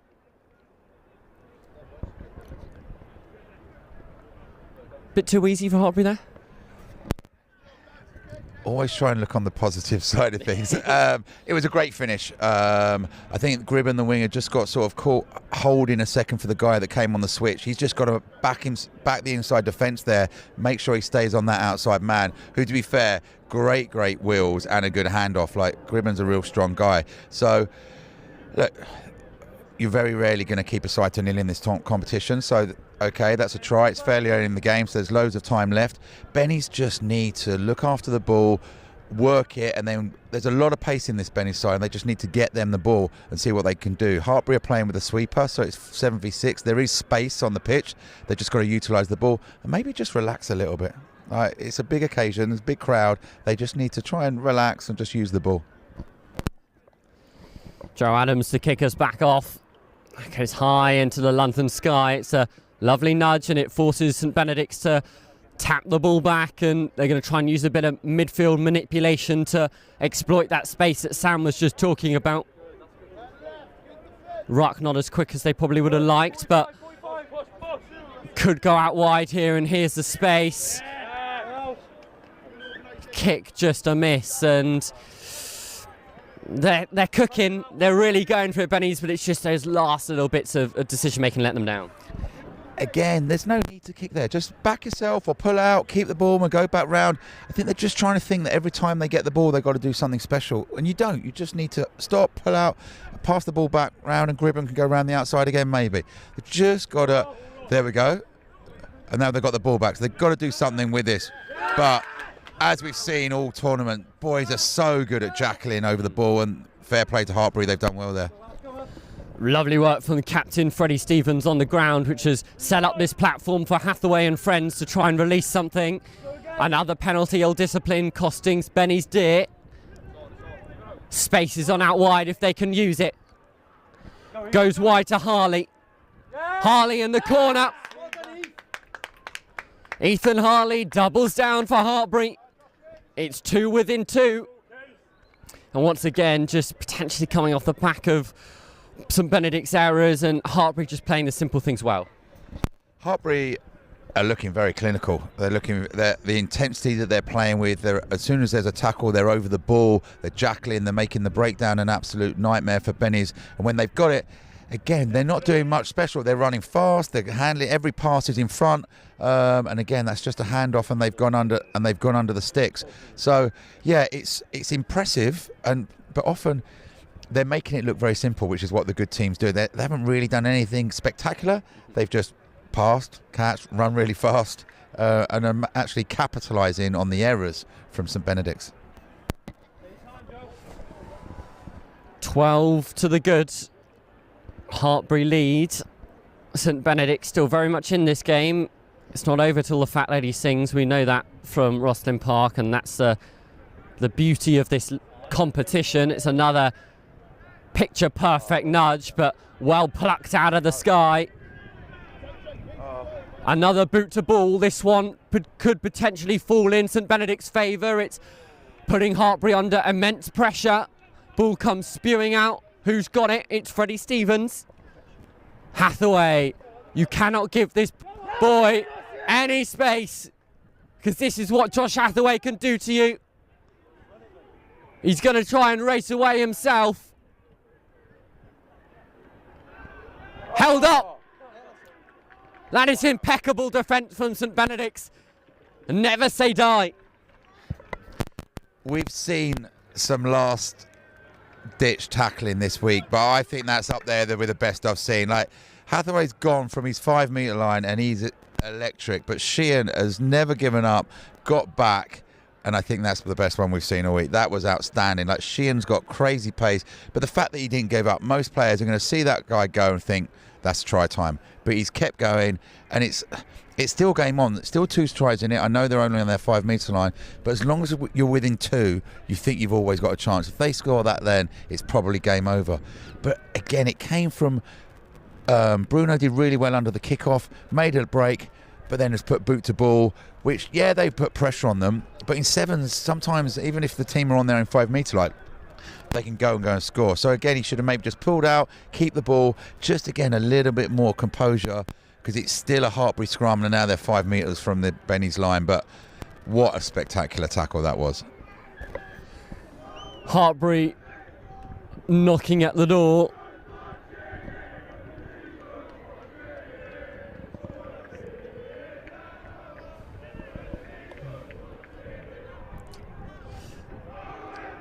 Hartpury still ever so close. It's come out St Benedict's side. The counter could be on the outside. Numbers are plenty, but St Benedict's trying to go themselves. Still could be space though, going width to width. Through the middle. Great cover tackle from Joe Adams. Still working, and St Benedict's just trying to force it. Hartpury snuff it out. Now the counter's on. Ethan Harley, he's already scored one. This time he will have enough gas. Hartpury get their third. Their second from Ethan Harley. This narrative of St Benedict's just doing well initially, forcing it, and then Hartpury making them pay. Yeah, I think we have to give a bit of credit to Hartpury's defence as well. Like, there's a line break there, but they then swarm the player. Like, it was an error, but from Benny's trying to force the offload. But there's Hartpury players all around them, so they're not quite unforced errors. But again, don't force it. You've made a good break, then move the ball somewhere else. Gribben made a good break. He got the play out, and then Bruno's just tried to sort of force an offload sometimes, but maybe they don't want to go to ground because they know Hartpury are so strong over the ball, so you don't want to have a ruck. So these sort of errors that are creeping into Benny's game are also because of Hartpury's strength over the ball, strength around the tackle, and they're just swarming everywhere. They look so fit, they look so physical, this Hartpury team, and Benny's are just struggling to break them down. And maybe against other teams, the Flyers would be scoring, but this Hartpury team are able to get back and cover the defence. If you're in this St Benedict's huddle, so what are you saying? Just keep the belief. They have made line breaks.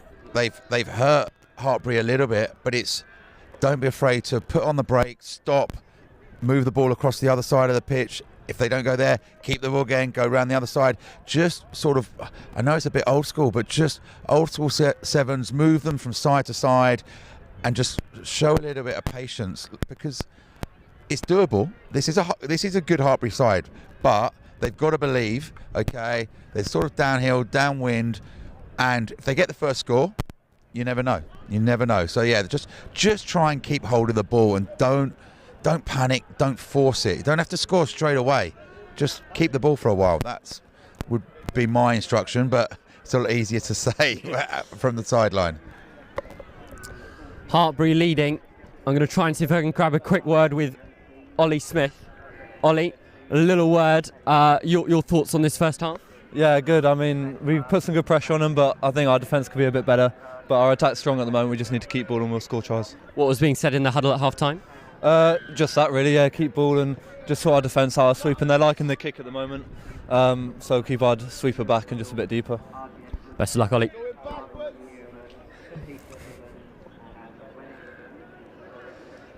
St Benedict's trying to make way up the field. Going laterally, trying to find the soft shoulder. Easy for you to say.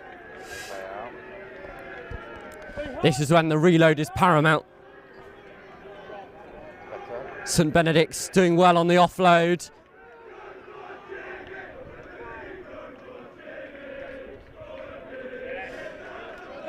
Offload didn't go to hand, and we've seen this happen before.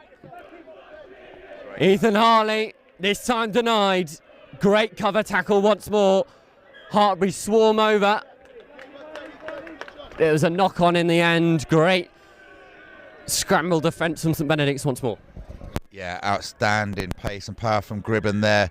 But again, Benny's had done so much good work with the ball. Keep moving it, and then again try to force the turnover, try to force the offload.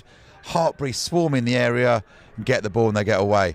But you see, I think Hartpury are sort of offloading the bench, whereas I think Gribben's just run back 70 metres. But I think the strength of the squad is so important on a two-day tournament, which I think, if we're honest, Benny's probably don't have that strength of the 12 that they've got compared to some of the sort of academy and other schools here, and they've given a penalty away at scrum time.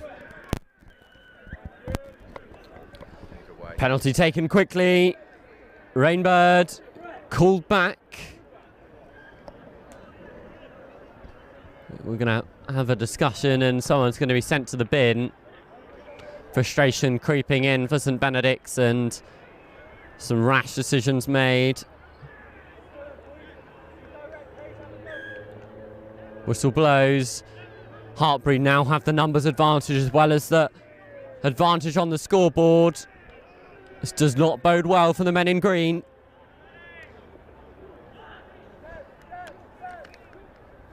Rainbird again through the middle. Williams, open pasture. He gets there fourth.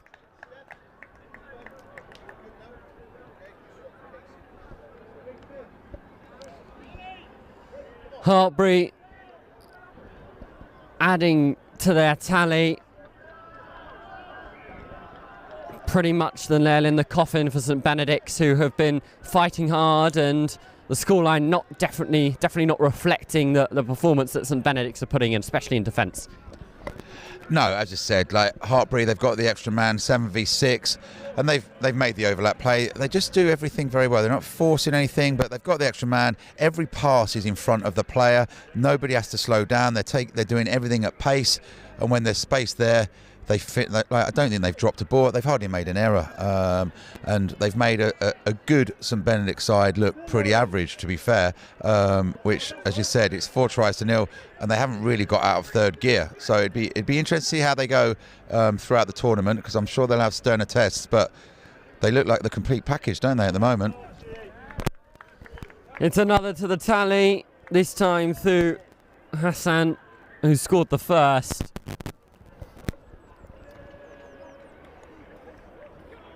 As mentioned by Sam, this Hartpury side are numbered up.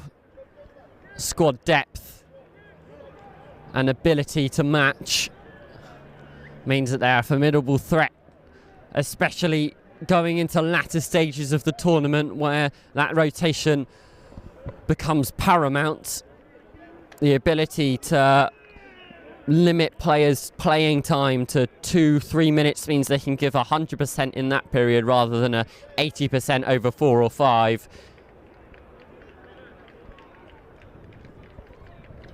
And Hartpury will not stop there. St Benedict's, it's all about damage limitation now, both physically, mentally, and on the score sheet.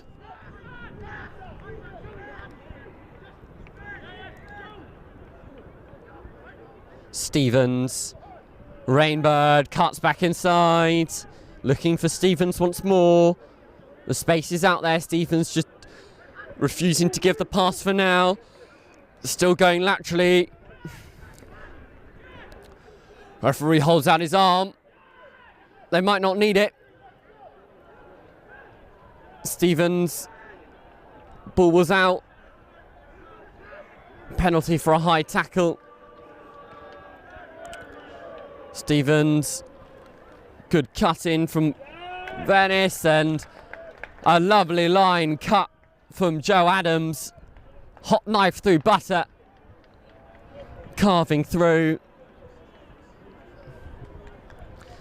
And the body language of St Benedict's tells you all you need to know. They have given it their all, but just defeated to what ended up being the better side in the end.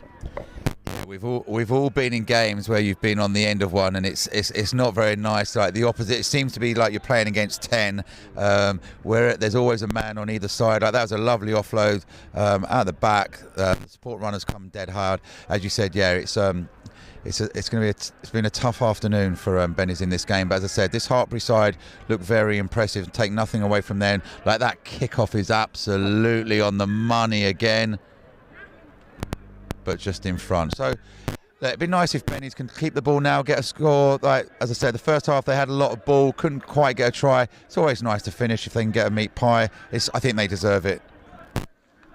Absolutely. If only for their support, which is raucous and vibrant on that left-hand touchline.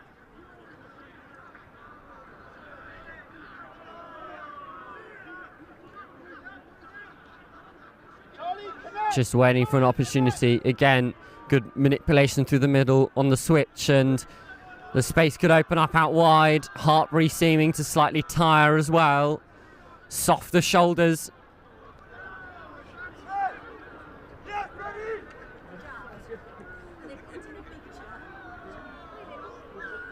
Held up. Doesn't matter. Penalty. Referee reaches for his pocket. Stevens, the captain, has been asked to leave momentarily. St Benedict's, if this is a time to score, there's no better.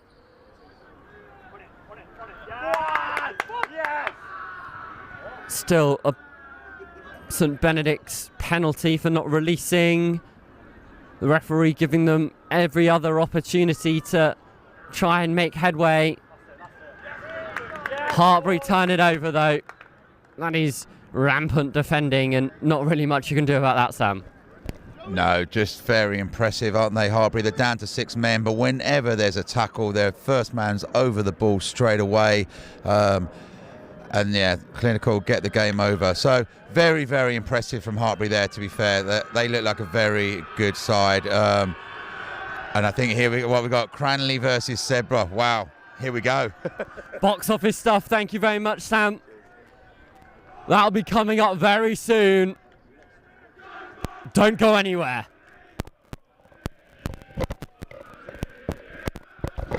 What's happened in the results so far? Do you know, for these Cranleigh?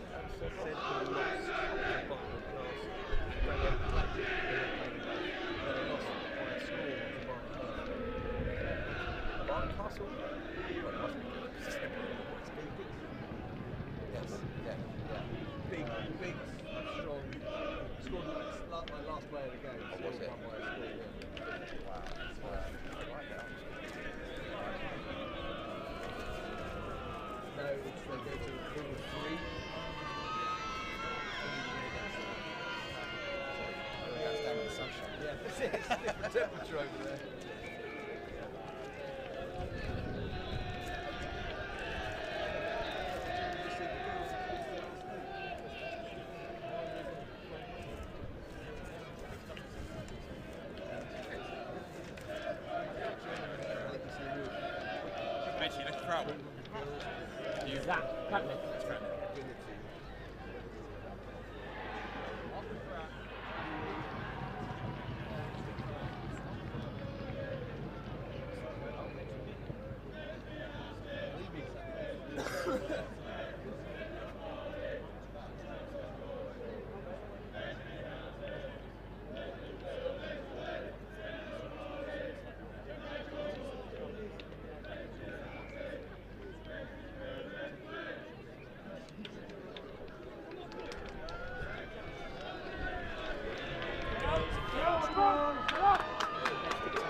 Have you got a Sedbergh team sheet? Okay, thank you. See you later.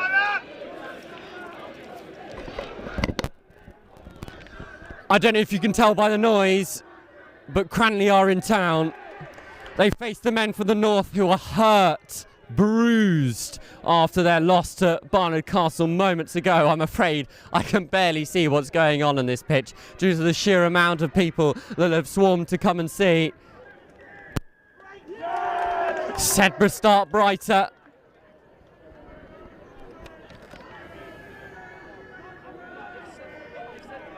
I'm afraid I don't have a Sedbergh team sheet either, so all I can tell you is that they're on the ball, they're cooking. The current champions looking to defend their crown, but Cranleigh hitting hard. The local boys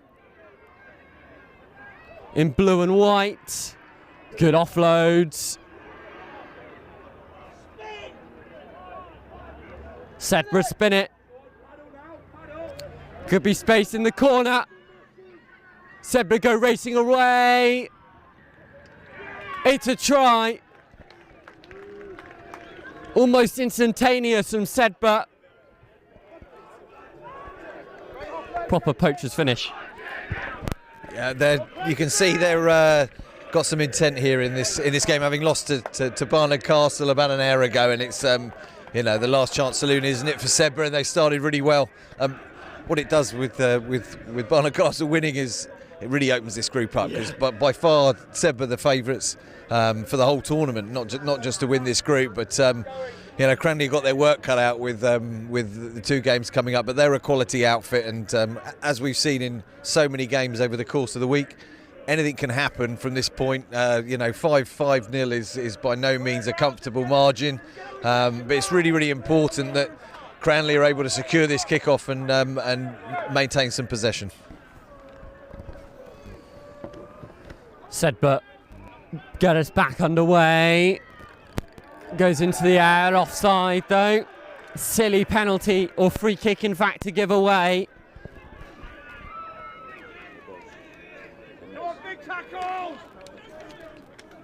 The last thing you'd want. Cranleigh setting an attacking threat. Here's Will Owen. Come on, chip it, come on. Cranleigh creating space. Golding still going. Jake Golding.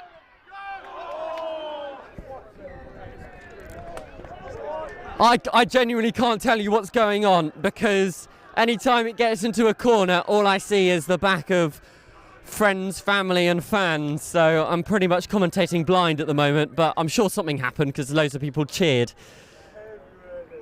Hopefully that's enough insight for you.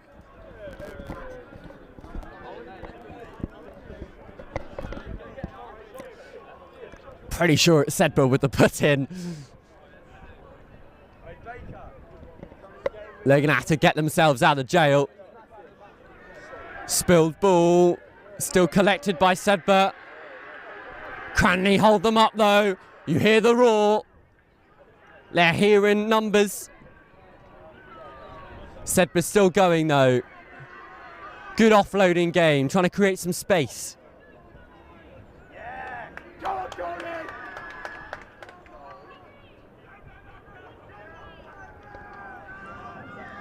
Penalty Sedbergh.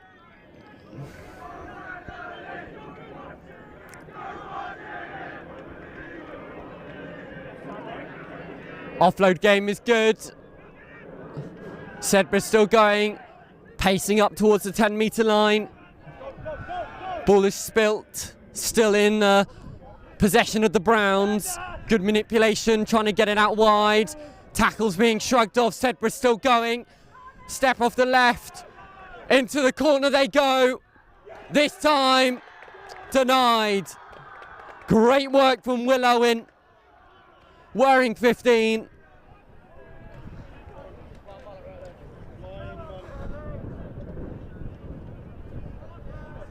A great example of that defensive integrity that this Cranleigh side seemed to hold. Well, this game wouldn't be able to place as a final, there's no doubt about it. You got 2 outstanding schoolboy rugby teams, and you know, with the backing of the home fans that Cranleigh have got, they're certainly up for this. Cranleigh go racing away.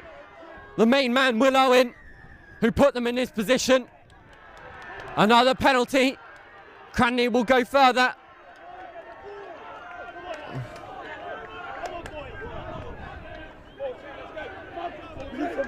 Sedbergh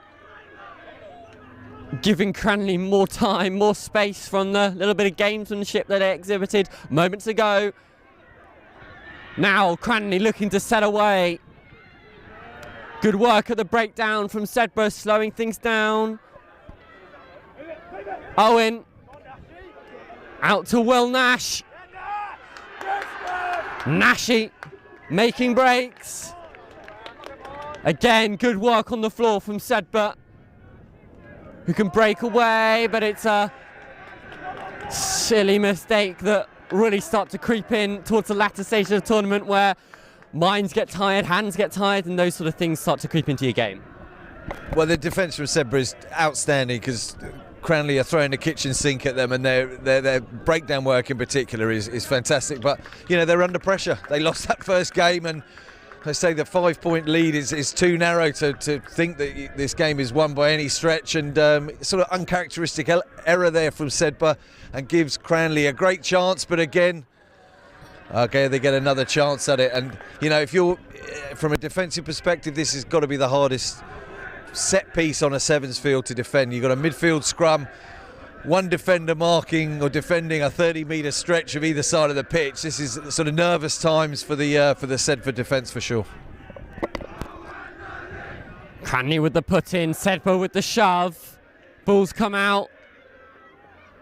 Free kick to Cranleigh.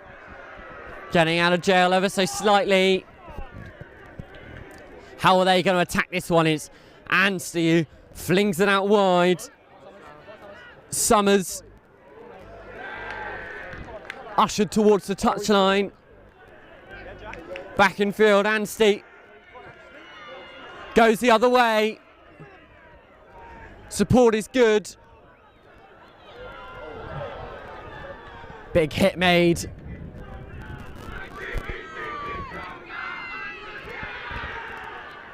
Cranleigh creeping.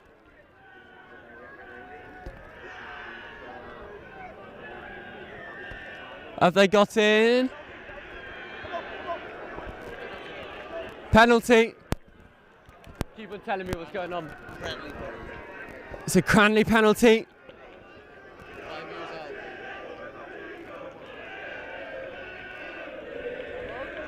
Go with a quick tap. The space is out wide. Anstey. Owen. Hope. That's the 5-metre line. And it's penalty Sedbergh. Sedbergh race away. Good break from Sedbergh. Cutting through. Up to halfway. This is how quickly the Browns can strike. Lethal, clinical. The men from the north. Everyone and their dog is watching this game. Everyone and their dog is congratulating Sedbergh. And it's just like that. Sedbergh can turn it on. Well, again, that's all down to the defence, isn't it? On their, you know, in their 22 for about 90 seconds, defending phase after phase. They get a bit of possession from a penalty turnover, and within 10 seconds they've scored under the sticks. And we've seen this a couple of times, whether you can see from the pictures, but there's a line about 2 metres in front of the try line, which was for the smaller under 13 games from earlier in the week. And I think Cranleigh fell victim to thinking they're scoring over the wrong line there and giving away that penalty. And it's that fine margin. You got Cranleigh one end on the verge of scoring, and like I say, 20 seconds later it's Sedbergh up the other end under the post, and 12-0 half-time lead is good reward, I think, for Sedbergh's first half efforts. A 14-point score at the end. Sedbergh going the length, denying Cranleigh, then adding 7 of their own. They're 12 points to the good at half-time. Cranleigh with the home support behind them.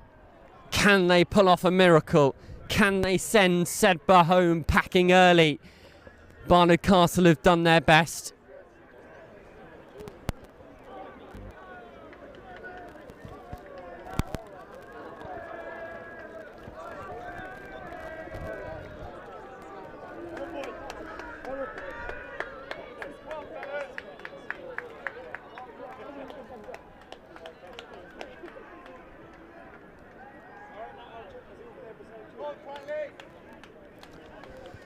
It'll be a Cranleigh kick-off.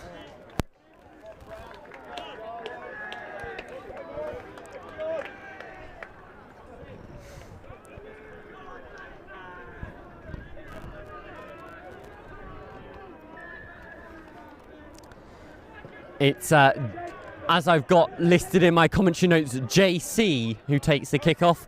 That's all I've been given. That's all I'll say. Wearing 21.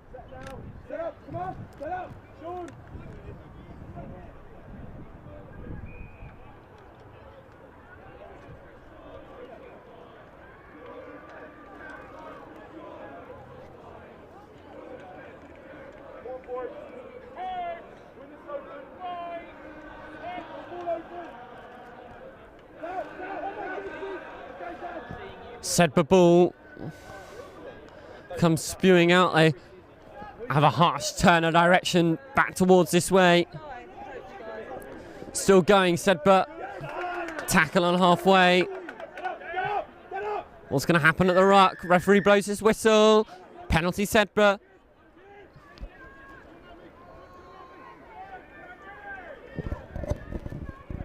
Still going. The Browns stepping through tackles, evading players. It's a wonderful solo score. Deciding against the post for the safety of the 5 points. It's not like they need the added 2. They are in the driving seat now and keeping Cranleigh quiet. Yeah, I mean, the arm wrestle of the first half. It's probably evident now that Sedbergh are a better team in this fight. Just a bit more clinical with ball in hand. It's probably been a 50-50 split in terms of possession, but Sedbergh just with that cutting edge. And I think the message will be about piling on as many points as possible in this game and hoping Barnard Castle do them a favour, or Cranleigh, sorry, do them a favour by beating Barnard Castle in that last game. So it's a points difference is the only hope that Sedbergh have got of going through. So there's no chance of them taking their foot off the gas for the last 5 minutes of this game. For Cranleigh, it's damage limitation.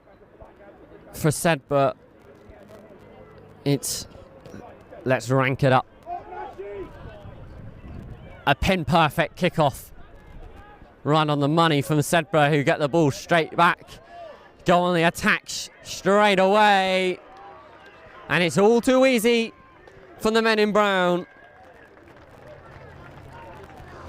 Back-to-back scores. Seems to be just a fire in the belly for Sedbergh after that loss against Barnard Castle seems to revitalise them. Well, and you look at the two kickoffs, you know, Cranleigh's kickoff was almost perfect, but dropped into touch to give Sedbergh the line out.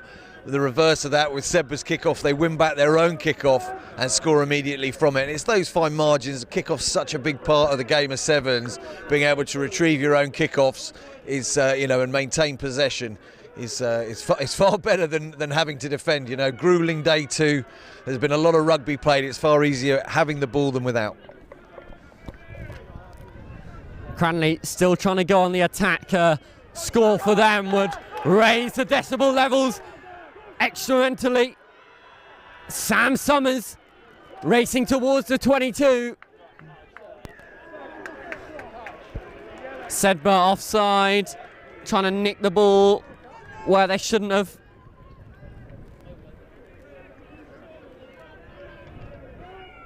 Golding. Anstey. JC.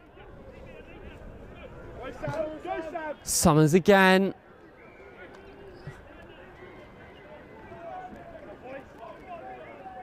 Anstey still moving. Boddington. Wearing one. He's inches away. High tackle. Referee's going to reach for his pocket and dismiss a Sedbergh player. They will have the numbers advantage in the latter stages of this game. A score in Cranleigh's favour would raise the roof on ROSSLYN Park.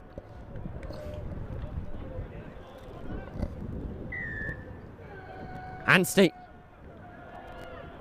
goes the other way. All it needs to do is go to hand. Cranleigh still working it. JC cuts back inside. Could get there. He's reached the 5 metre line. Penalty. Offside. Another pause in play. Not going down to 5 just yet. Instead, it's whipped out wide, and this could work. Cranleigh go, reach, Cranleigh score.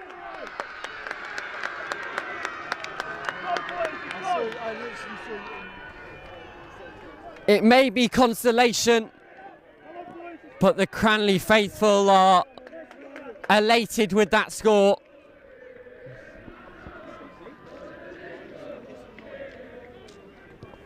And it's Jack Anstey who adds the 5 points. Not long left to go of this game. As I mentioned, that try, purely consolation. Sedbergh will run away with this.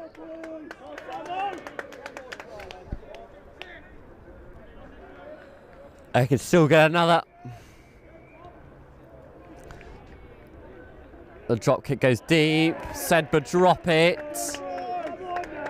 Cranleigh will get a scrum on the 22. Sprung back into life, Cranleigh, but it seems too little too late.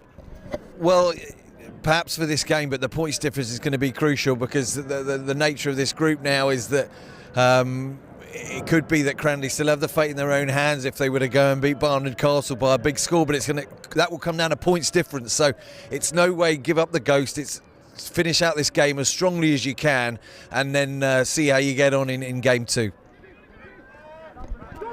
The mismatch, Jake Golding. Still going, Jake Golding. Jake Golding scores. Doubles Cranleigh's points. Get your calculators out, ladies and gentlemen. You're going to need them.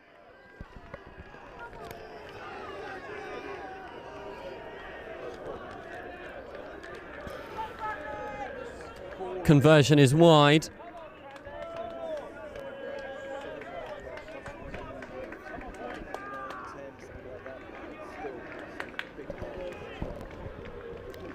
Jake Golding's work is done. He's got on the score sheet. Will Owen will get us back underway.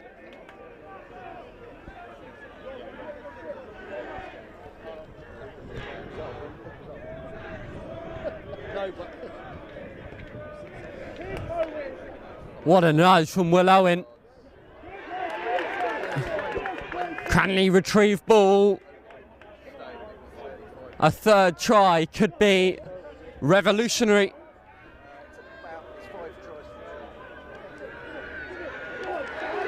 Summers still going, needs men alongside him. Penalties given. Cranleigh dismayed, disappointed, felt hard done by with that penalty. Nevertheless, the lack of help alongside. Sedbergh hoping for the bounce of the ball to go their way. A call of crossing. Sedbergh could go here. Cranleigh still retreating on the back foot. Good offload, doesn't go to Hanlow. That's gone forward. Referee calls the game. Sedbergh were very much in control, but it was 2 late scores from Cranleigh that could prove all the difference before their game against Barnard Castle. This group is heated. This group is competitive. And you'd be sure it will produce a finalist at least. There's the quality of rugby that we have in front of us. At the moment, Sedbergh prevail, make up for their blunder against Barnard Castle. But Cranleigh still very much in proceedings.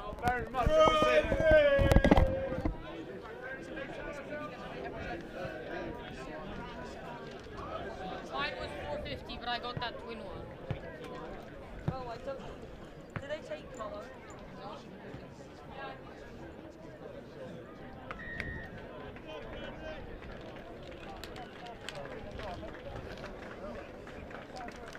No play, Florence, no play.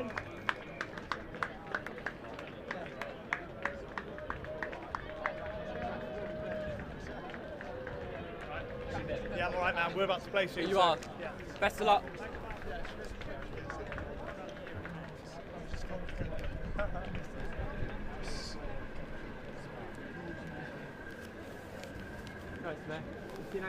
That's it. I was going to ask you, that's the thing. I really want to go up the best game. I don't know how long until I'm not playing. If you do see it,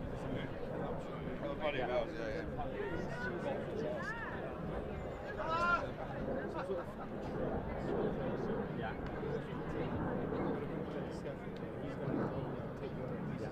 So it's possible to let them know that it's a season.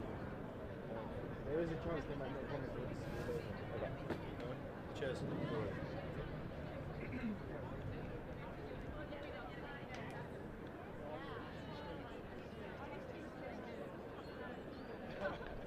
Hi mate, are you around?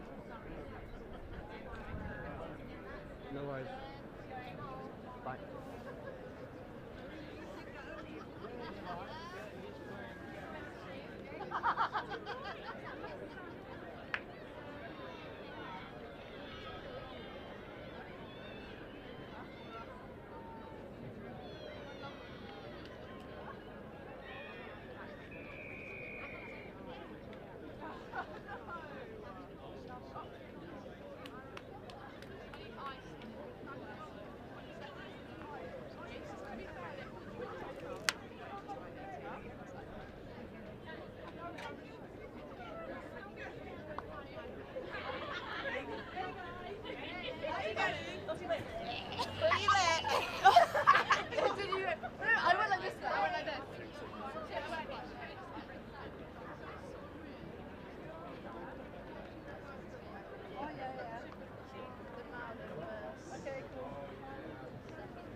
No. It's because I was being like that.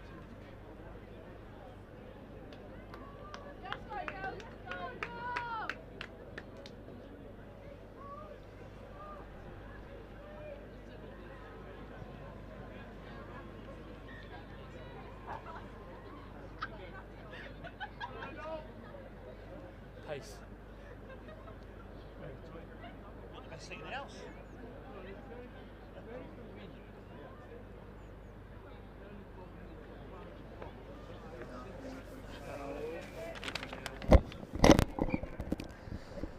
And we're underway.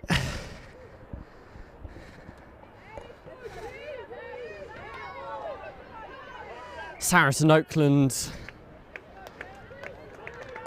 Not too sure who they're against.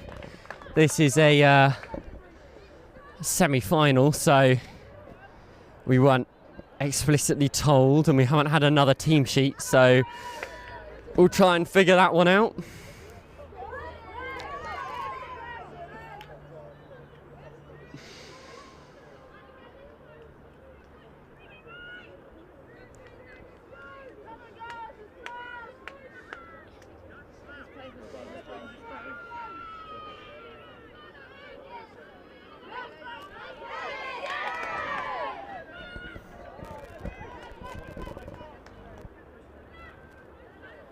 Penalty to the unnamed team. Apologies if you do know. You're screaming at your telly. We're just not told of this information, so can't really tell you much more. I can tell you anything about Saracens Oakland and the work of Ruby Cheeseman-Smith. Strong tackle there from Georgia Cartwright as well. Big hits again. Chloe Flanagan once more. Trying to usher him out towards touch. Ball's been Fumbled, and it will be Oakland's College ball.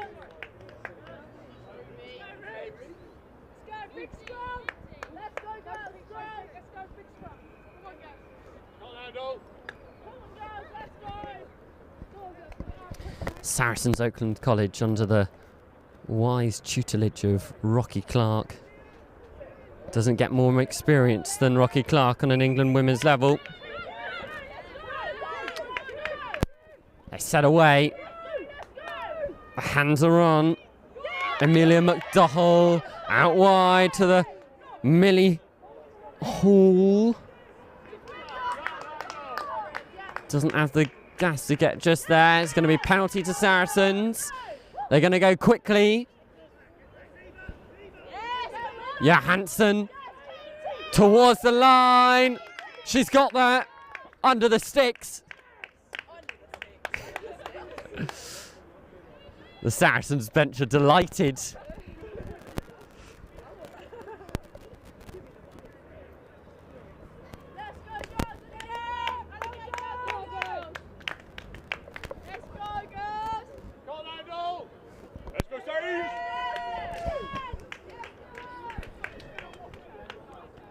Katie Johansson converts her own effort.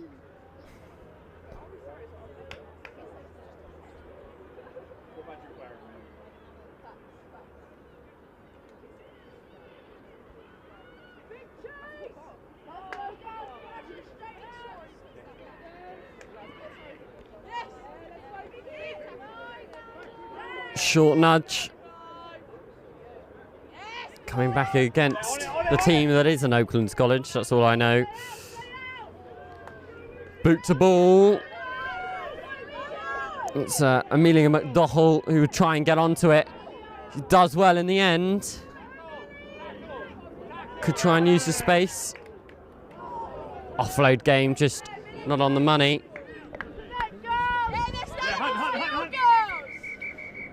A slight pause in play.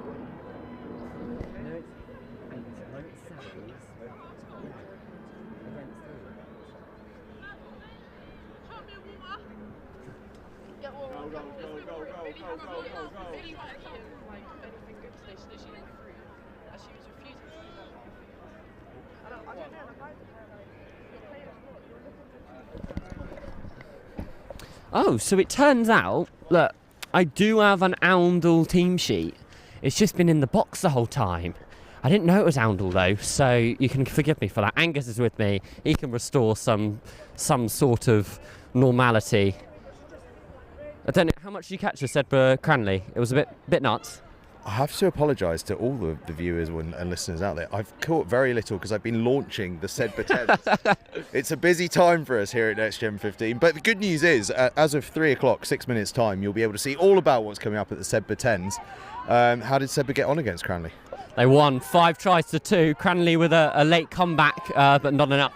I have to say, the noises coming from that field, we had the Ealing Trailfinders staff came into the control tent where I was doing a bit of work, and all they could say was, this is like an atmosphere as good as the one we get at our level. Yeah. And that's top-end championship.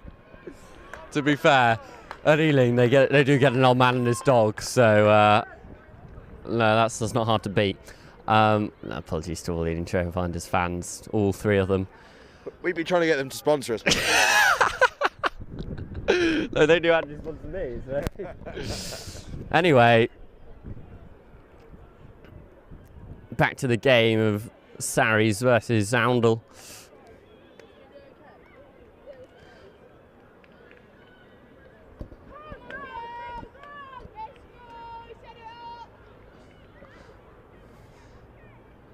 We'll see if we can try and get a word with Rocky Clark soon enough, who's, as I mentioned, Angus, probably the most experienced coach around these parts. Yeah, she does know her stuff when it comes to women's rugby.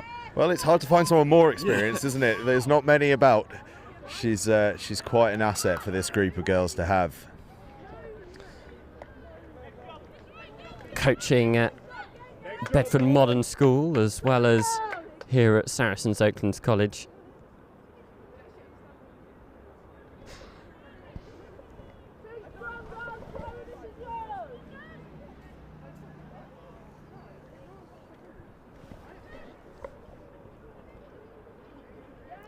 The shove on.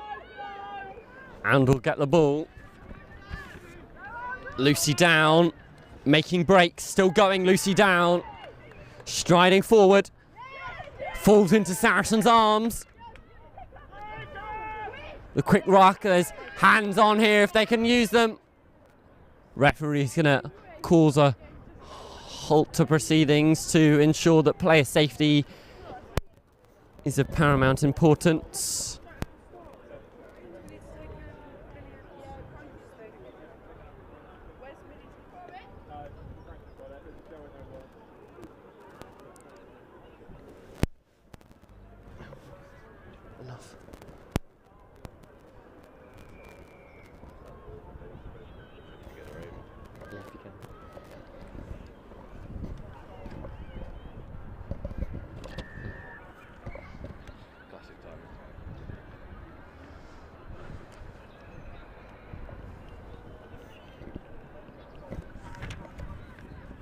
It's Imogen Wakeford who is going to head off.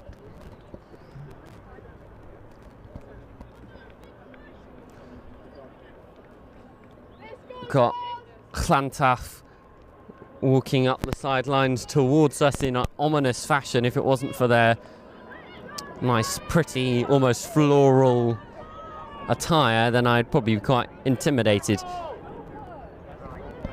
They'll be playing in their qualifiers soon enough, but back to the women's action, and it's great offloading skills which could release Saracens here. It's Cheeseman Smith on the outside. Cheeseman Smith still going. Options with Cartwright. Georgia Cartwright will skate home. Second try for Saracens.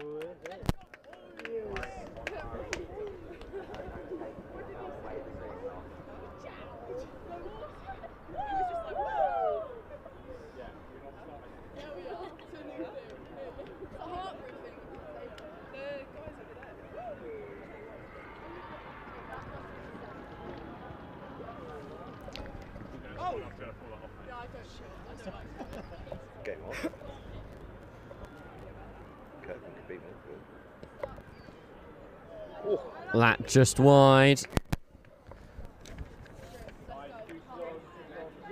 from Amelia McDougall. The huddles will form. Oundle with a lot of work to do. Saracens, Oakland College in the driving seat. This game could swing. You never know.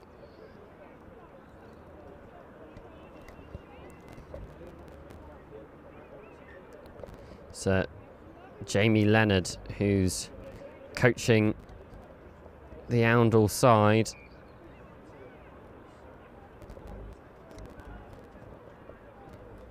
Rocky Clark giving her inspirational words to Saracens as well.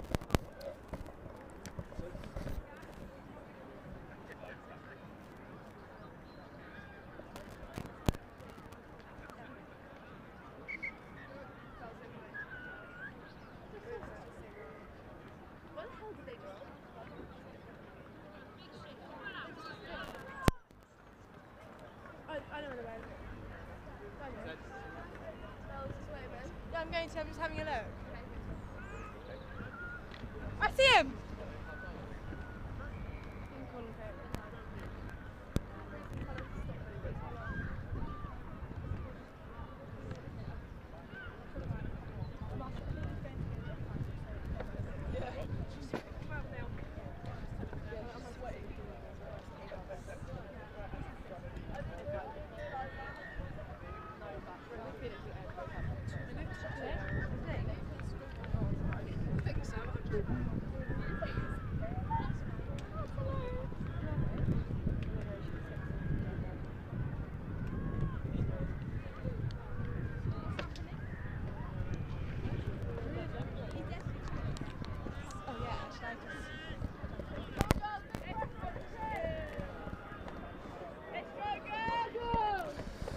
Saracens Oakland will kick off.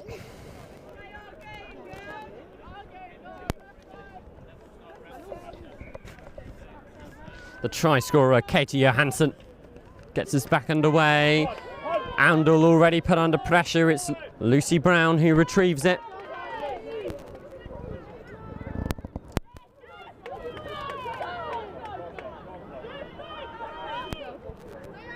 Ball being held up. Will spew out. Oundle side. The Saracens have retrieved it though. Strong set from McDougall. Chips tries to regather. Still going. A lovely solo score from Amelia McDougall.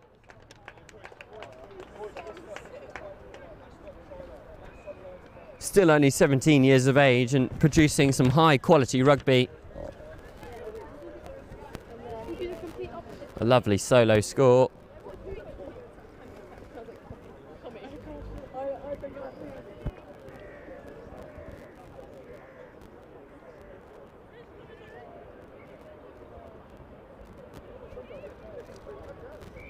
Rugby School also preparing to take the field there to the left of me.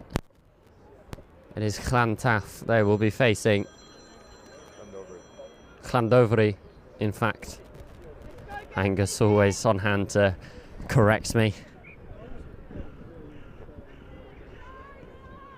Good nudge from Saracens, putting Oundle under all sorts of pressure.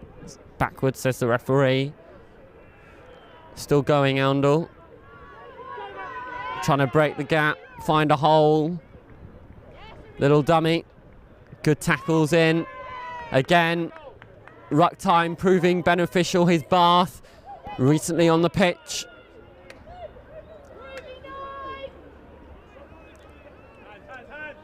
Hands and they could be in. Referee's given a knock on.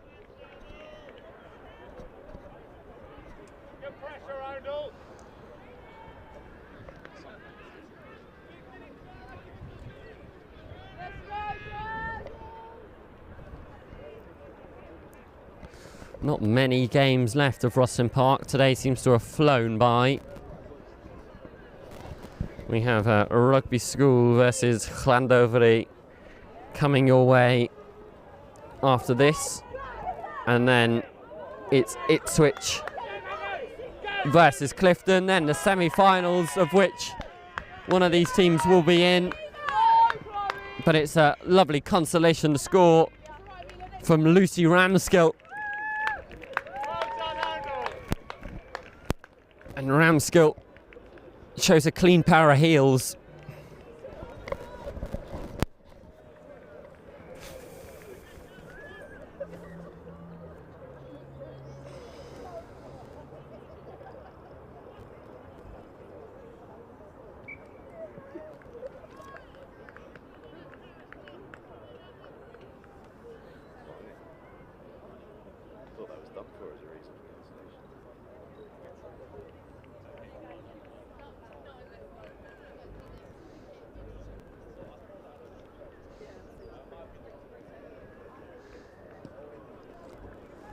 Oundle get us back underway. Not retrieved under the high ball.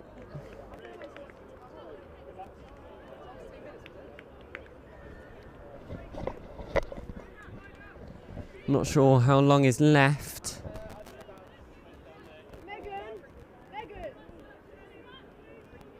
Can't be very long at all.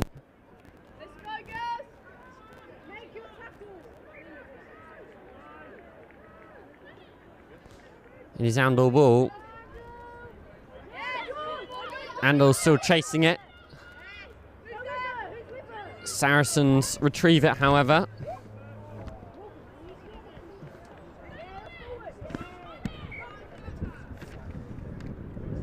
Forward off Oundle. So it'll be a scrum to Saracens.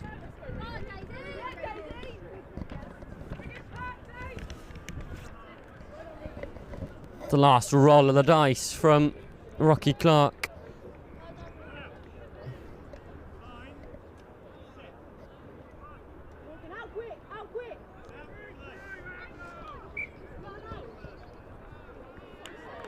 Bath under pressure at scrum time.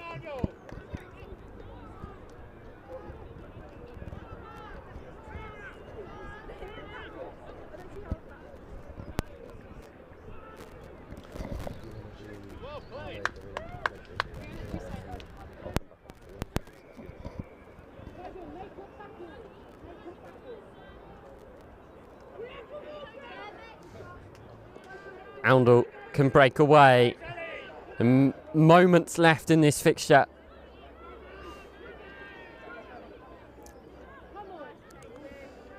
Doing well to keep ball alive. Knocked on though. Saracens retrieve it. There could be space out wide. Good dummy. Through the gap. Wheels are away. And it's McDougall, who's been impressive all game, who will round off her afternoon with a well-earned score.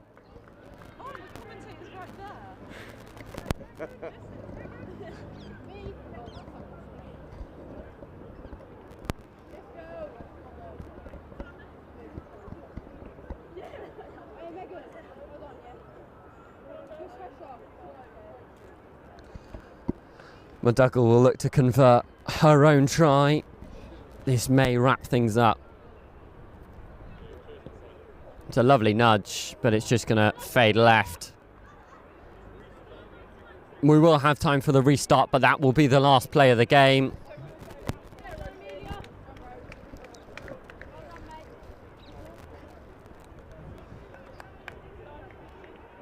That'll be the last moment for McDougall as well, who's spent. Ball just slowly making its way back to halfway.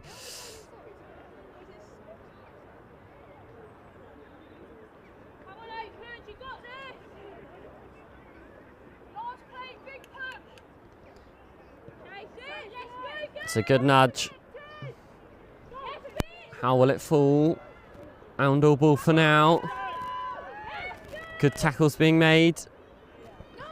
Numbers advantage for Oundle. That's slowly diminished by Oundle. That is the game. A strong win for Oaklands College, who will progress further into the competition. Llandovery versus Rugby School next. I'm going to hand over to Angus Savage to talk you through that one, but Oakland's progress through the Under-18s Girls Cup. Thank you very much, Will. A very solid shift there from Will Roberts. He's done, I don't know how many games in a row. Fair play to the man. Heart of a lion, that one, going through all that.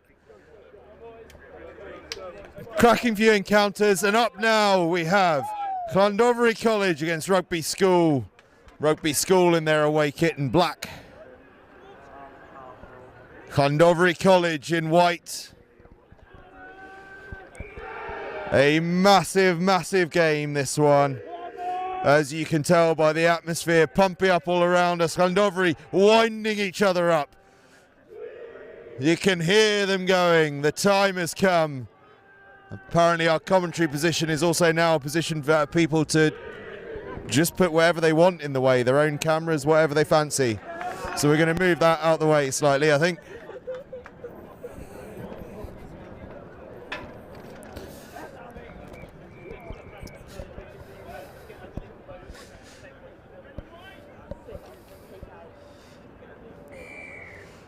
Rugby School, get us underway here on RE2.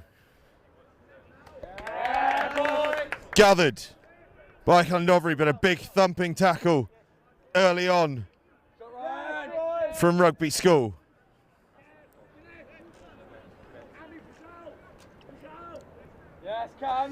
Under-18 plate game in Group 2, this one.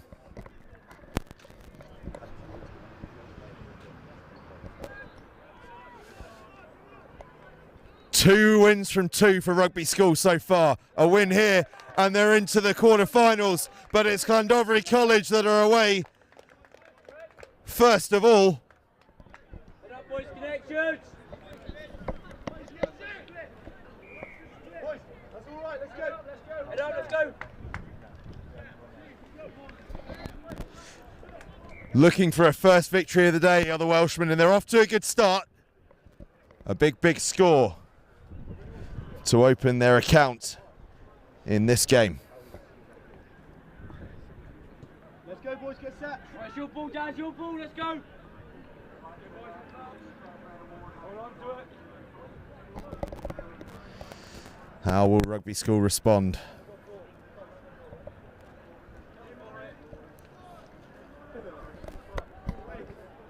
Some very nice stash, it has to be said, the Rugby School have. Quite jealous of a bit of that. Llandofri. A high kickoff. Doesn't quite make it 10, so we'll come back for a Rugby School free kick on the halfway line. Rugby had a fantastic 15-a-side season. Made our Next Gen 15 top 5 school teams of the weekend a couple of times. Here they are looking to progress to the plate quarterfinals here at the ROSSLYN Park HSBC National School Sevens.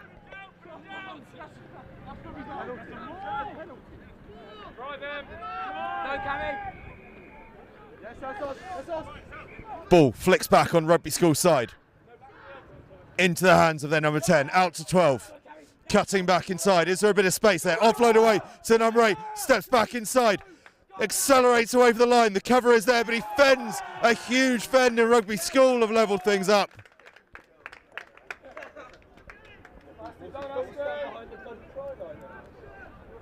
A brilliant handoff. Sees him find the space to accelerate away. And we're all square at 7 points apiece.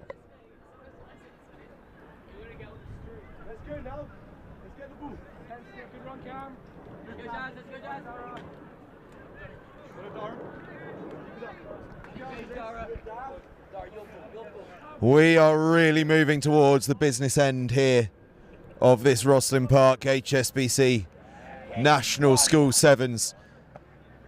As Rugby School send that kick-off high and hanging, just bounces away from their own side. How about that atmosphere for the Sedbergh Cranleigh game 20 minutes or so ago? That was incredible, wasn't it? Not a bad one for this game either. Rugby School in black rather than their usual white. Llandofri in white.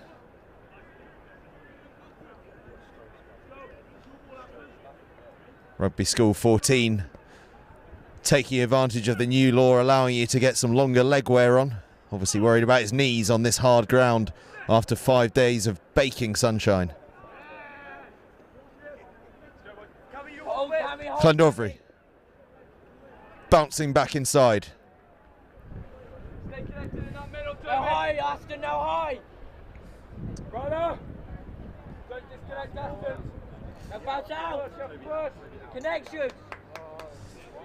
Coming man outside you as well. Good done, Ryan. Nicely done. Yeah, shift left. Huge physicality in the early stages here. As Llandofri goes scorching away. It's 6-on-6 there. A big cover tackle coming in from the Rugby School number 6. Llandofri though keeping themselves in this game. It's an incredibly physical brand of sevens. Playing the 9 though, I think there is the call. One of those calls, I really don't like the playing the 9 rule, to be honest, but you know, it's the law. My view doesn't count for much, and finding a gap out of nowhere goes the Llandofri College, number 11. Finding a space no one else believed was there to give his side the lead.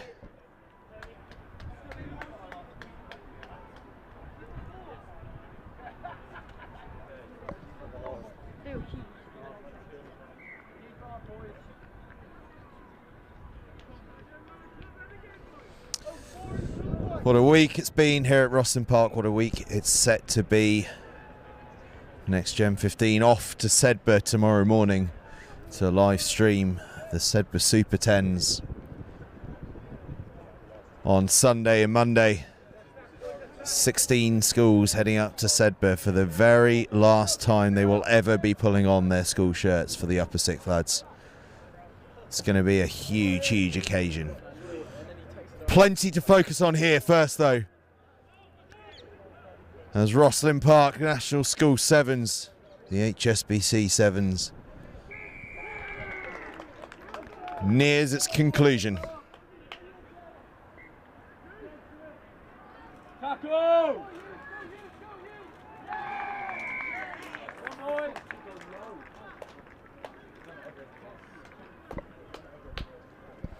A third try for the Welshmen. They've lost their first two, but they are here with an absolute bang against Rugby. Clearly motivated to make sure that they come away with something to show for their efforts today.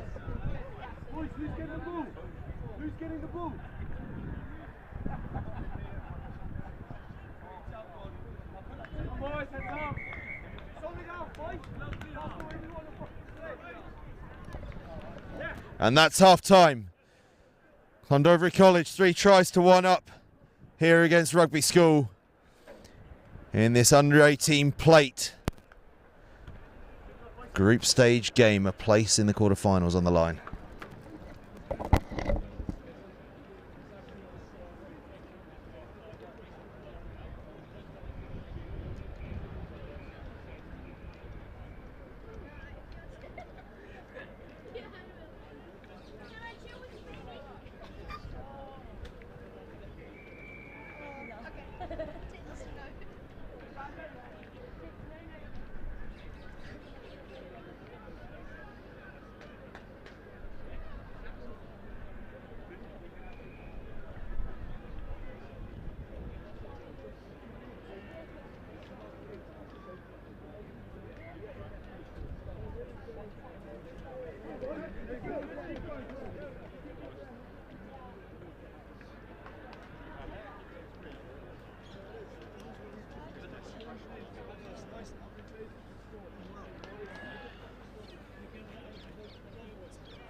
Second half then, underway. Llandovery College kicking off. 3 tries to 1 up against Rugby School.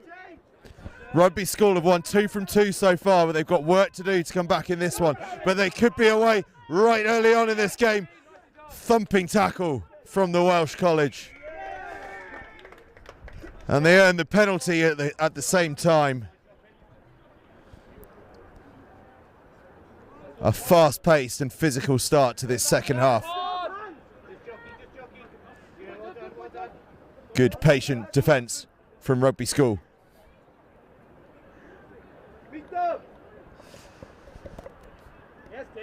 Llandovery up in defence. There is space out on this left-hand side if the ball can move towards it. Instead they go right and then look through the middle, accelerating away through the number 2. A great offload to number 10. And Rugby School have pulled one back, 3 tries to 2.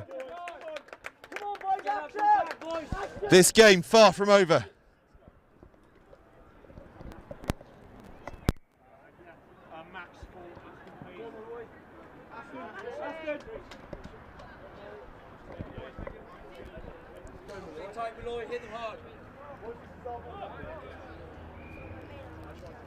Rugby School narrow the gap.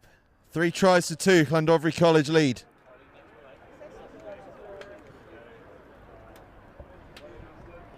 We are right in the thick of it here on the touchline. Let me tell you, we're in amongst the Rugby School team and coaching staff.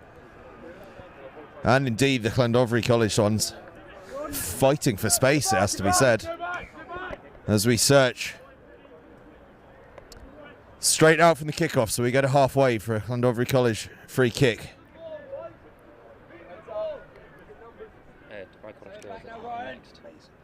Thank you very much. Cheers.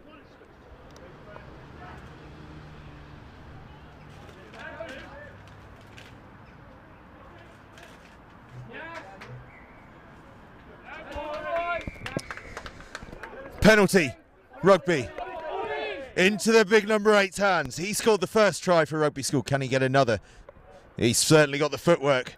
Powering towards the 22. And it's a penalty to Rugby School. They go quick. Keeping the defence honest. Through the hands, the number 7, out to the 12. Simple hands now. Can they cut back inside and across the try line? Wriggling free goes the number 14. And from 3 tries to 1 down, Rugby School have levelled things up at 3 tries apiece, and we're going to be all about who's got the most conversions.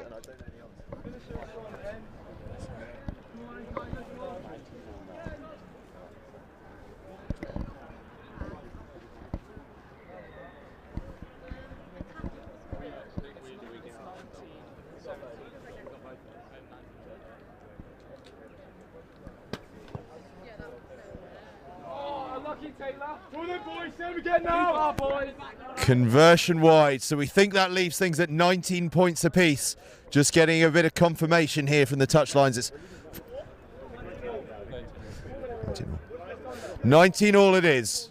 Seems to be a fair bit of agreement that we're stood here at 19 all, so we'll go with that. Rugby School kick off. Down towards the Llandovery defence. Not long left now.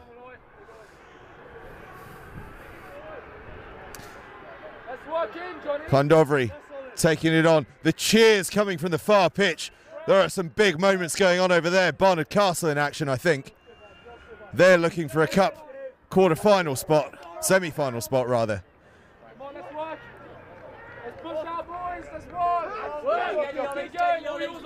Llandovery on the right-hand side here. Over on that far pitch, by the way, if Cranleigh earn the victory against Barnard Castle, it will go down to points difference in that group, so we'll keep an eye on that. Here in the plate, though, Llandovery College and Rugby School, 19 apiece.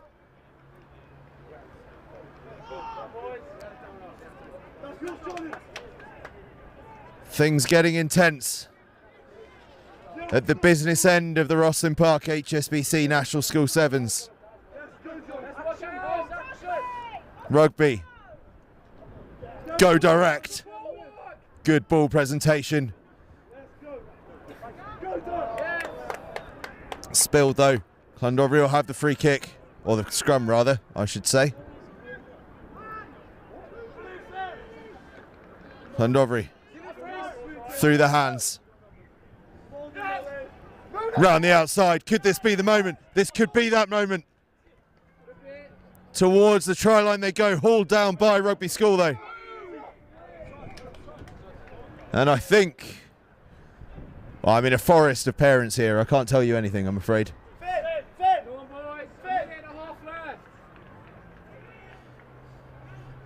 Llandovery in possession, move it from right to left. Cutting back inside, how's the tackling? The tackling's good, but the power is even better. And Llandovery College are across the try line. They take the lead, 24-19. This game kicked off a couple of minutes late, so there is still time, I think, for one more play.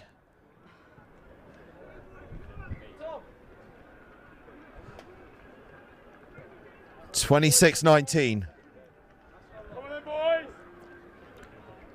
Rugby School, remember, 2 wins to their name already. This would be a first for Llandovery.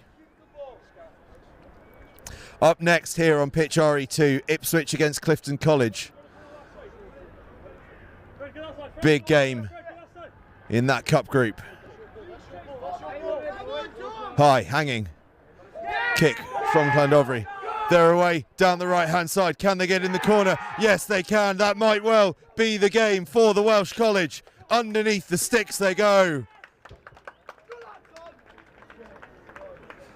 31-19. Conversion to come.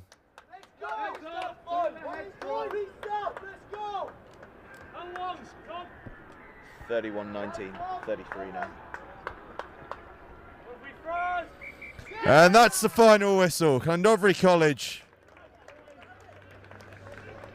get the win, and that is going to throw that plate group wide open with one round of games to come before the semi-finals. And we will have one of those semi-finals for you live here on pitch RE2 at 4 p.m, or probably more likely as things are looking about 4:05, 4:06. For those of you that like to be super precise about things. Up next, it's the Cup Group 4 game between Ipswich and Clifton College. Clifton College are going to be in the blue and white hoops. By the look of things on the left-hand side of your screen, they're just sort of having a trot around. And I think in the background you can see Ipswich already huddled up in their black shirts. Alongside us, Sam Howard. How are you doing, Sam? Really well. Things are hotting up now, aren't they? Things are hotting up. Cranleigh are against Barnard Castle over there. If Barnard Castle win, they go through, don't they? I think. But if Cranleigh are able to nick that, it goes down to points difference. I think if Clifton win this, they go through. So it's getting to the death. It's getting to the good. It's getting to the money stage. Here we go. And away we go. As you say, this is where it all comes down to. The final games of these pools.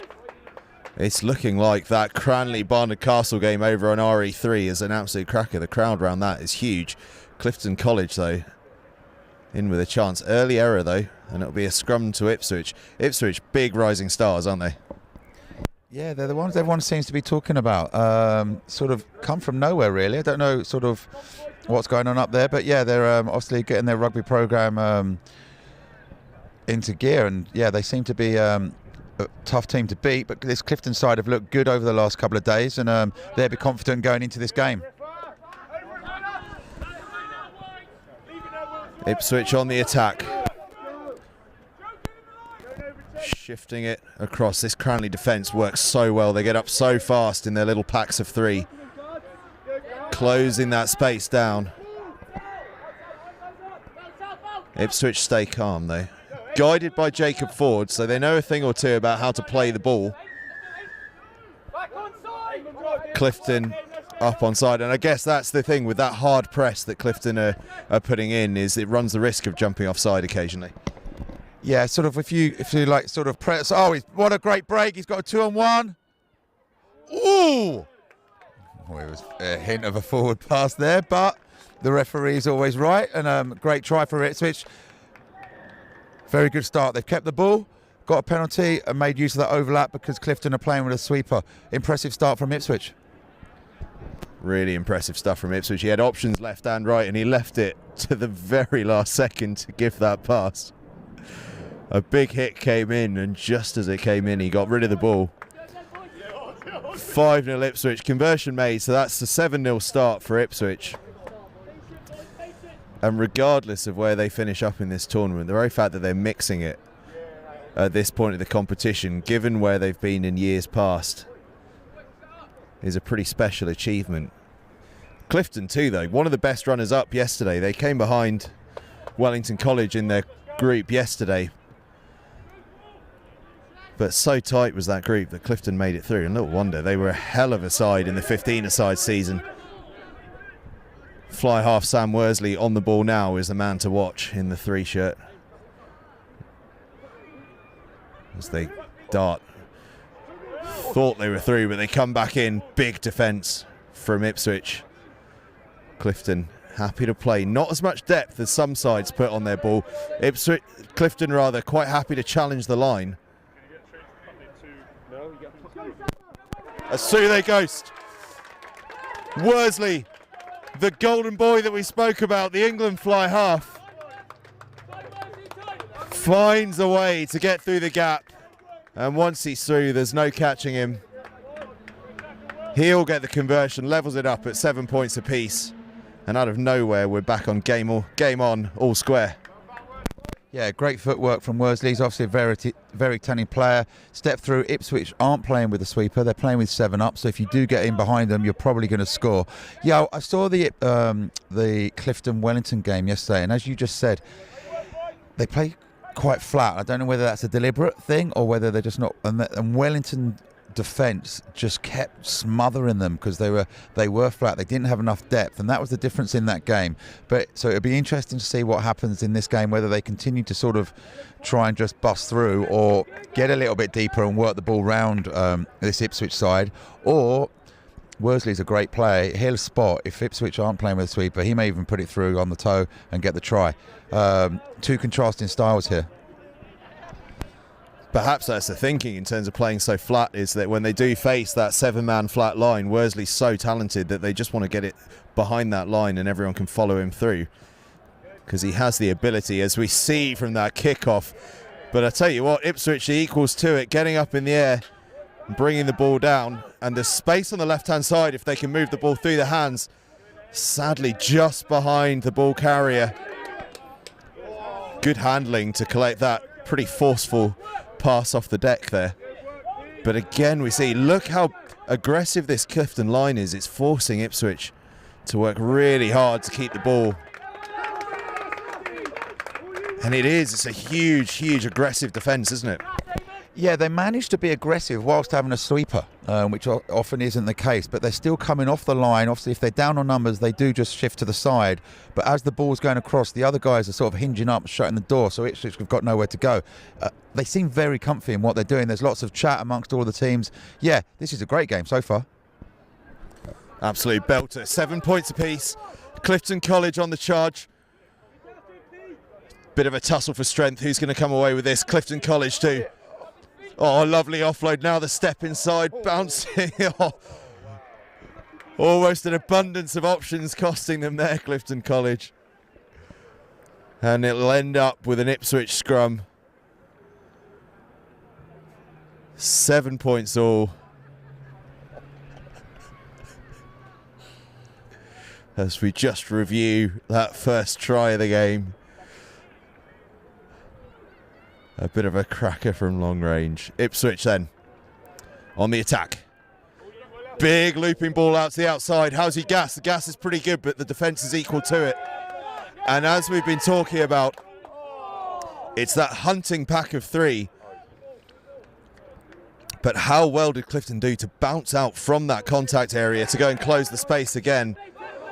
And although they come back for the offside penalty, they are making their point in defence. They look, as Sam Howard says, so comfortable in what they're doing. But down the outside go Ipswich. Sweeper makes his mark, but a lovely offload to the Ipswich number 6 down the left-hand side. Beautiful composure with the ball in hand from Ipswich. And they take a 12-7 lead, rather, with the conversion to come. Great handling. Really, really good try. Taking the Ipswich guys on the outside, had to make a last-ditch tackle. Ball carrier got his hands free, offloaded someone coming on at pace, and there was no stopping him. Looking really good with the ball, but again, that's twice. Clifton have given penalties away from being offside at the breakdown, and Ipswich have penalised them both times. Both penalties they've got a try from, which is really good. Clifton have just got to stop giving those penalties away, because when they've got the ball, they look really good. This is a cracking game of rugby. It certainly is. This is that point in the afternoon, isn't it, where every single point feels absolutely vital.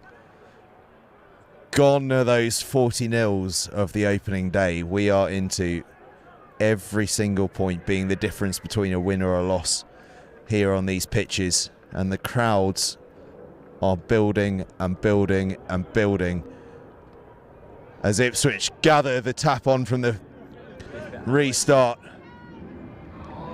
Go. Through the middle they go. Now Clifton have a chance. Turnover ball. Can they get the ball away from contact? Ipswich do well to smother it and come back for the knock-on. Key thing to do that, isn't it? When you get that thing, when you get that turnover opportunity as a defensive side, smother it. Yeah, we've seen that twice from Ipswich there. If Clifton had got that ball away, they were through. And I think we saw it back here on the 22. Loads of Ipswich players around the ball. So it does stop the offload, but if Clifton can move the ball away, they're going to have a lot of space. So risk-reward there, and it's working so far for Ipswich. Certainly is. Clifton get the ball from the scrum, but the ball just awry. It's in the hands of the right man, though. As Worsley chips it through. Oh, bounce of the ball just evades him. If he was 6'2" rather than 5'8", he'd have had it.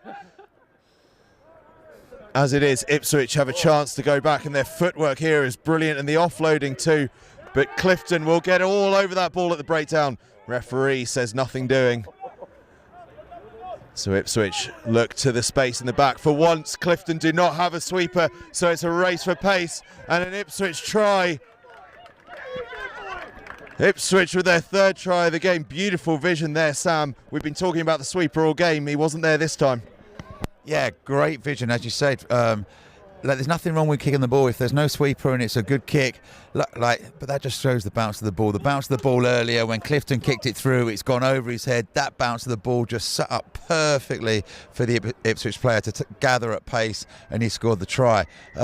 Just the 50-50s just seem to be going Ipswich way at the moment. That might turn in the second half. It's 2 tries, very good teams. Next try is crucial. I'm not sure who's kick it off, but it doesn't really matter. The kickoffs are so good from both teams at the moment. It's almost a 50-50 from the kickoffs because there's so much height on it.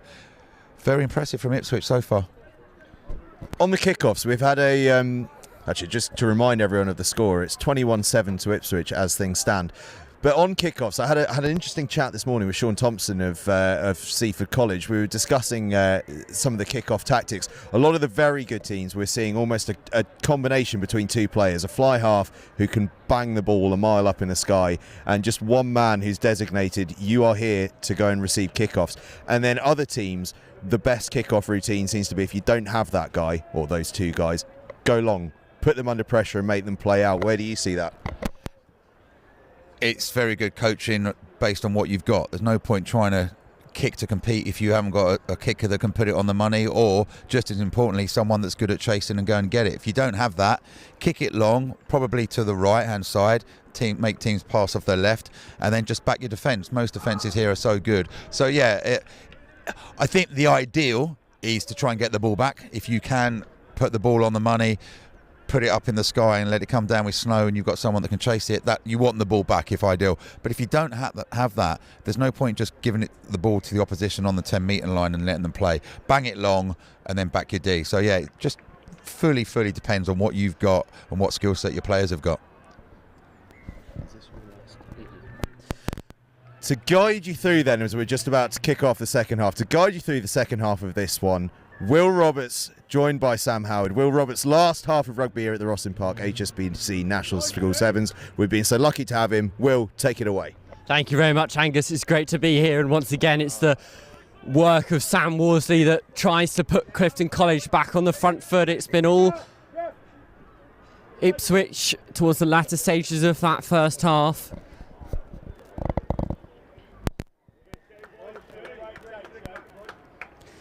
Sam, we're seeing in front of us the rotation that Clifton College are able to possess, and it is so useful in these latter stages of the tournament that players can be substituted in and keep legs fresh. Yeah, you need a big squad. These games are so brutal. Even though it's 7 minutes each half, it's absolutely knackering. Especially for the big lad, like the number 10 that's just come off from Clifton. He's huge. Like, he's not going to get through 14 minutes of work. So you need that squad. You need the rotation. You've got to keep players fresh. But this looks like another score from Ipswich. They're so clinical. They've had 3 chances or 4 chances. They've taken every single one. Really impressive here from Ipswich. Great work once again from the men in black.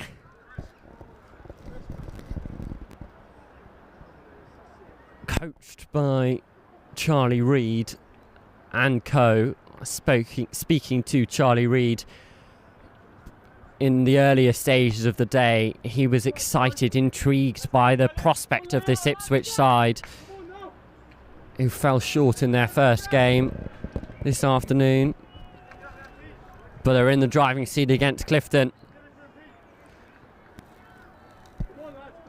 So will this come down to points difference? They win. Yeah, so this is where my maths fails me, and I'm not really sure what will be going on, but I'm sure we'll be able to find out, and by the celebrations of each side at the final whistle, we'll be able to realise who will be going through into the semi-finals. That's got to be a yellow. The referee has not reached for his pocket, even though that may have seemed to have been a penalisable or bookable offence. Sam beside me suddenly felt as though it did. Nevertheless, it's his namesake Sam Worsley that is creating space for Clifton College. The afterburners are put on. Needed to be men inside. Didn't go to hand. and it's penalty Ipswich. It's those. It's the contrast of the clinical work of Ipswich against the lacklustre Clifton College in the red zone. Yeah, as you said, every chance that Ipswich have had, they've taken. Clifton have made a really good chance there. They're just forcing those offloads, and as we said earlier, Ipswich are just really flooding the area where the ball is, so there are no offloads to be had. So you've just got to take contact, look after the ball, but they could get the ball here. I think that this might be a one-score game. They're sort of desperate. Clifton are desperate to get that score. It'd be lovely to know who needs what, because we're dead here. It's definitely going to come down to points difference. Maybe we'll ask the Clifton coach now, quickly. While Sam goes on his adventures to try and find out what is going on, we'll try and give you some good information. Clifton seemed despondent.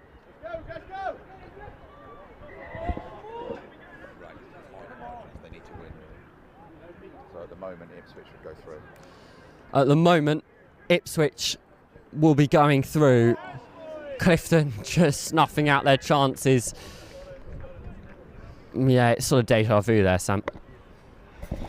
Yeah, it is really. It just haven't been clinical enough. Just too many balls have gone to the floor. And again, it's praise to the Ipswich defence, which is really physical. Their line speed's up in your face. They don't play with a sweeper.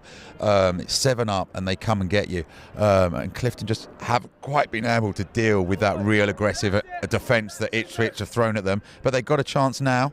Let's see what happens. Ever so close to the line. And look who it is. Pretty much the only person we can identify in the Clifton College team, and he's the only one who's managed to be getting on the score sheet. It's Sam Worsley, the England under-18s fly half, leading from the front. Clifton seem regenerative. They need 2 scores in about as many minutes. Time is not on their side. We're talking centimetres between inch perfect and a free kick to Ipswich. That is the fine margins that ROSSLYN Park plays on. Ipswich just trying to find those gaps, find those holes, pick out the right player. Penalty Ipswich in at the side. They're wasting no time. Not much space out wide. It's a collision in the middle. What a shot.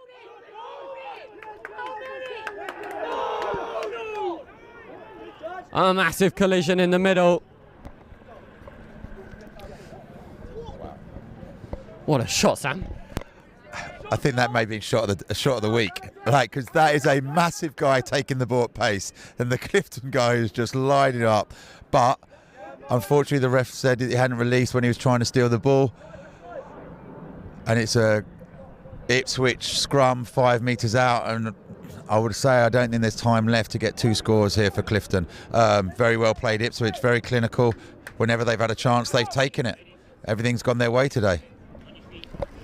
Dubai College are preparing to return to the field to play their semi-final. It can't be very long.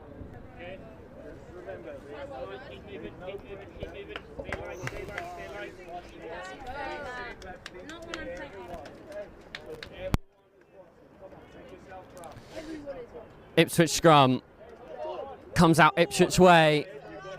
The crossfield kick falls in blue and white hands. Gone backwards will be Clifton ball. Worsley breaks, Worsley steps, Worsley's pace. It's a one-on-one. He scampers home.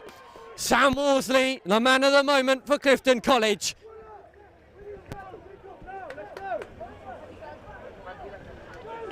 He's going to have to take the kick. He does just that. Gets the ball. This is game on.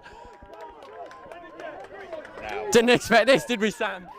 What a comeback. Now, all on this kickoff. I would have thought this is probably last play. And you've just seen their subs come on. The big number 10's back on. Probably their kick chase. Last time, Worsley, who's so talented, just tried to be too cute. He's just got to make sure this goes 10 and give his boys a chance to try and get it back. Would have done this hundreds of times in training. Is this one on the money? It's pretty close. It's still Ipswich ball. Ipswich keeping hold of it for now, just going to run down the clock. Stepping, diving, breaking tackles. He's away. Lovely tap tackle from Clifton College, saving them in the end. They could spread it wide. Rayfield. Ipswich pin their ears back. They'll get through. Ipswich resent against the late Clifton comeback. And it's the men in black that will go all the way and compete in the semi-finals. What a last-ditch effort that was from Clifton College. Well played. The Bristolians worked their socks off towards the end, but it's Ipswich who will travel further in this competition. It's a big thank you from me, Will Roberts. That is my last contribution to this stream. We will see you all at Sedbergh 10s in 48 hours. A nice trip up north. Wish me luck on that. But for now, I'm going to leave you in the hands of Angus Savage when he returns. I hope you've enjoyed what has been an incredible ROSSLYN Park Under-18s tournament. Cheers, Will. Sam, thank you very much. So you're up to Sedbergh then? Yeah.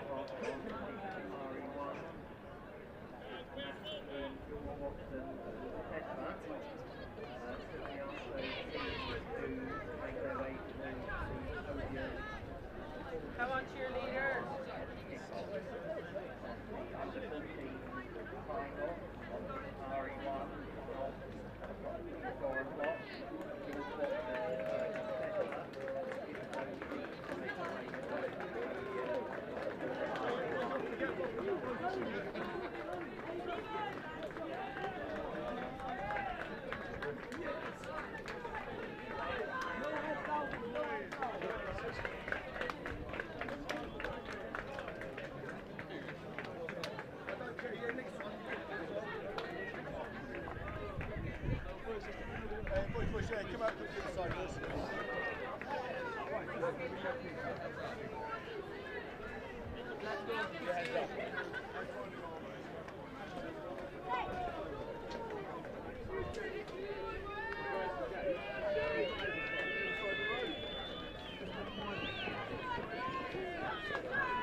I can see.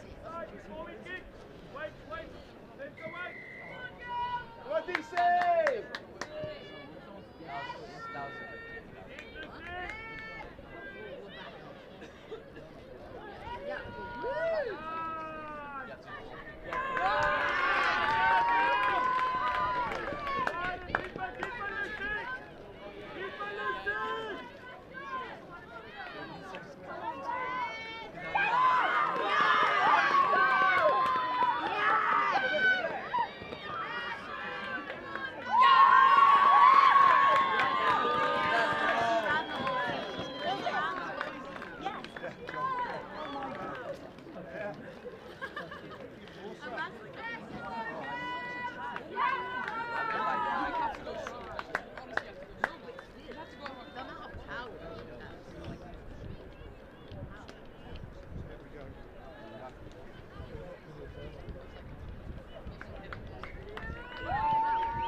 What we're doing after this game? What are we doing after this game?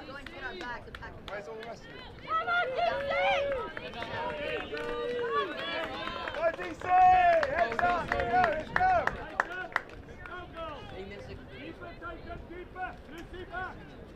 Guys, get off the pitch.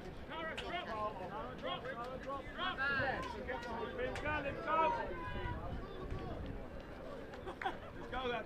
Let's go on. Go, David, go!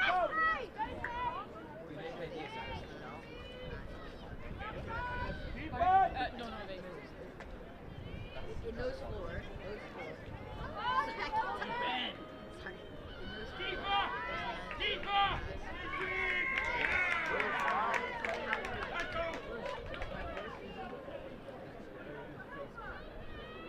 I know. Everything else is better. Now the goals to pass! Exactly. Talk! Girls! Come on! Ball in the ball, do the work! It's got to go, let's keep got to go! It's got to run!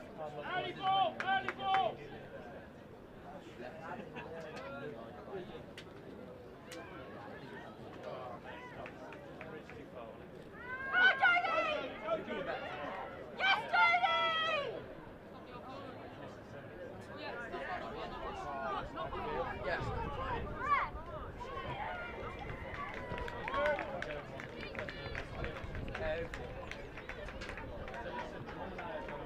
DC, heads up! Run! It's got almost score, are they playing? Yeah, well that's maybe be good.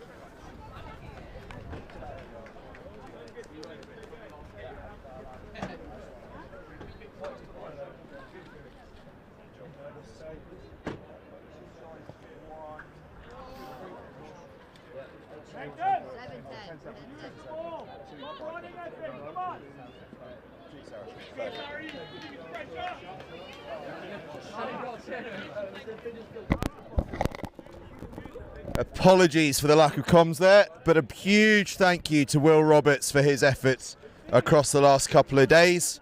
You'll be hearing plenty more from him over the course of the Sedbergh 10s over the next couple of days. Sunday and Monday, 27th and 28th, we'll have that all live for you on Next Gen 15. Here though on pitch RE2 in the present, we have Dubai College on the left, and on the right hand side of your screens, Oaklands College, Saracens Oaklands College.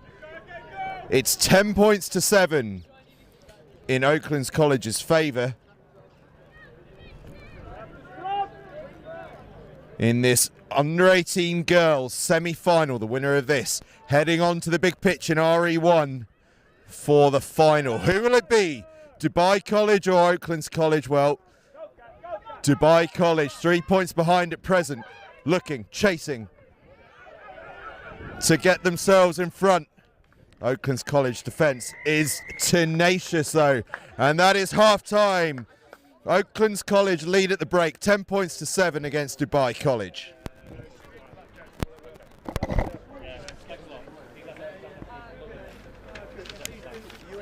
Yes, I am.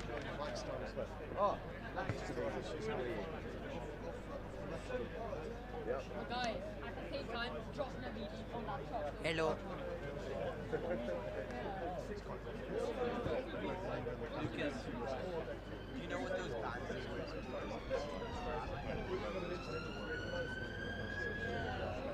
Anyway, thank you.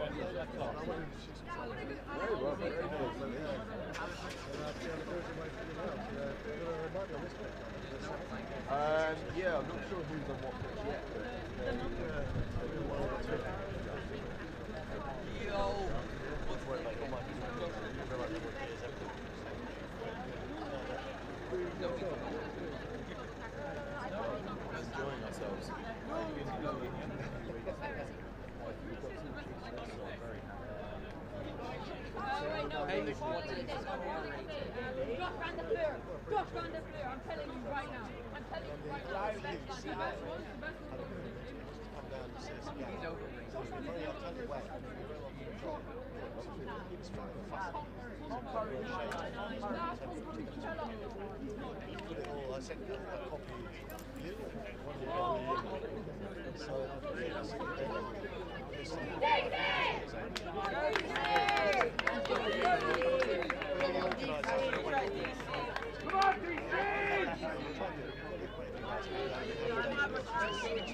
Guys, come on, all of us.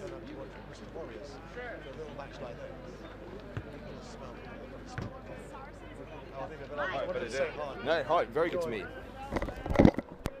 So back here for the second half. Oaklands College against Dubai College, semi-final of the Under-18 Girls Cup competition. Oaklands College leading 10 points to 7 at the moment. Everything could yet change though.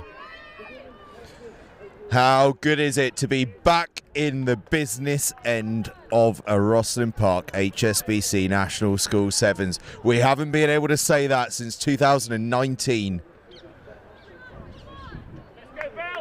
It is on.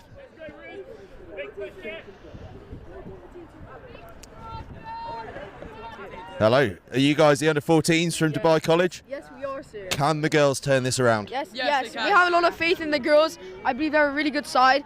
I believe they have better skills than the other team. However, the other team just have the size to take it down the middle, if you know what I mean. A fair assessment. And Dubai College have the penalty and they're on the run, making good ground up to halfway. Through the hands, how's the gas? Dubai College down the left-hand side. Dubai College are going to take the lead. 12 points to 7. Dubai College lead.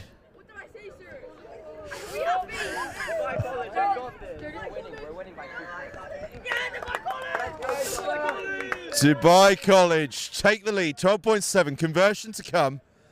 Now we saw earlier that the conversions were very impressive in their last game.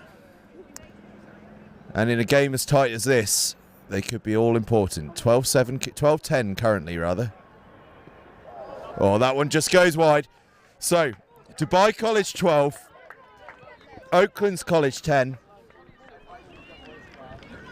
I've just remembered I've got a team sheet as well. I should be telling you names. I do apologise.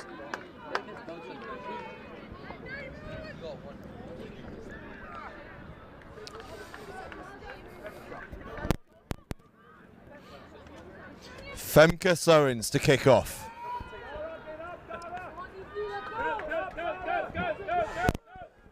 Oaklands though have the ball. They'll return the kick-off. Can they do it with a bit to change? Amika McDougall takes it into contact. They move it wide. Just spilled. But we come back for the penalty.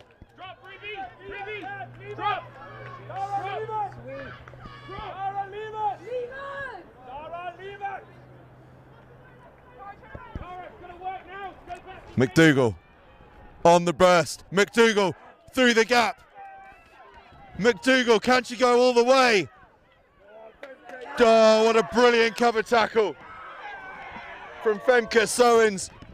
But the ball goes wide and Megan Sullivan, the scrum half, goes over for Oaklands College.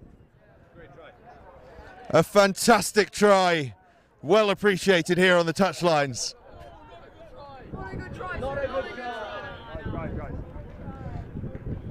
15 points to 12. Oaklands go up. All important conversion to come. There's plenty of time left here. But we are at that stage in proceedings where every single point counts.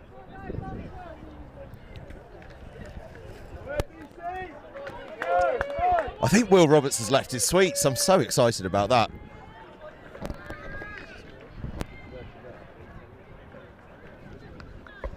Conversion Doesn't quite make it. So it's Oakland's College 15, Dubai College 12.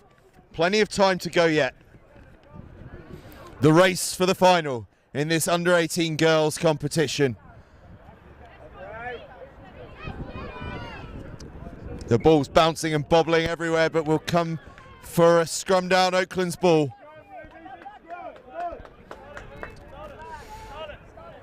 Tension on the touchline here.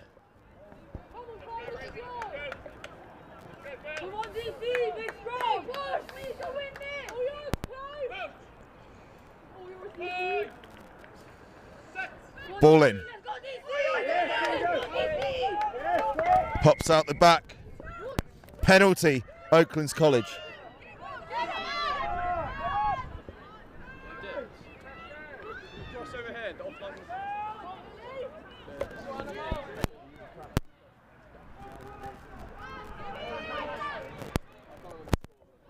Cheers.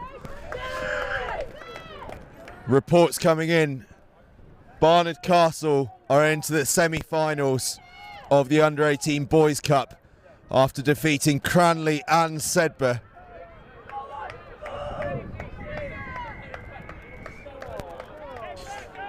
Oakland's College penalty, they're 15 points to 12 ahead. Searching to extend that, they might well do. Away they go, and it's the same girl again. It's Megan Sullivan. Stretching the advantage out, 20 points to 12. Oakland's College on form here.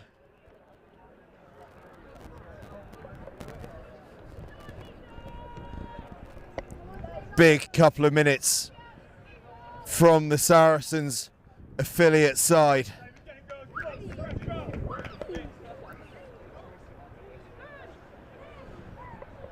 For the first time all week here at ROSSLYN Park, it's a bit chilly. Conversion missed. Oakland's College 12, Dubai College... Sorry, Oakland's College 20, Dubai College 12.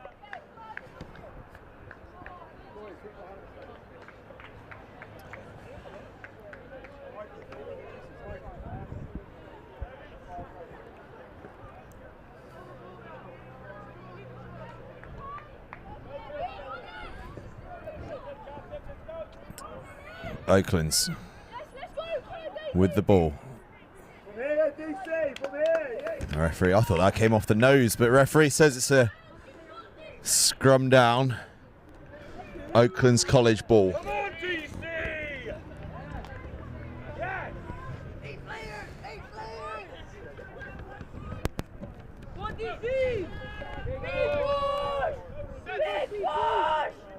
Oakland's. Oh, ball just came out the tunnel, says the referee.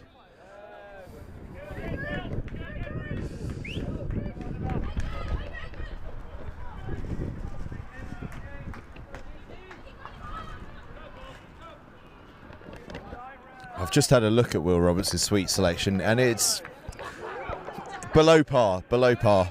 He can do better. We need more sour in there. Perhaps I just choose my sweets to suit my personality. Off go Dubai College though. That's surge to the line. Clever play from the number 8. A foot race to the line. Hall's just short. Is Tara Aksoy.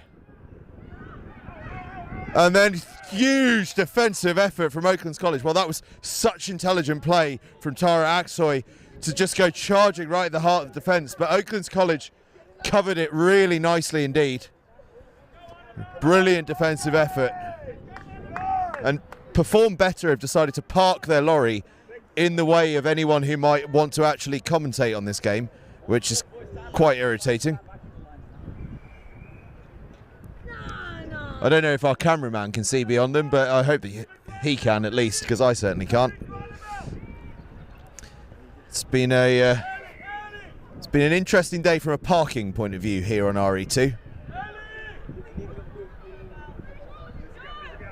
Dubai College. They need points. 8 points behind currently. Darting through goes Jodie Curser.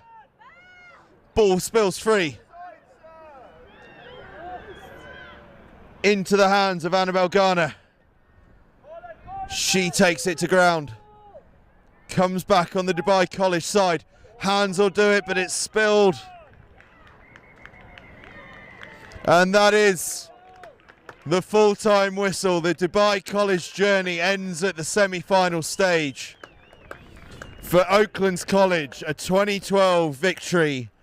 They go through to the ROSSLYN Park HSBC National School Sevens 2022 Under-18 Girls Cup Final. That will be over on RE1 in around about 40 minutes time, I think. Up here on pitch RE1, things are moving pretty fast. I've seen Hartpury College emerge and Brighton College. And if you give me a couple of seconds, I'll tell you what they're playing for. The Under-18 Plate semi-final is what we've got here. Brighton College against Hartpury College. Hartpury College on the right-hand side of your screens in red. Brighton College on the left-hand side of your screens in maroon and purple, led by skipper Johnny Smith. And if you give me 30 seconds, I'm going to have a route around for a team sheet.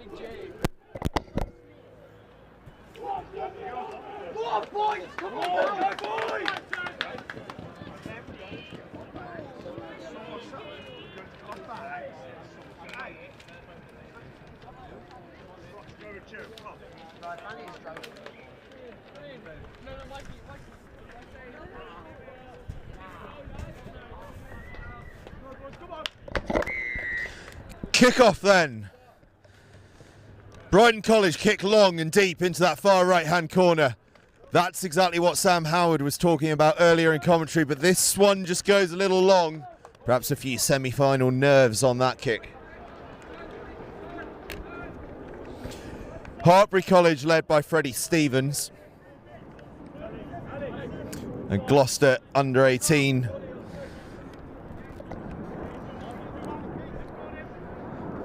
Hartpury. Joe Adams was the one probing there. Archie Hossack with the ball. But it's gobbled up there by Charlie Clare. Him and Johnny Smith, two key men for Brighton College. Archie, next job. Solid decent.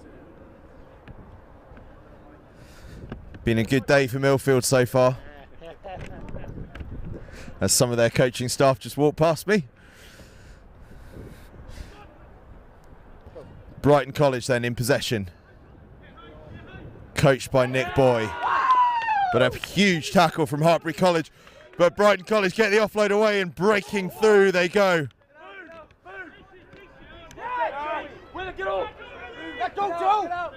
Brighton looking for space into the hands of Johnny Smith, the England Under-18 man and the player of the tournament at the St Joseph's Festival.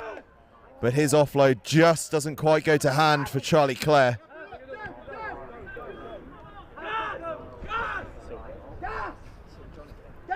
Hartpury, ball in hand, out to Josh Hathaway.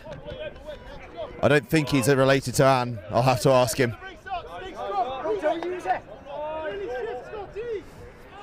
Hartpury playing an unbelievably direct form of sevens are the Gloucester men. Out to the right wing they go. Now it's the powerful man on the right wing.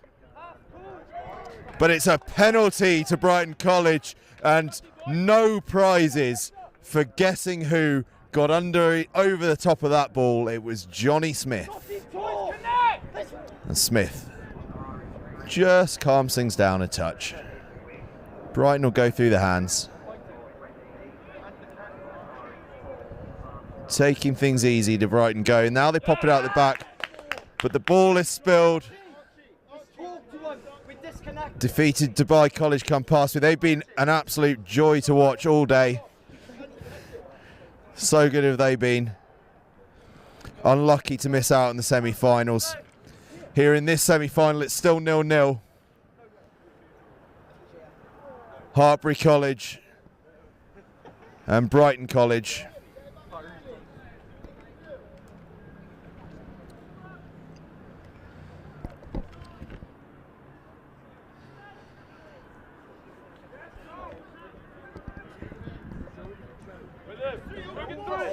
Hartpury.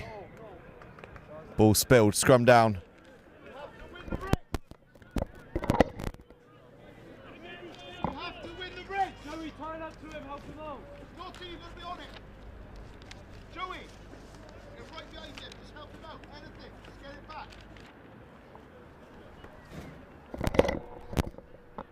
Good news, ladies and gentlemen, a Brighton College team sheet has arrived.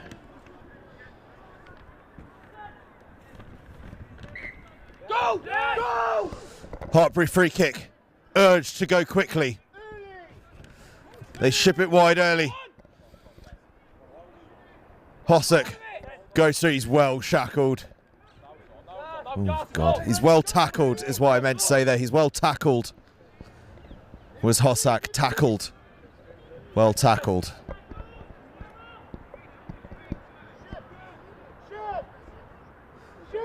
Through the hands they go. Out to Hossack again, the man who was well tackled. Hacked through by Brighton College.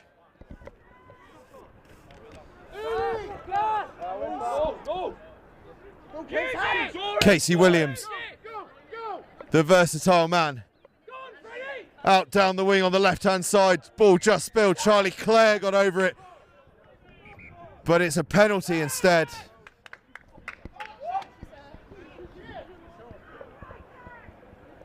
Clare gets binned. Tried to go for the intercept, but the ball just went down, judged deliberately by the referee. Hartpury rather. Can they take advantage?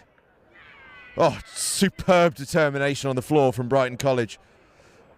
But Hartpury College go quickly. Josh Hathaway,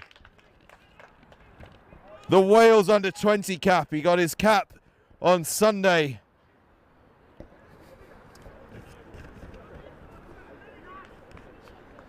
And he's got a try here on Friday. What a week for the young man in the blue headgear.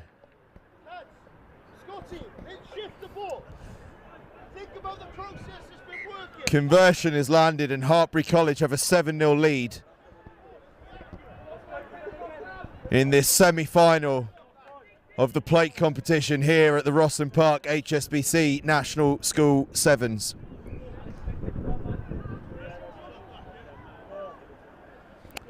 Now, while we've got a brief break in play, I want to talk about the sweets again because, you know, that's all I've wanted to do all day. Do you think if Will's gone, they're my sweets now? Do tweet in. I wouldn't want to be accused of stealing. Brighton College in possession. Penalty to them. Overzealous from Hartpury College on the floor. Johnny Smith on the ball. Brings a real air of calm. Look at that. Just waiting to make sure that he could get his team back to their full complement with Charlie Clare coming back on. And Clare straight back onto the field, bursting through. Oh, what a return to the field of play that is from Charlie Clare. Well, Johnny Smith waited to take the penalty until he knew that Clare was back on the field. And what an entrance Clare made. He pretty much sprinted onto the field, sprinted onto the ball, and then sprinted underneath the posts, all in one movement. And it'll be him to convert his own try. And he does it successfully, and we are level at 7 points apiece. And that is half-time, and what a way to go into the half-time break for Brighton College. And what a way to return from a sin binning that is. Brighton College 7, Hartpury College 7 in this under-18 plate semi-final here at the ROSSLYN Park HSBC National School Sevens.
Half-time just gives me a chance to update you on the schedule. We were due to have the Under-18 Boys Cup semi-final on this pitch after this.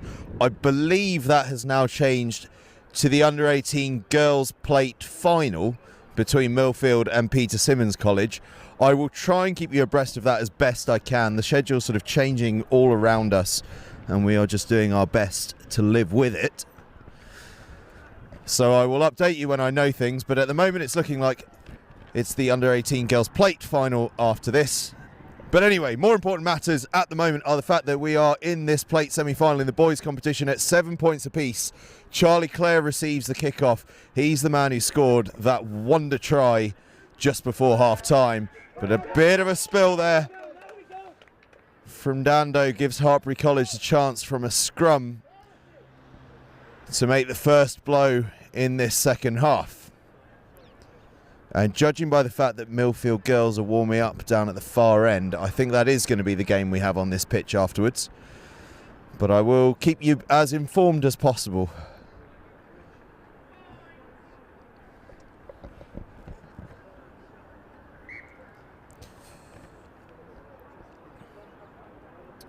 People often think that the man with the mic might be the most informed person around, but oftentimes you're the last person to hear the news when it changes, and you just have to react to it.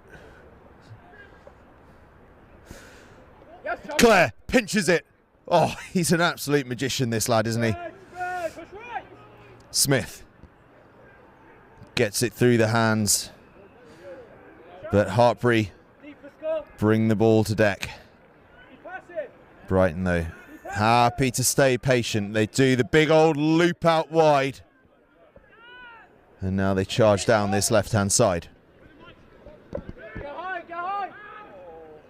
Oh, the rib cage was exposed, but Brighton College managed to avoid getting anything there. Zach Coxon doing well to keep all of his ribs in one place. High tackle against Hartpury College. So Brighton College will go quick. Brighton College, in fact, will get another 10 metres due to a bit of back chat into the hands of Smith. To Coxon again. Coxon gets to deck. So Harrison moves the ball out wide. Michael Loveridge takes the ball into contact, gets the ball away into the hands of Clare now, and now Dando. Dando, oh, he's been so good all season and so good all tournament, and that is so good from Ethan Dando.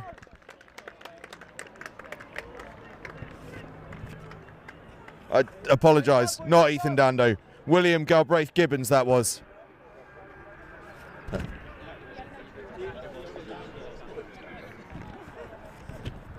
I was absolutely right the first time round. It was Dando. It's just got a different shirt on to the one I've got in my notes. Discipline.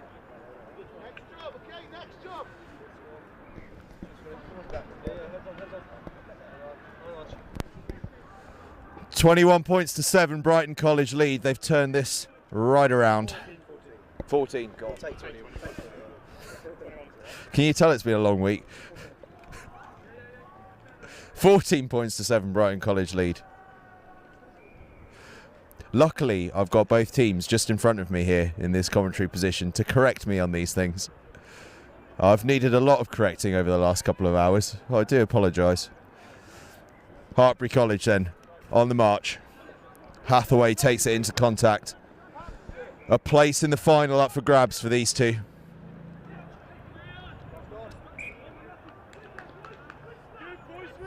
A little bit of scrappy play there. Get the scrum going then. Means a Hartpury College scrum.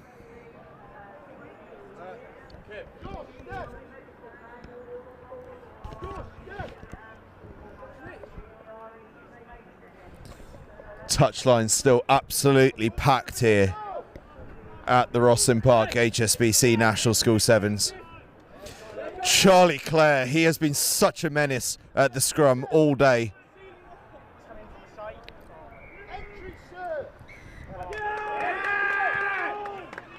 Get back, get back. Penalty Brighton College. Johnny Smith stands over it. Once again, very happy to control the tempo is the skipper. And then Claire accelerates onto it, all buzz and fizz and electricity. Ball spilled though, so we've got to scrum down. If we could summarise this Brighton College team in 2 players, it's that contrast between Smith and Claire.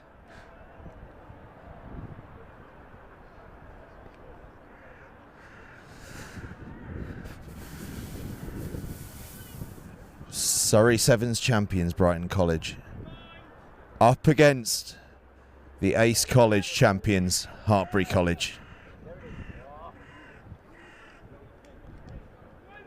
Oakland's College walking past me. They're into the plate final in the girls' competition. Who's going to reach the plate final in the boys' competition? We'll find out very shortly. Brighton College. Claire taps it on. That's imaginative. Dando now. Dando, he's already scored 1 brilliant try. Coxon.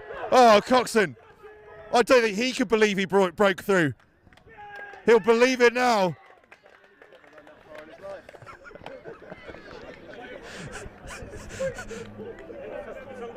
Coxon with a crucial try for Brighton College. I think he shocked himself when he made that break. But he needn't feel shocked. It was a brilliant piece of individual play.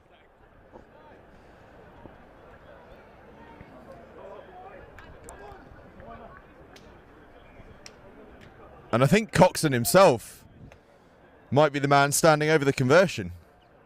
It is. 19 points to 7, Brighton College lead. 40 seconds to go, says Nick Boy. Meticulous with his timekeeping, so I'll believe him. Keelan, wait for your opportunity, mate. Control, boys. 20 seconds, boys, control. Brighton College to kick off.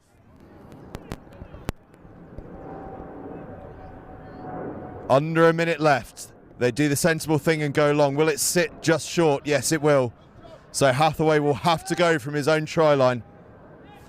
He is capable. But how about that for intensity and defence from Brighton College? Hartpury, though, breaking down the left-hand side, covered by Brighton College. Hartpury need to score. All Brighton College have to do is eat up the clock. They don't mind if Hartpury score, as long as it takes a while. Hathaway on the ball.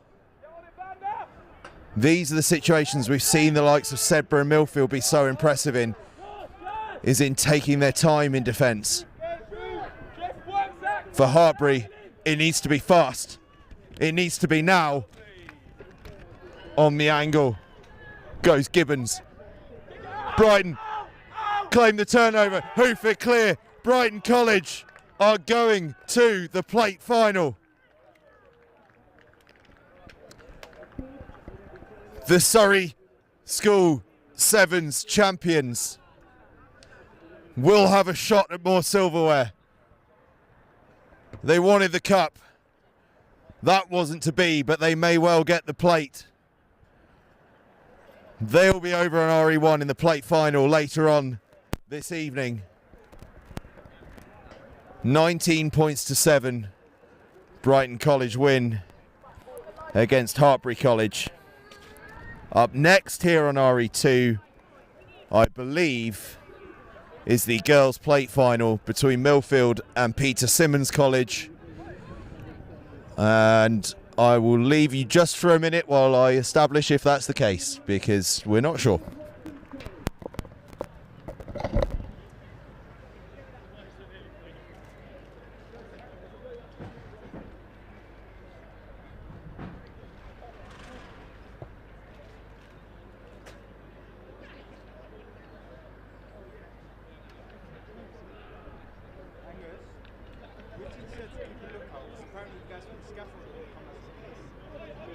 I have no idea when.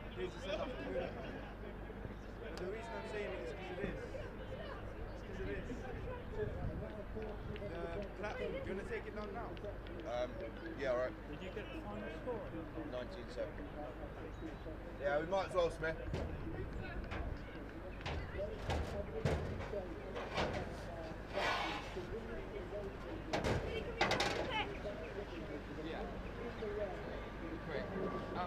We're going to go quick, Yeah.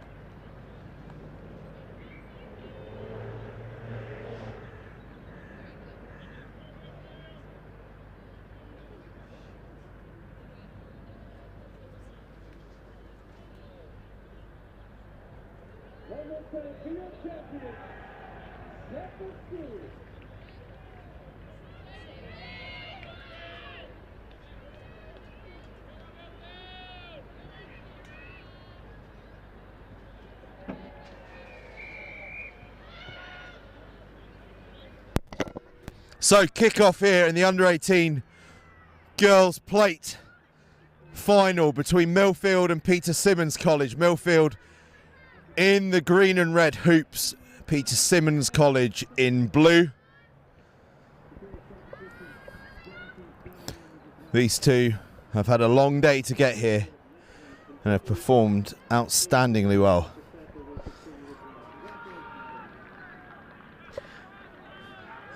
As things stand, this is the very last game on RE2.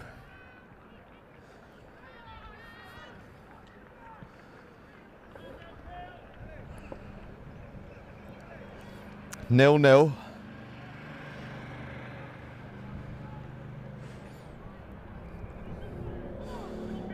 These two have played some great rugby.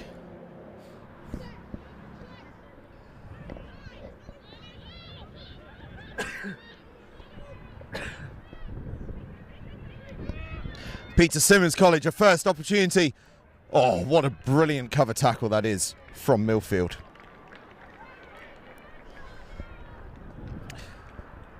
This, as I say, as it stands, the final game of the day, of the week, of the tournament here on RE2.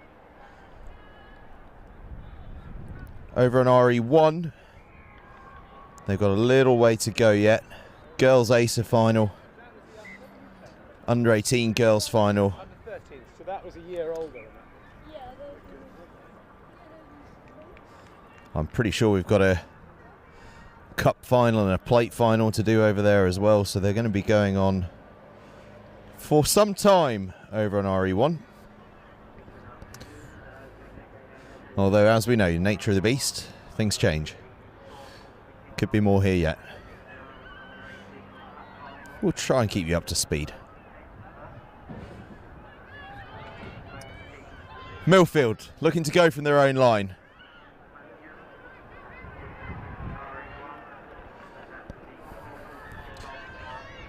And breaking from their own line go Milfield. As a number of the companies that are sponsored here start packing up already. It's a real shame to see people packing away to get away before the tournament's finished.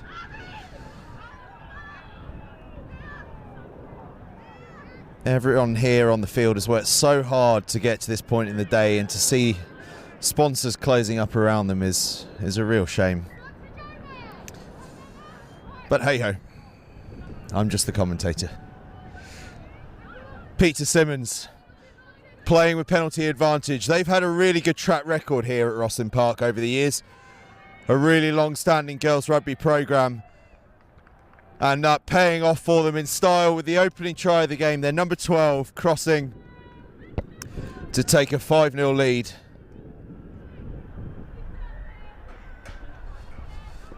Here on RE2. Temperatures dropping quite rapidly.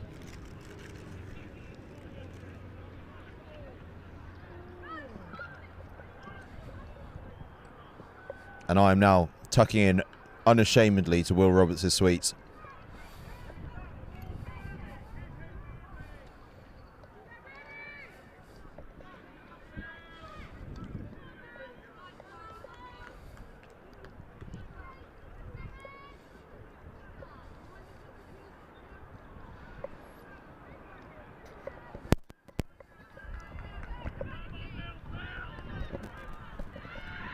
Suddenly a bit of a shortage of people on the touchline here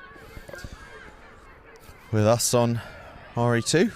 It's been a buzz with people all day, but I think they're all heading over for the big finals over on RE1 now. But this, a big final for these two, Milfield and Peter Symonds College, the girls' plate final.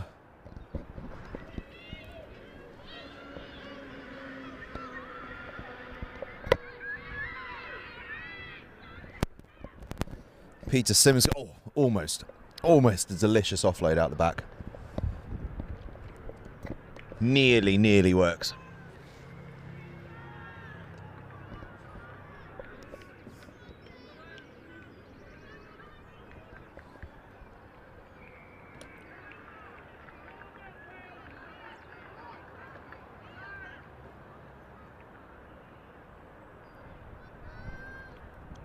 Peter Symonds with the line out.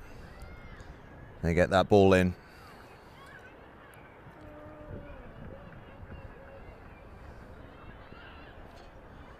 Out to the left wing. And a second try for Peter Symonds College.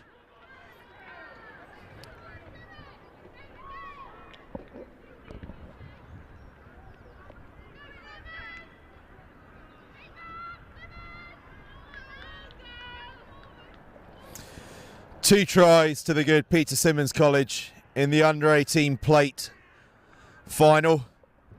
These girls could be lifting the trophy in a few minutes' time.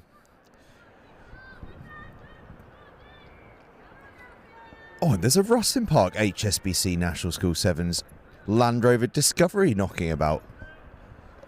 We need to knock on the door of Land Rover and see what we can do and see if we can get a next Gen 15 Land Rover put together. We're operating every day of the year.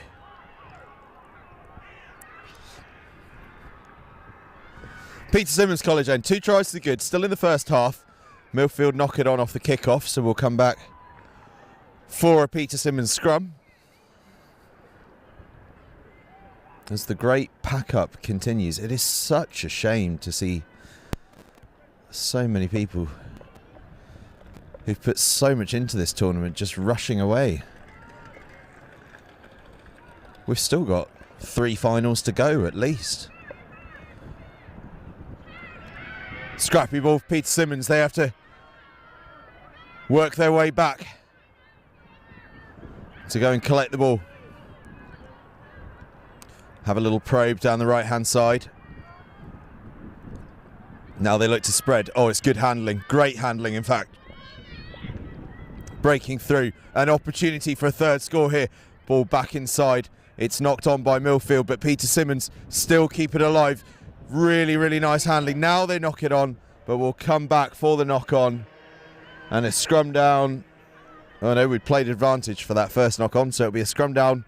Milfield ball, but the referee blows a whistle for half time. Peter Symonds College, 2 tries to the good in this under-18 girls plate final here at the ROSSLYN Park HSBC National School Sevens.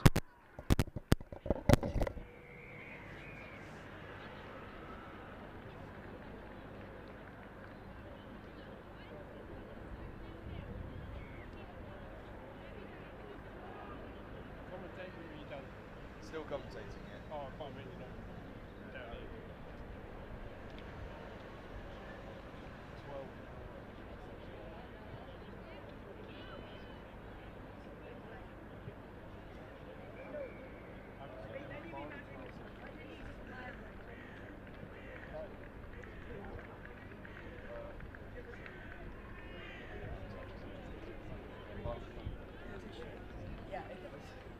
It's just in that one.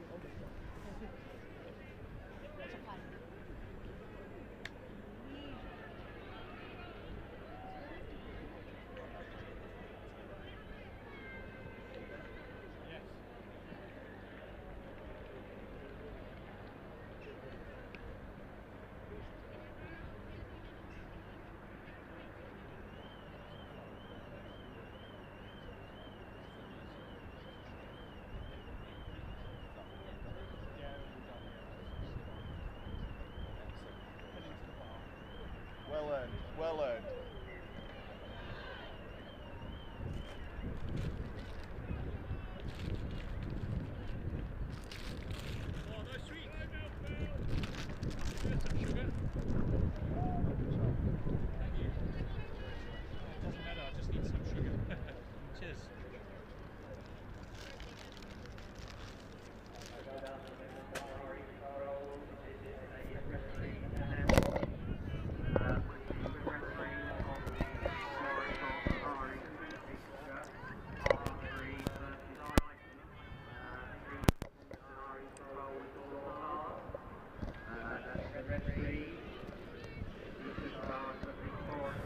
Okay, we're just about ready to go here on pitch RE2.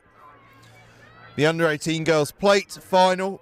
Peter Symonds College are 2 tries up and looking to go 3 tries up. 1-on-1 with the last defender. Oh, what a great covering tackle from Milfield. Peter Symonds, by the way, in blue on the left-hand side of your screen. Milfield in the green and red hoops on the right-hand side of your screen. Peter Symonds College leading by a couple of scores. Milfield yet to get on the score sheet in this final, which we believe is the last game here on RE2. Hopefully the schedule doesn't change on us, or we may find our cameraman has packed up and gone home before play is finished. Milfield on the left-hand side, get the ball back, but it's picked up brilliantly from Peter Symonds College. Now they look to surge down this right-hand side. Really good play from Peter Symonds College. Their handling has been outstanding all game, but that one just drifted forward.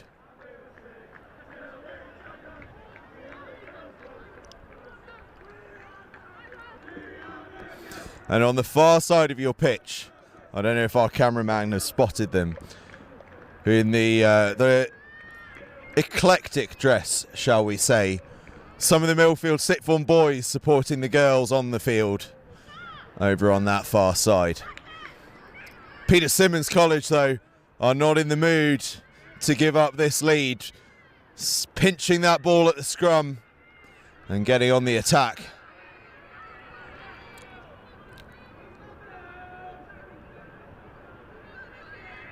Peter Symonds making good ground. Ball wide. There's space on this right-hand side for Peter Symonds College if they can get it away.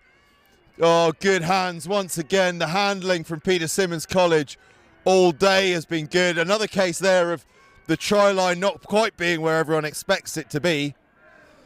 Fortunately for Peter Symonds College, they had enough time to get up and dot it back down again. A 3rd try of the game for the South Coast school, who, if I'm not mistaken, are the former school of Mike Brown, the former England fullback. And I think Joe Marchant as well, the current England centre. Don't quote me on those, but I'm pretty sure.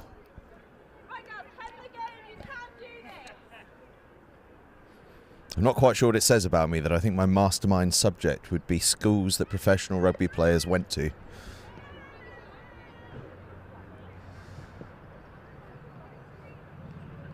Will Roberts' sweets are proving very popular with commentators and officials alike.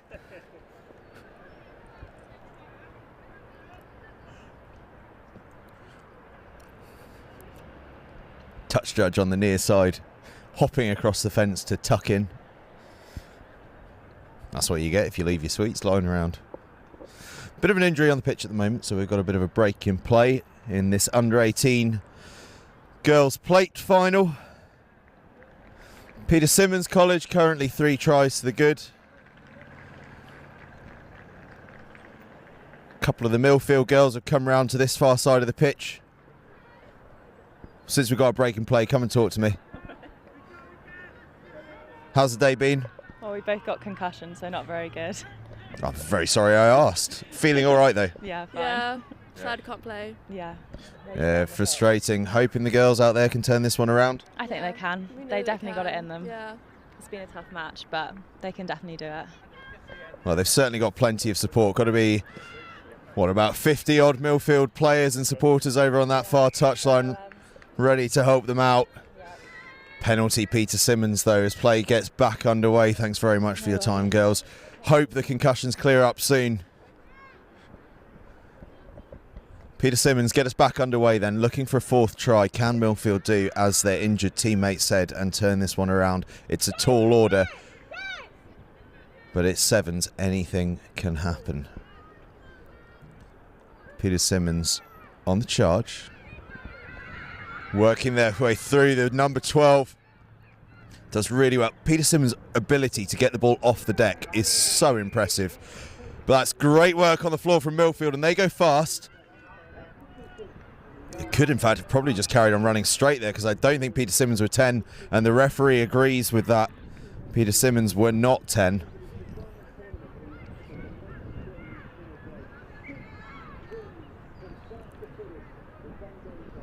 Been a funny old second half this, very disjointed. Temperature dropping rapidly, I don't know what's gone on here. Been roasting hot all week. Must be getting sensitive in my old age. Peter Simmons. Oh, ball just spilled. So we'll have a Milfield penalty, Milfield scrum rather.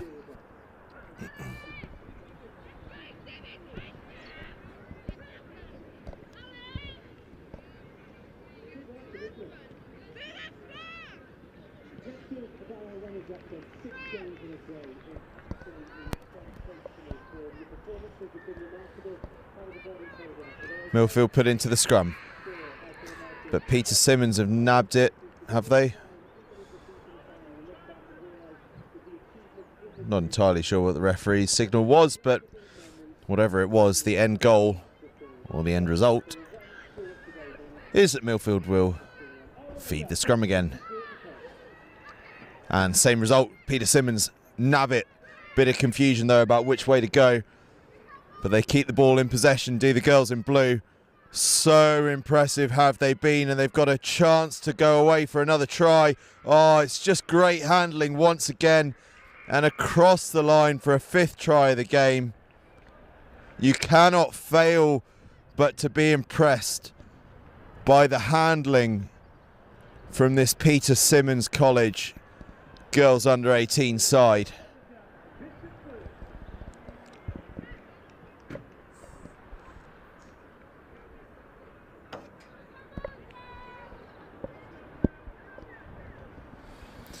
Five tries to nil in this plate final to Peter Simmons College.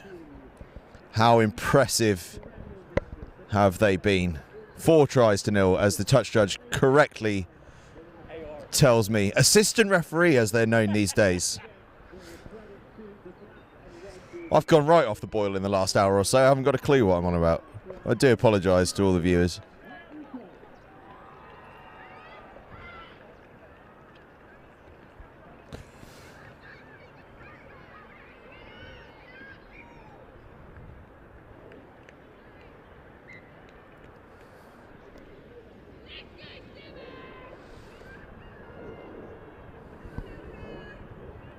This kind of scrappy old second half continues. We've got another scrum. Peter Simmons put in. They go blind, and it's a good decision because there's not a lot of defence out that way. Milfield had stacked the open side. Oh, it's great cover in defence. It may yet still result in a Peter Simmons try, and it does, and that one is a 5th try.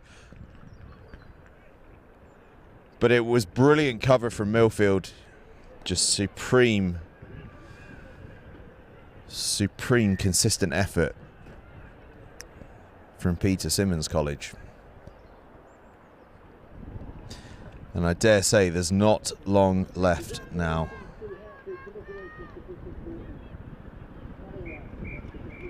And that is the final whistle. Peter Simmons College are your under 18 girls plate winners here at the 2022 ROSSLYN Park HSBC National School Sevens.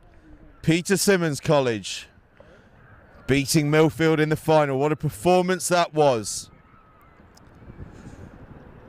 And I'm very tempted to wrap things up here on pitch RE2. However, experience tells me not to be too hasty, because we may yet see a pitch change somewhere. But we'll keep an eye on things. I'll have a little scroll, see what's going on, see if we can get some details. All about what's happening on pitch RE2. Over on RE1, by the way, we've got the remaining finals, including the Girls Cup, Girls ACER, Under 14 Cup final, Under 18 Plate final, and the Under 18 Cup final. I think that's all of them. Plenty of finals happening as you see a surge of people moving towards RE1. We are getting to that time of the day, aren't we? It looks as though Rugby School are going to be playing the Plate final, judging by the way they're warming up over on the far side. As I tell you, the commentary team are often the last to know anything in these situations.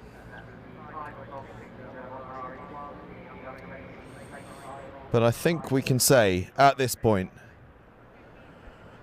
that is a wrap on pitch RE2 for the ROSSLYN Park HSBC National School Sevens of 2022. It has been an absolute joy and a pleasure to be part of the team here at Next Gen 15, talking you through what has been happening here on pitch RE2 at the ROSSLYN Park HSBC National School Sevens. We have seen some absolutely wonderful rugby over the course of the 5 days. It's hard to believe that it's coming to an end.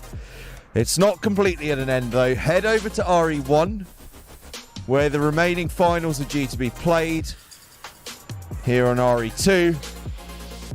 All I can do is thank you very much for watching and remind you please to tune in to the Sedbergh 10s on Next Gen 15. Head to our YouTube channel, that's YouTube/Next Gen 15, Next Gen XV that is, where you will be able to view all through Sunday and Monday the Sedbergh 10s from up in Sedbergh School. The very last time that any of those upper sixth players from the 16 massive schools involved will ever pull on their school shirts. It's going to be a very, very special occasion, and you won't miss a minute of it if you join us on Next Gen 15.